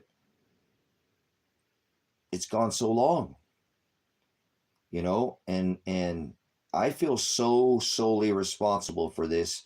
And it's because I am so politically active, if that's what you want to call it. You know, I've had half a dozen YouTube channels or more, you know, and I'm always poking at the government, and I'm always poking at people, you know, the law, for not doing their job. And then the people around me end up paying the price. And that sucks, you know, because that's all that's going on with my son. He did everything he was supposed to do. They're just messing with Elijah because they know it hurts me, you know. Or 2, like if Elijah was upset at me, if that's the case, because somebody brought that up the other day, because I'm always trying to have somebody else give me another side of this that I haven't seen. And somebody that knows Elijah, known him for at least a dozen years, saying, well, Elijah just might be pissed at you. And if he really wanted to hurt you, the best way he know to hurt you is just not to contact you. That would hurt you more than anything, right? But I don't believe that. I don't believe that for a second. I think that there's something else going on here. And I'm okay that if that's what Elijah feels and doesn't want to talk to me ever again, and Adriana doesn't want to talk to me ever again, I'm okay with that. But I need something. I need something. You know, I can't just keep drabbing in the thin air, because that's all I have now. I mean, their cases may be settled, and I might not get mine settled, and that's fine too, but let me know what's going on with their cases so I can move on with mine. Shit, if both of them were out of jail, I'd even consider taking a plea deal and going to prison. I don't care. If I knew someone would take care of my dogs, that's the only thing I care about at this point. You know what I'm saying? In my physical life here is my dogs. They struggle when I'm not around. You know, last time I went to jail for 3 days or so, 4 days or something, Kevin said the dogs they didn't do very well. They didn't do very well. Remember Tango, he wasn't doing well last time when I picked him up. He was in deplorable condition. So I appreciate it so much. You know,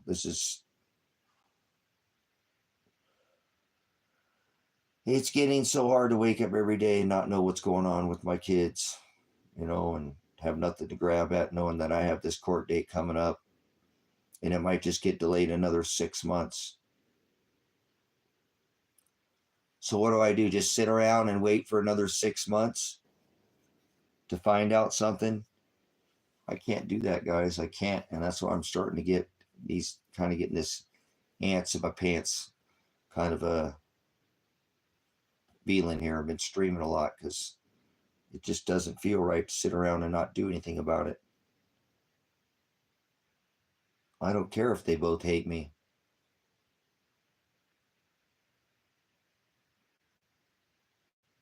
Cool. I appreciate it, Lee. I do appreciate it much. You know, like I said, anything would be nice.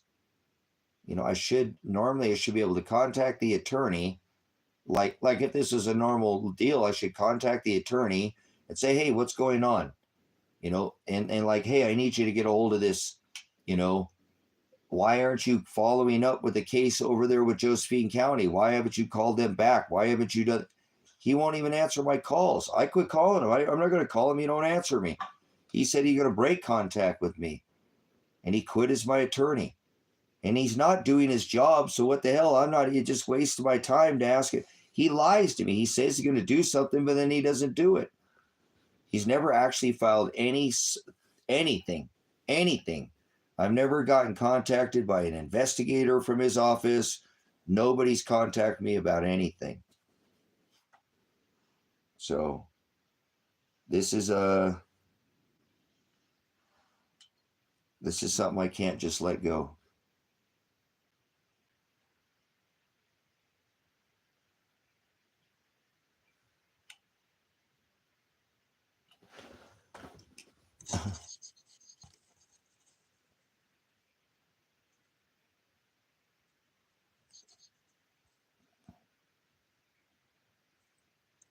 Well, remember, I don't have any wills to sell little pieces of land, but Marissa, you're more than welcome to come out here. I have land out here. I told you that. I have land out here. I can sell you a big piece of land right now for probably a small amount of money. I would consider selling you the land that Elijah was going to go on, that my son and my daughter were going to move on to. That's the Bowens property.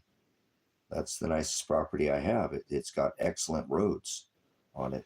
It actually, I don't have the deed because I'm still paying on that property. I've been paying on it for 6 years.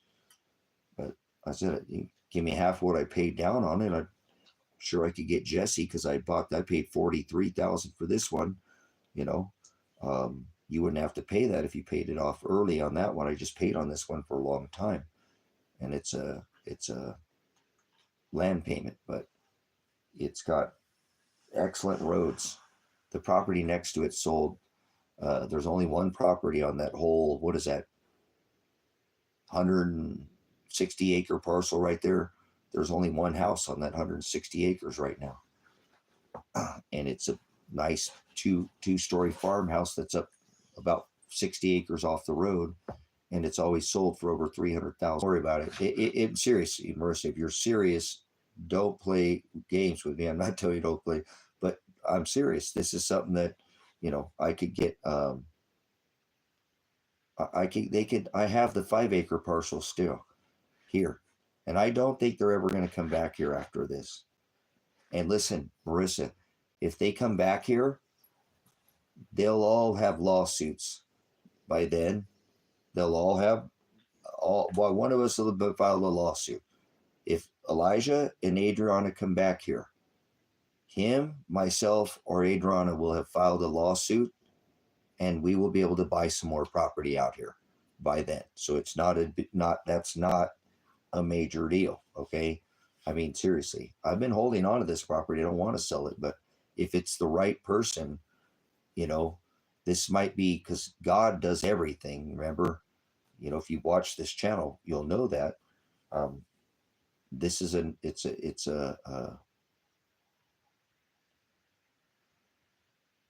it's just it has good roads out here. The roads are really not the best out here, but this has excellent roads because there's nobody who drives on the on that property. So I could bring Elijah back here. I don't think he's going to come back here though. I don't think I'm ever going to see Elijah ever again. I just don't want to be. I don't want to say that, but I have a strong intuition. And I'm normally not wrong. I get things wrong. I don't get everything right, but when I have a strong sense on something, so I don't think I'm going to see Elijah, and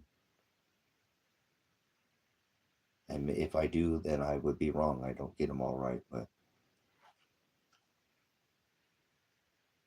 only by what Leah has. If they're separated and somehow she's not with him, then they're definitely not going to, Elijah's not going to want to move on that property either. You know what I'm saying? That was going to be their property.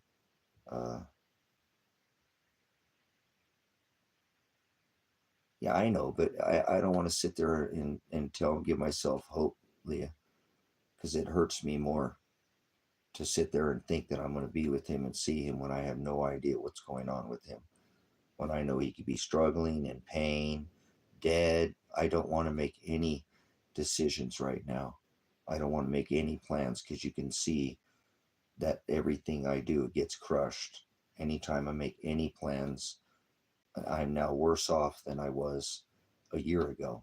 I am now facing the rest of my life in prison as well. And my dogs would be absolutely.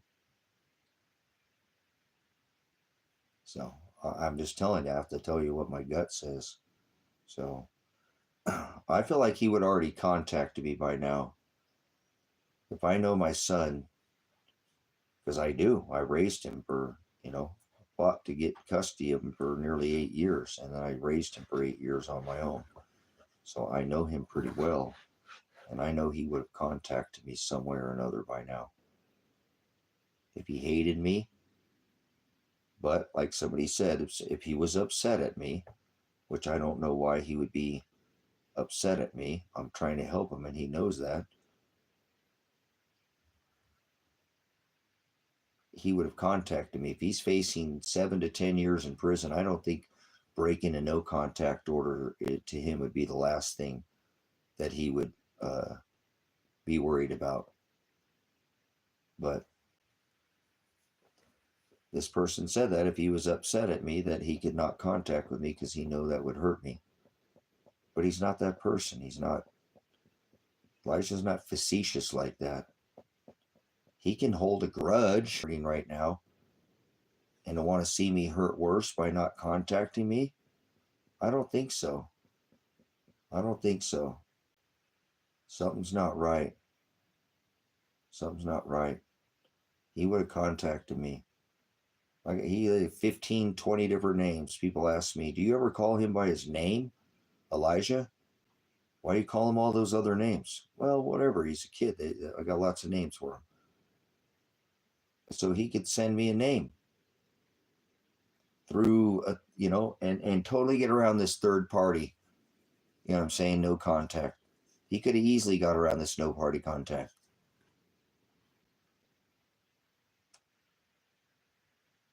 It doesn't make any sense. If he's going to face 10 years in prison, why would he not contact me? Dad, you're a piece of crap. I hate you. You got me more charges. Hurry up, Dad. Finish this case. Why didn't you buy an attorney? Why'd you pay off the land? He could come in my live stream and not have contact with me, but still come in my live stream. Remember, he was a moderator on this channel. Civic. He was a moderator on this channel. He was a part of the channel.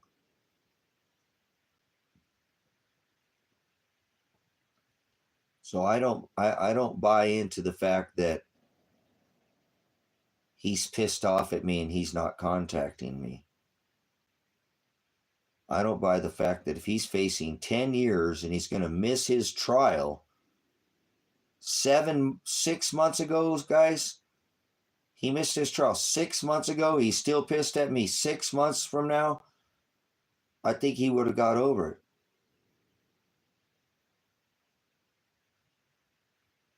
If that makes sense. If he's going to go on the run, have to look over his shoulder every day, I think he would have sent me a message by now. Something.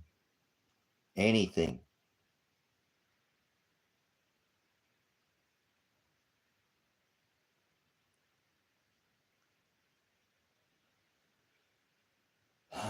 I don't think he's, listen, I don't think he's afraid of the police if he's going to go on the run from the cops. Thank you.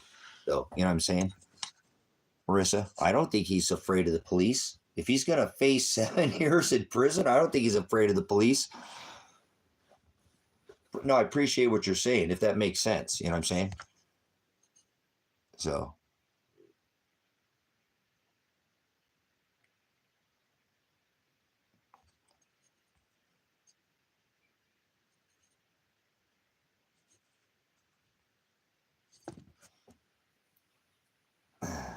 That's all I'm saying. I'm just trying to play both sides. I appreciate the devil's advocate, you know.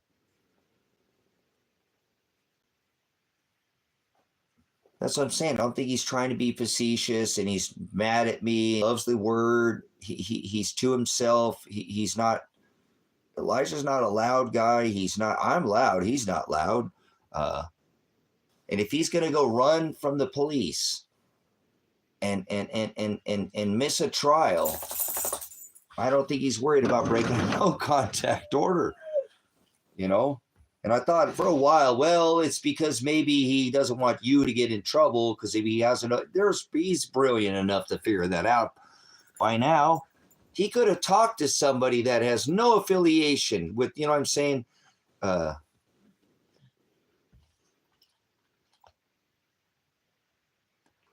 don't want to sleep alone, just put on prayers, wife. Yeah, I don't have any issues falling asleep.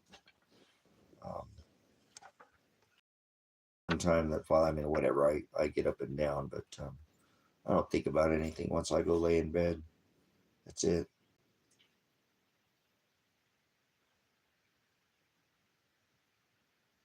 No, well, sure. Absolutely, Marissa, absolutely. I'm not saying that. I understand that. I understand that.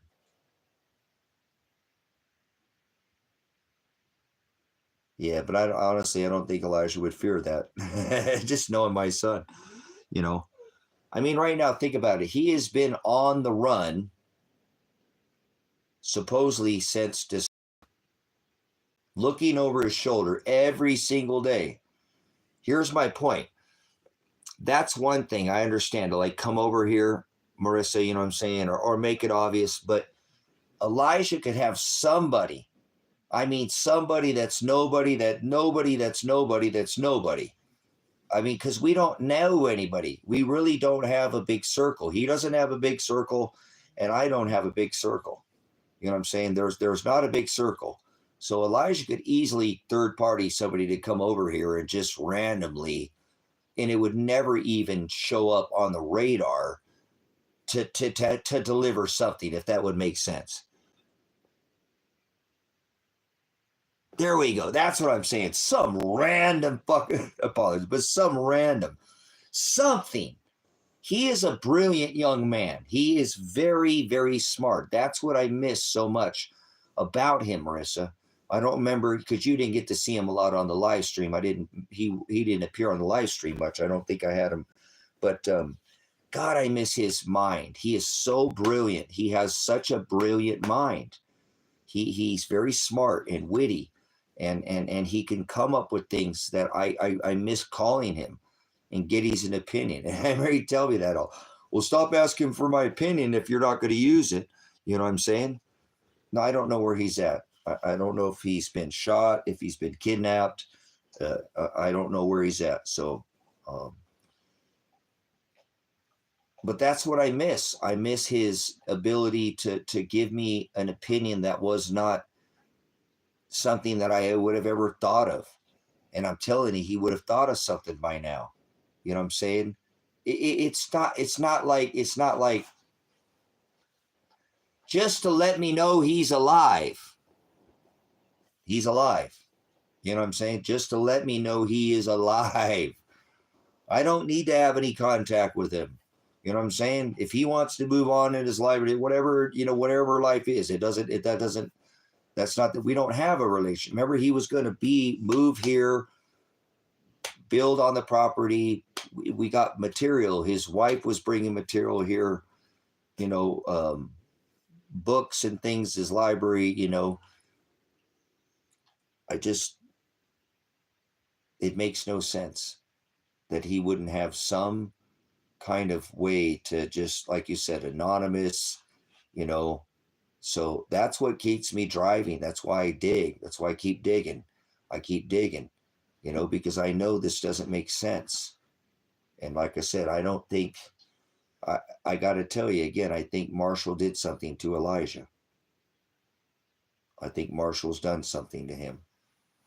Because I remember when I went down and I talked to Marshall that day, when I went down there to do my own investigation, because the cops wouldn't do anything. And I went down there and I found him, or I thought I found him, and I found Adriana's car. No, Marshall's just some guy we met out here randomly. I only met him from selling him freeze-dried Skittles. Marshall already knew Elijah before I had met him. I don't know how the hell Marshall would have met Elijah. There's something about that too, Marissa. Elijah knew Marshall before I ever met him. I don't know how Elijah would know Marshall. I never even asked him, and that's crazy how he met Marshall. I don't know how he would have met Marshall. I only met Marshall from selling him something on the internet, from a sale. I was selling freeze-dried Skittles. I had a freeze dryer and I was selling freeze-dried Skittles, and Marshall had bought some. That's how I met him. And somehow he knew Elijah. See, something off of that tells me there's something there with this guy. You know what I'm saying? Right there, too, right off the bat. This is the guy who tipped me off about Tony Karsten being more than just, that he was a rapist. And that's why I went and ran his record. So this guy, obviously, there's something about Marshall.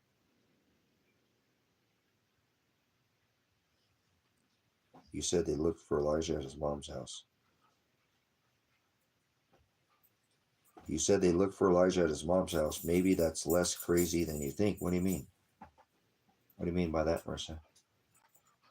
It was his mom didn't. His brother is actually the one who tipped him to where they thought he might be, because he went black playing a video game where he's very known online for he does racing games.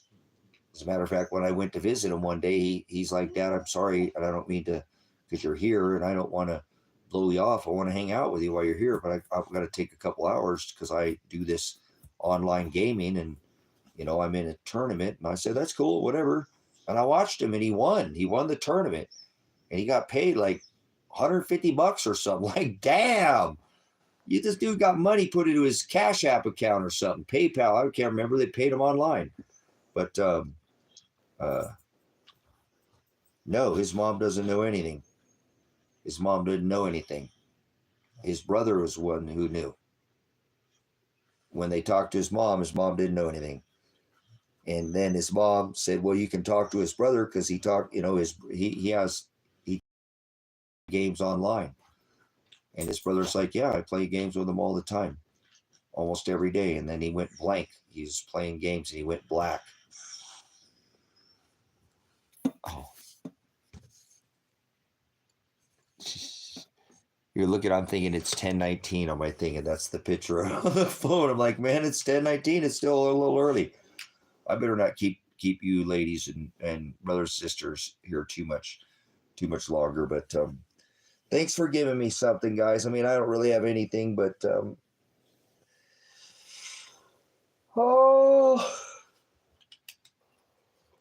just anything would be nice at this point. Anything would be nice. You know, I'm not, it's just so hard to wake up every day and know that he's, you know, if he's suffering, he's my kid, you know what I'm saying? And what the hell is going on with the thing?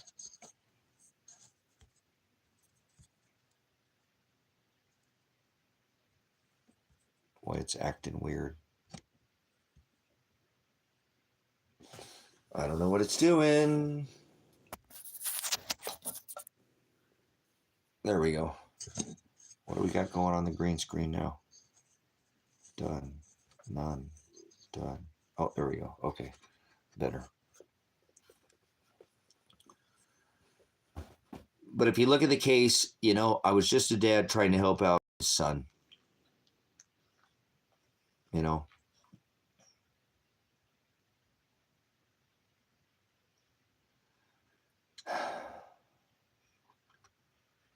I'm not angry. Not angry at anybody. I'm not upset at anybody. I'm not. I'm just kind of beat down, you know. I've been put under an extreme amount of stress, not knowing and sitting here wondering and trying to figure out how do I get something to grab. Nobody's even looked into the 180 hours. Nobody's ever communicated with me about these 180 hours. So I appreciate it because I don't have anything at this point to grab at. I don't have a starting point.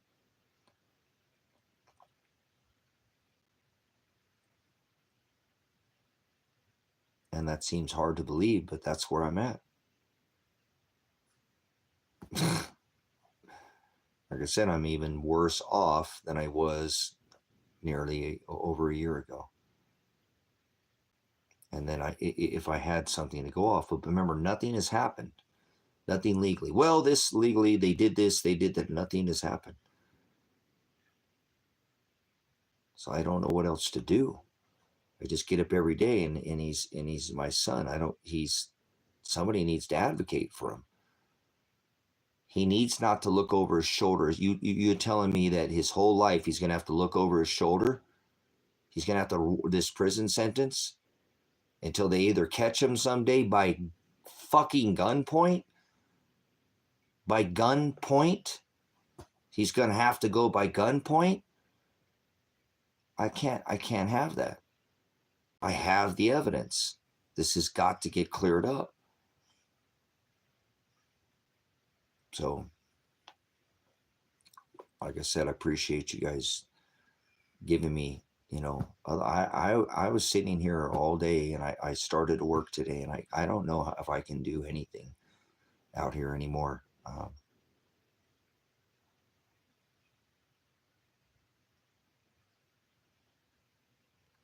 I'm not leaning on my own understanding. You're an idiot. You don't know your ass from a hole in the ground. Don't tell me anything about this case. So I don't think you know this case. I put it all my faith in Father. So don't please make it. You have an opinion and you obviously don't know anything about this case. There's somebody who's been in this case, Marissa, since the beginning. And I think they'll disagree with you 100%. So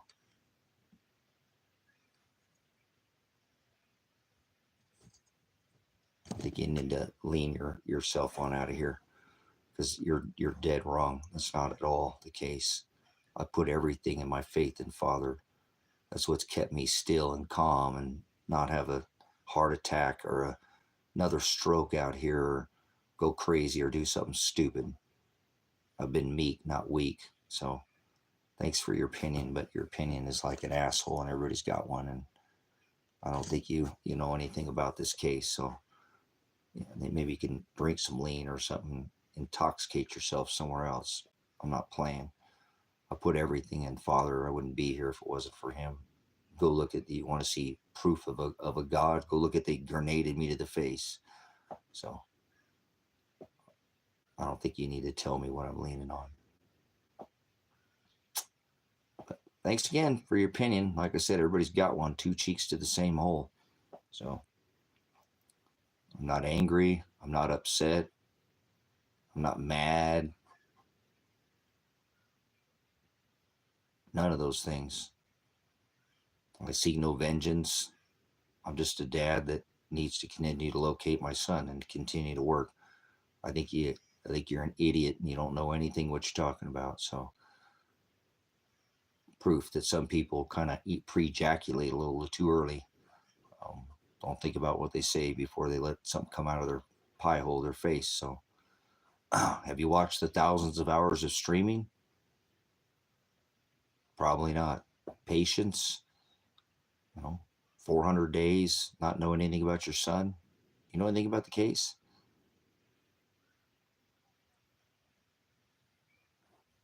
Okay, well, no, I'm not leaning on.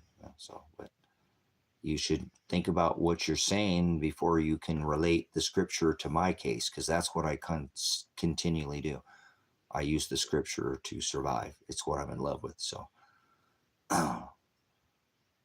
I don't see why you're putting that on me now. How's that apply to this case? You normally you put somebody in the narrow way if they're in the broad way with the word. How does that apply in this case?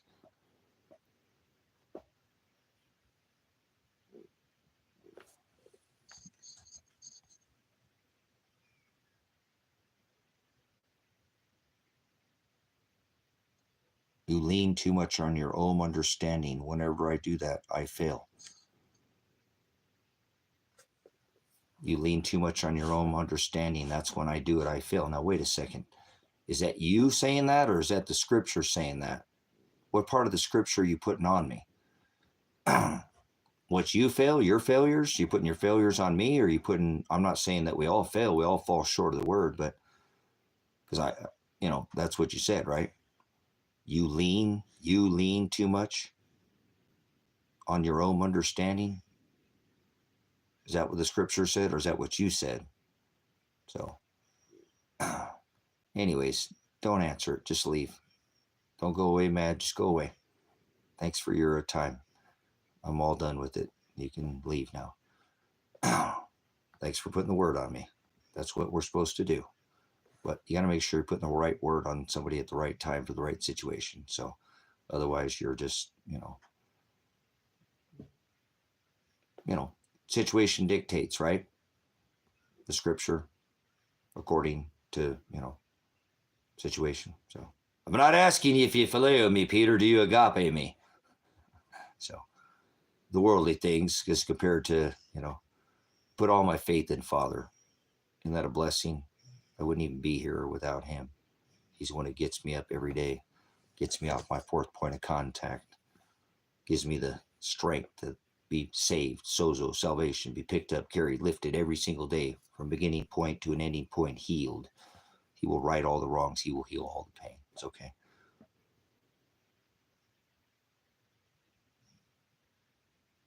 Okay, well, trust in the Lord is a pagan term, so you're speaking out of a pagan, watered-down, bastardized version, so I said you can go. Now, Lord is a pagan term, okay? You speak out of a pagan Bible. Bible is a book. I use the scripture that's canonized. You're not using any interlinear Texas Receptus. I can tell by your dialectus, your gloss of your tongue.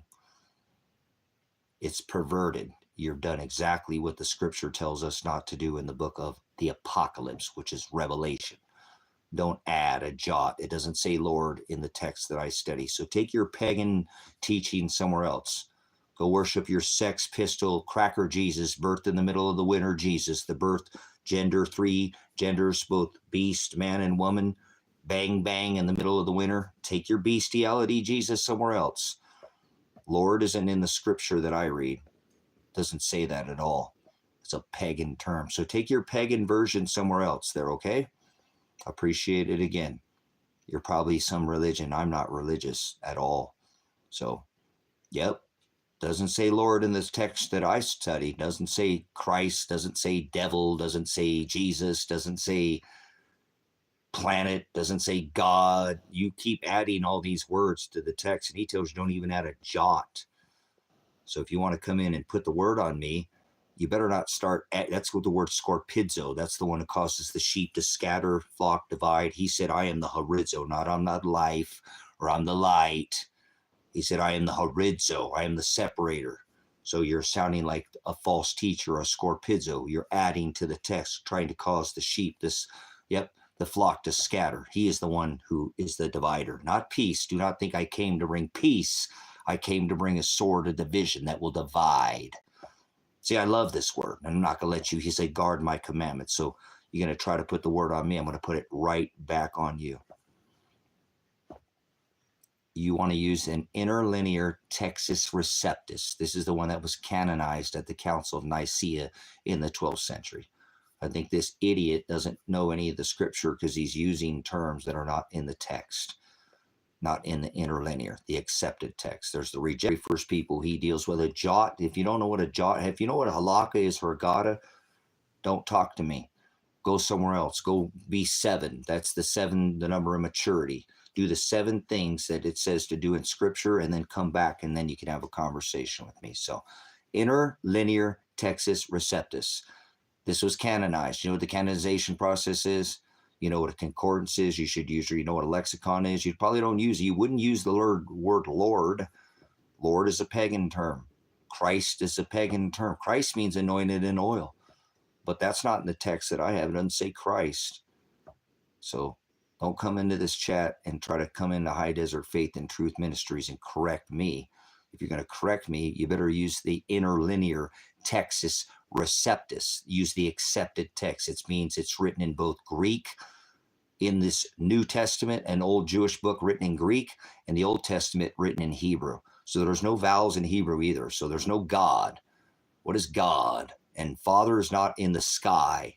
The Most High is not in the sky. He says to meet him in the sky, and that's not in the sky. So you might want to read the text. There's a difference between an idiom and an idiot. Totally different. Difference between translation and transliteration. Completely opposite sides of the spectrum, if you will. Dark and light, day and night. He's the separator. He said, do not think I came to bring peace. So this ain't some peace Jesus ministry. He said, carry your cross daily. So this ain't sit down on the Sunday, fun day, one day, sex pistol. Let me see your decimai. Everybody get their hands up. Jesus. Not the We don't do that. Not here. We rebuke your vain names that you add to the text that it says do not add a jot. So if you don't know what halakha is or haggadah is, don't speak up in here. Please don't correct me right now. I'm not in the mood. If you can correct me with the accepted text, I'm totally can be corrected. Remember, you might want to read the book of Timothy. We're supposed to go back, reproof with each other these words. That's what I'm doing to this idiot. Idiot means he doesn't know, so it's not an insult. There's a difference between an idiot and an idiom. Idiom is like a parable, if you will. Lot's wife was not turned to a pillar of salt. There was no sodium involved. No, she wasn't. So, anyways, this is what I do. So this is what Father makes me do. So obviously he asked me here still do this. So I have direction, brothers and sisters, but this whole thing with my son, you know, I have to put it in Father's hands, but as his dad, I continue to look for him. I can't just, I put all faith in him, in Father, and that's what keeps me going when I lay there at night, knowing he could be struggling, sitting in a fucking cave somewhere, being held at gunpoint or something. That's what Father wants for him. But I'm not going to stop looking for him. I'm not leaning on anything. I lean on the word. So you can lean yourself out of here if you start trying to add to the text, because I guarantee you I'll correct you and you can do the same to me. That's what this ministry is about. Irregardless of all the distraction of the missing kids, you know, I can still get up here and do that. That's the blessing, the one thing that takes my mind off the sting, that makes it not sting, this life sting so much. It's the only thing that actually feels right. Everything else feels so far off and it hurts. And I don't want to be here. The only thing that feels correct is the word. So, but I can't. I said I would fight to the death to keep my son from going to prison. So I have to keep my word. My wife got pregnant when I was in the military, when I was long gone by some other man. I kept my word. I brought that child to you know, fruition, if you will. Carried my name. I keep my word. That's the only reason you can leave your wife is adultery. I make an oath. I keep a commitment. I took an oath to the Constitution. I'm going to keep that till they throw me in the dirt. I don't care what happens to this flesh. Not too many people, our word. I have a lot of ideas, and sometimes I say I do things and I have ideas that I don't. But when I say I'm going to make a commitment to something and I do it, I keep my commitment. So before in life, there was a few times when I was young, and didn't keep it. It bit me in my butt, and my dad had taught me better than that. That's the way I taught my son. That's what's just so freaking strange about this case, is I taught him to face the music. If you do the crime, do the time. Him being missing you got to remember when he went missing, guys, at his trial, my whole life, just everything went upside down. I was on this ministry going, guys, I think I'm going to see him, man. I don't know what I'm going to do. They're railroading him, but I'll get him out. Like, dude, I'm going to put top ramen on your books. I'm going to fill you up. I'll get you TV. I'll get you out of there, man. Just do it on your head. You already spent a year in county. They didn't even have top ramen. We'll get you hooked up to where dad's got you. I'll keep pushing this, man, whatever it takes. I'll get you out of there. I was so excited I might even be able to see my son because I didn't have any charges. I thought I could go to see him because I didn't know what was going to go on. But I thought, I was nervous. Nothing had happened since then, as far as I couldn't have contact. And I was a little nervous about going to trial and knowing that they were going to railroad him with this 2-day trial like they're trying to do me and just tell him it's going to be all right, son. It's going to be all right. You know what I'm saying? Everything's going to be okay. So, and there you go, putting Lord in there again. Look at this idiot. Look at this idiot. I tell him and he don't even pay attention. He puts Lord in the thing. You put a Lord in the text data. Get out of here. Get out of here. Get out of here. Leave now. See, that's the problem. I sat there and gave you correction. So Christ would call you a brute beast. Brutish in nature. Have an inability to learn. You're stubborn like a mule. You can't be learned. There's no such word as Lord. You're an ass. You're acting like an ass. You're a brute beast. Now leave. Out of my chat or I'll ban you. Not permanently. I won't condemn you. We don't do that. Nobody gets permanently banned, but you won't be allowed in here anymore. Don't type anything else. You must have your hearing aid turned down or you're just a brutish beast. Meaning you're an ass. You can't be learned. So I said, there's no Lord, and then you immediately put text with Lord in it. Guess what? There's no J either. There's no J. The letter J didn't exist. There's A, B, C, D, E, F, H, I, J, K. Oh, there's no J, right? There's no J. J was the last letter added to the English alphabet. So stop typing in my chat. Stop typing in here. You're proving that you're brutish in nature. You could sit there and be quiet, and maybe you could learn something. So I'll give you one more chance. One more chance. Can you be like the other person and keep your mouth shut? Stop typing. So you're out of here because you're a pagan. There's no Lord. Well, we won't give you no second chance. So do you want to continue to keep speaking, or would you like to keep your mouth shut, or are you going to act like a brute beast, brutish in nature with an unwillingness to learn, stubborn like a mule, or act like an ass in front of everybody? There's no such thing as Lord. And then you right around put Lord in the text. So I won't let you stay in here if you keep putting your pagan terms in here. So you can sit there and be quiet to yourself. If you want to listen and jerk your own chain, whatever. Otherwise, I don't want anything else out of you. I already told you to leave, and you won't leave. And now, so I only have to do 2 times. Love thy neighbor like thy enemy, like thy love thyself, and then be done with them.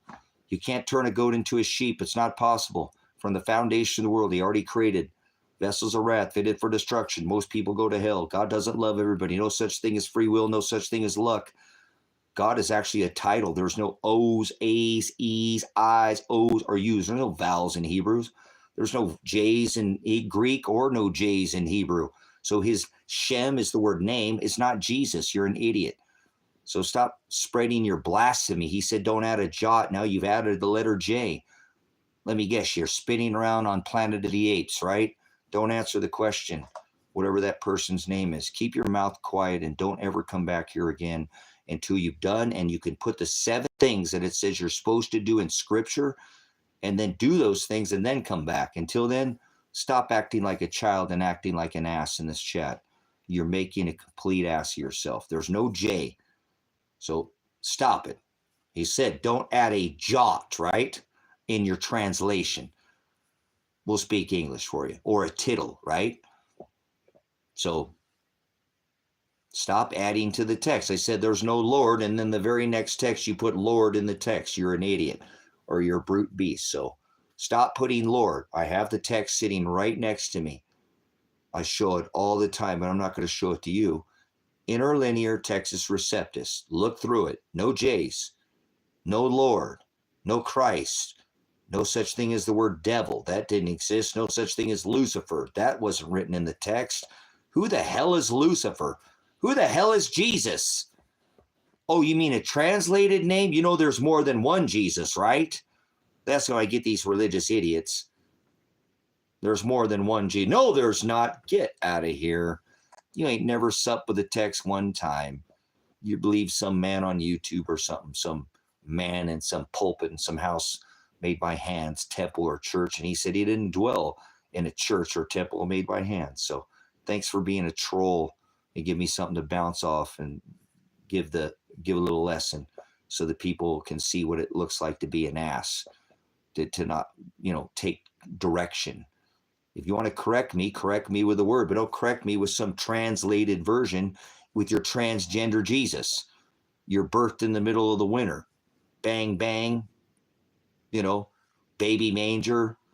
Your Jesus has got mange because he has sex with beast, man, and woman. That's Baphomet. Bel in the grove, the other Jesus, the other Christ, that he warned of many Christs, many Jesus, correct? Paul spoke of another Jesus.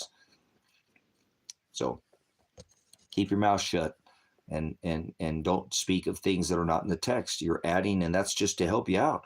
I made the same mistake myself. Adding. He said, don't add. Even a thought, that's idolatry. Let's make it up your own version. A demon is a distributor of fortunes or lies. An idolater is a distributor of fortunes or lies to self. An idolater is one to self. A demon is one to others. So if you go spreading demons, is it one who you're a liar is what it is. Let's break the word demon down, make it very simple. Have you ever lied to somebody else? Is what is called a demon by definition. I've got another one that the people love to use and twist that one too. It's the word Nephilim. Nephilim has nothing to do with fallen angels, right? Or giants. Nope. That's not what a Nephilim is. A Nephilim is a bully. Get out your lexicon. If you don't study the lexicon, don't open your mouth because you don't study the definition. You don't know what you're talking about. That's called translation. So thanks for distracting me from my conversation about my missing son and daughter telling me that I lean. I think you've been drinking too much of that lean. Hey, they leaned off and they're not speaking anymore. Lord's a pagan term, so stop using terms that are in the scriptures or not in the scriptures. That's what he says, don't do it. So there's other words that were there. Learn what the words were said, and then maybe you might come in here and have a conversation and try to correct me then. If you want to correct with me, I'm always okay with being corrected. I will never not take correction. But you got to correct me with the correct text. So. All right, moving on. Thanks for coming in. So still putting out these live streams because I'm still looking for my son and my daughter. I've already reported him, to the police. They knew where he was at. They didn't go get him. And now the case has gone cold again. So I'm going to continue my march because I'm the one who found him last time because the cops wouldn't look for him. And now my daughter, I don't know. Somebody here on this stream said maybe her account was active, but that doesn't mean that she's alive or my son is alive. Somebody could activate their account or still push things on their account. I know there's something nefarious going on because he went supposedly missing in September and he had a court date in October that he was at his court date in October when he was supposedly, the cops said he went missing in September. The cops' dates are even off. I think this has something to do with Marshall Radonich. I don't know if this guy's Marshall is a Fed or who the hell he is, but he sure in the hell doesn't. He has stolen 40 pounds of my precious metals. He was supposed to take the gold that I had to bail my son out and not touch the silver. He has my passport. I've reported this to the Josephine County Police Department in Wolf Creek, Oregon, where he lives. And now evidently I've gone down there and I've called them, and now that whole place is empty. The only place where my son could have been at, where my daughter's car was found, when he said he didn't talk to my daughter, her car was found there. I found out, did my own investigation, that my daughter's car was there. Supposedly he had had no contact with my daughter or my son by his words. Come to find out, he bought my daughter's car and then sold my son's car to him back when he said he didn't talk to either of them. So the guy is definitely not keeping his word straight, which leads me to have motive that I've reported to the Josephine County Sheriff's Office and to the appointed legal counsel that has done nothing. So I'm going to continue my march to look for my son and my daughter, because there's nobody else right now that's looking for them. And so if anybody knows Elijah Werner, if anybody knows Adriana Masse, please tell Adriana Masse to immediately go file a lawsuit against the Lake County Sheriff's Office, and she'll be sitting on, $20 or $30 million. She's not, and she's not money motivated, but she needs reimbursed. She lost her job. She lost her house. She was kidnapped, arrested illegally. She needs some, there's things that was done. I don't even know if she's with her husband anymore. My son, I don't even know if they're together. Did this split them up? I don't know. This is crazy.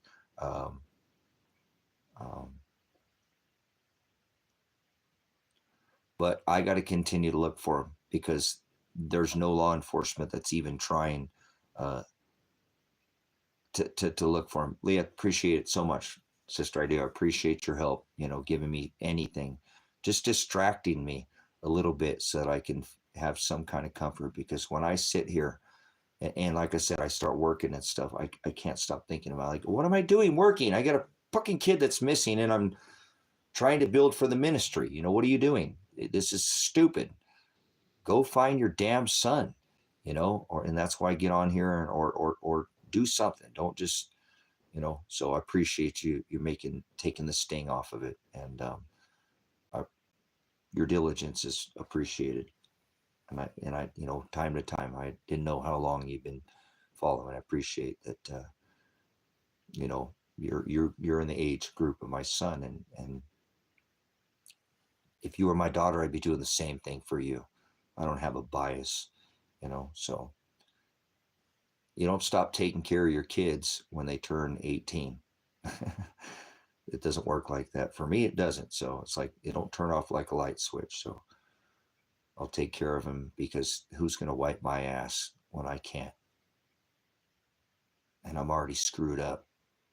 My son's already had to wipe my ass before. So when I do eventually get worse, I'm not going to have anybody to take care of me. This would be the only person I know that will be here to wipe my butt if I need it. And he's had to carry my ass to the toilet before with shit in my pants. Okay. Because I get messed up from time to time because of my back, and I've been doing really good, but I'm going to take care of him, because even if he doesn't take care of me or wanted to take care of me, I'd still do that. So I appreciate it, Leah. Let's go ahead and finish it up here, guys. Appreciate everybody that's coming in here tonight, and maybe somebody will put a comment. Somebody comment where my son's at. Somebody knows where he's at.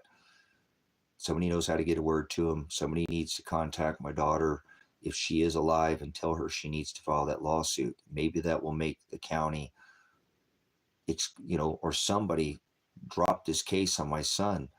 I myself am facing the rest of my life in jail. I don't think I'm going to live another 50 plus years. So, 20 plus, I don't think I can. I don't know. Whatever Father will keep me here. I shouldn't even be here right now.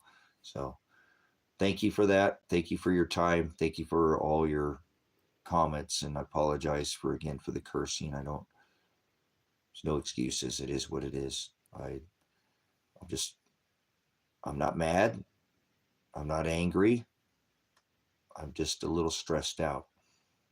When your kids are missing and you think they could be in pain and they're looking over their shoulder.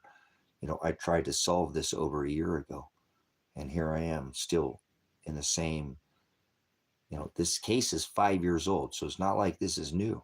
So I have been going for quite some time on this case. So I'm not going to give up. I'm not going to give up until somebody tells me where my son is at and that my daughter or my son are safe. If they don't want to talk to me because they're upset or something, I'm okay with that. I need an answer. That's all. So that's why I did this live stream.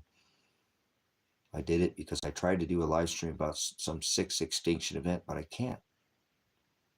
I got to keep pressing. Somebody's going to know something. Somebody's going to find out something. And then when I get that something, then I'll have something to go off of. And then maybe my heart can rest a little bit. My head can settle a little bit because I can have a starting point. But I have no starting point at this time. I'm just sitting here in suspension. And it's just,